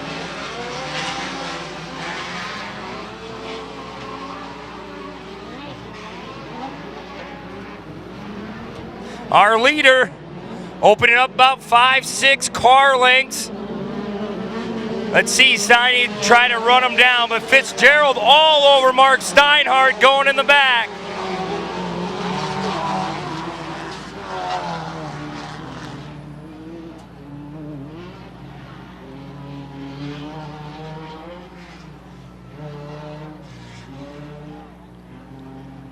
Yeah, the track has started to dry out in that back section right around the Stewart Manufacturing corner.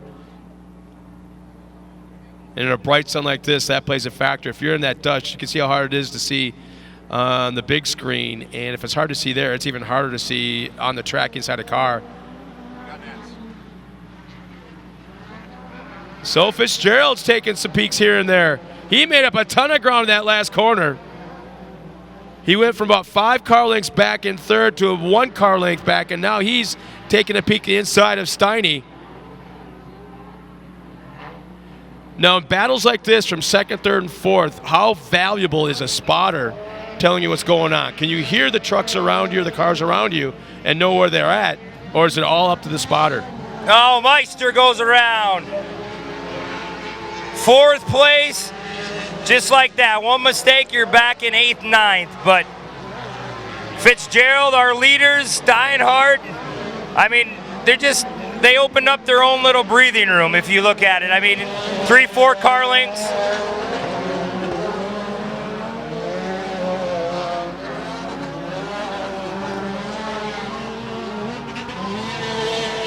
But getting back, Scott, about having a spotter works awesome. I mean, you don't want him to drive the car for you, but at the same time, he's your eyes in the sky. He or she can look at it, I mean, put it in perspective and be like, okay, where are you faster, where are you slower? But at the same time, he can see behind you, which in these cars, you don't have rear view mirrors. you're relying on that person, and you drive your heart out, but at the same time, you hope that he tells you where he's working you, where he's not working you, so you can, if you're sitting in Steinhardt's position, you want to still be chasing forward, getting that lead. But at the same time, you don't want to open up a door, blow a corner, and then give Fitzgerald the lead. Or second place. Yeah, we got our top 3 now all in a position for that top spot. Again, we got Ken Mosh running up front, who's had the lead from the drop of the green flag. Really taking advantage of that front row starting spot. And I just don't know if Steiny's got anything for him.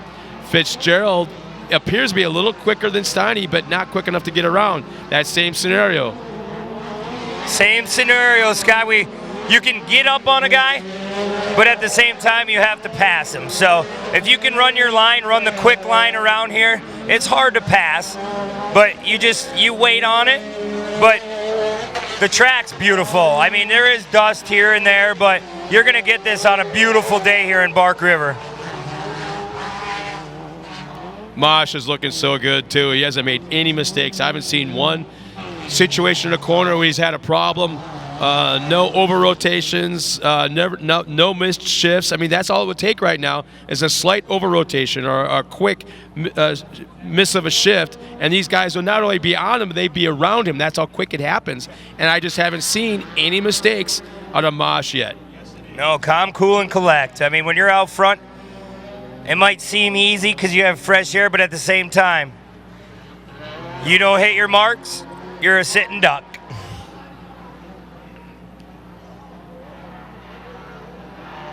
Looks like white flag is coming out this time around.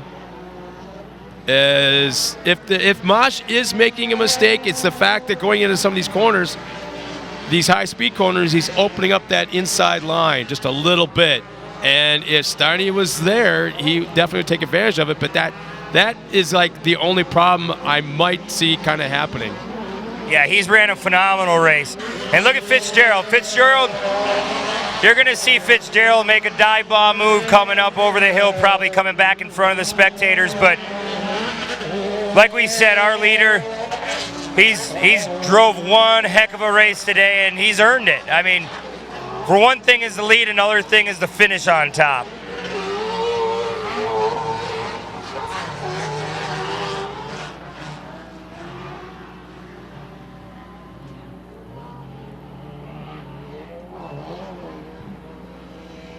Steiny now with about a 4-car length lead over Fitzgerald, who's running in third. 1/2 lap remaining. For the last couple laps, though, Scott, you see they hold their own. I mean, Fitz is working his butt off trying to get around Steinhardt, but Steinhardt just holding his own, running a fast line, and it's hard to pass. I mean, Steinhardt, you don't take nothing away from him. First year in Super Buggy, getting a run in the top 3. I mean, he's doing amazing. We're watching history right now because this could be Mosh's first career win right here.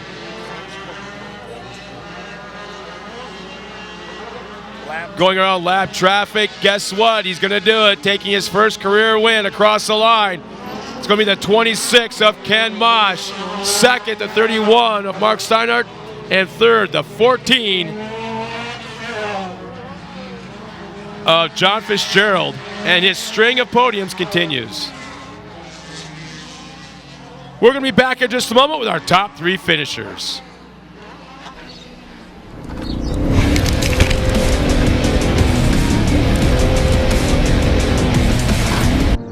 Built to raise the bar for comfort and performance. Tough enough for the roughest trail. Tame enough for the daily commute.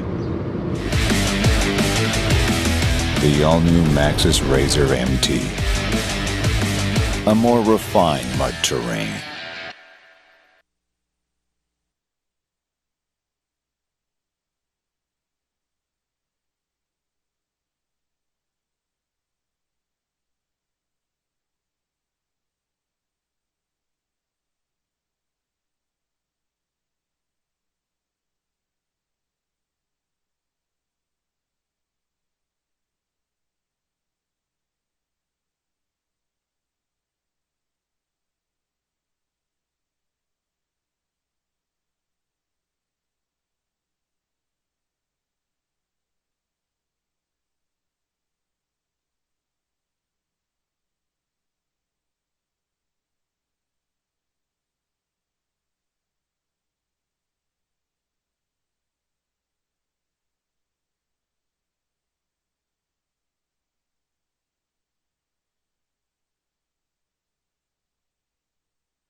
Well, race fans, let's now meet our top three. His string of podiums continues as our current points leader. Finishing third this afternoon, the 14 from Omaha, Nebraska, John Fitzgerald.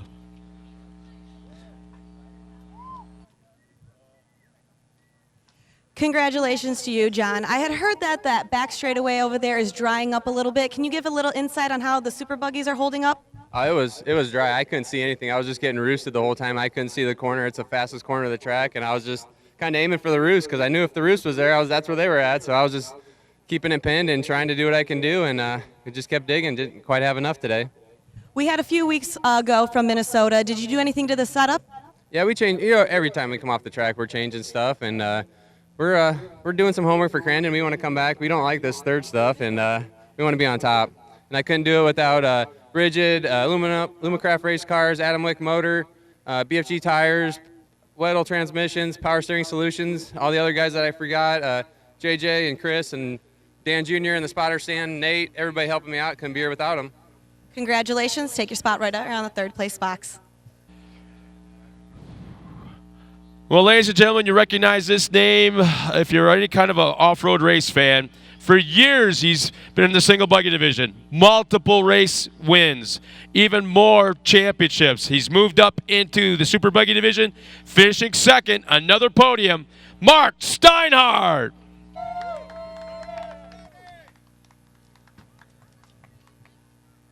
Congratulations to you on the second place podium. We've always talked about consistency. You seem to be very, very consistent in what you're doing.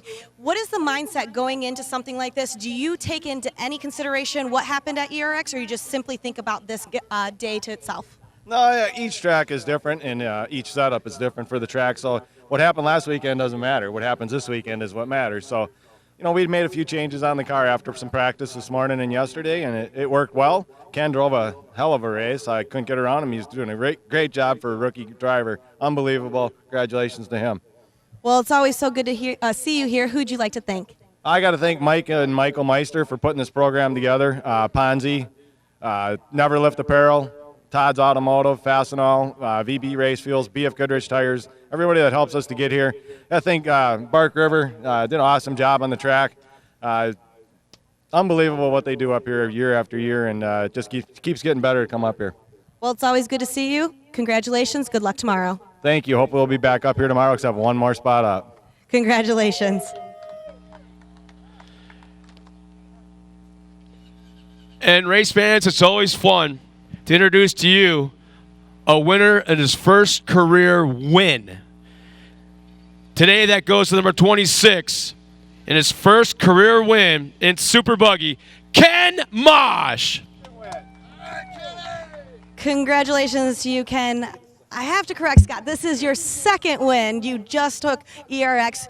Third time racing. It took you 30 hours to get here. How are you feeling with this back-to-back? Oh, all the hard work pays off. I don't have any sponsors, but I got a lot of good friends, and they help me every bit of the way. Well, your friends are always going to be your sponsors. They're the ones that are helping you out here. So it's so good to see you. Anybody you want to thank? Oh, definitely my wife, my son Roxon, the CMFs, Slick Rick, Robin, Jimmer, the Grease family. Kathy made me a podium breakfast sandwich. That's what she calls them. So she said, Kenny, you better get on the podium. I think I might need to get one of these from Mrs. Mama Greaves over there. I'm assuming it was delicious and a fast drive. And healthy, you know. Kathy's all about fitness. She's got that 8-pack, 12-pack, you know. So 7:30 a.m., be ready. Those are goals that I want to have, like Mama Greaves. Well, congratulations. Pop back up there. Congratulations to you. One more round of applause. And right back up to you, Scott. Thanks a lot, Tiffany, and apologize, Ken. I forgot about ERX, but nice job just the same. You're looking too good for your young age out there in that racetrack. Nice job, guys. Once again, thank you so much, everyone, for watching us today's Sportsman Series at TORCseries.com and Facebook Live.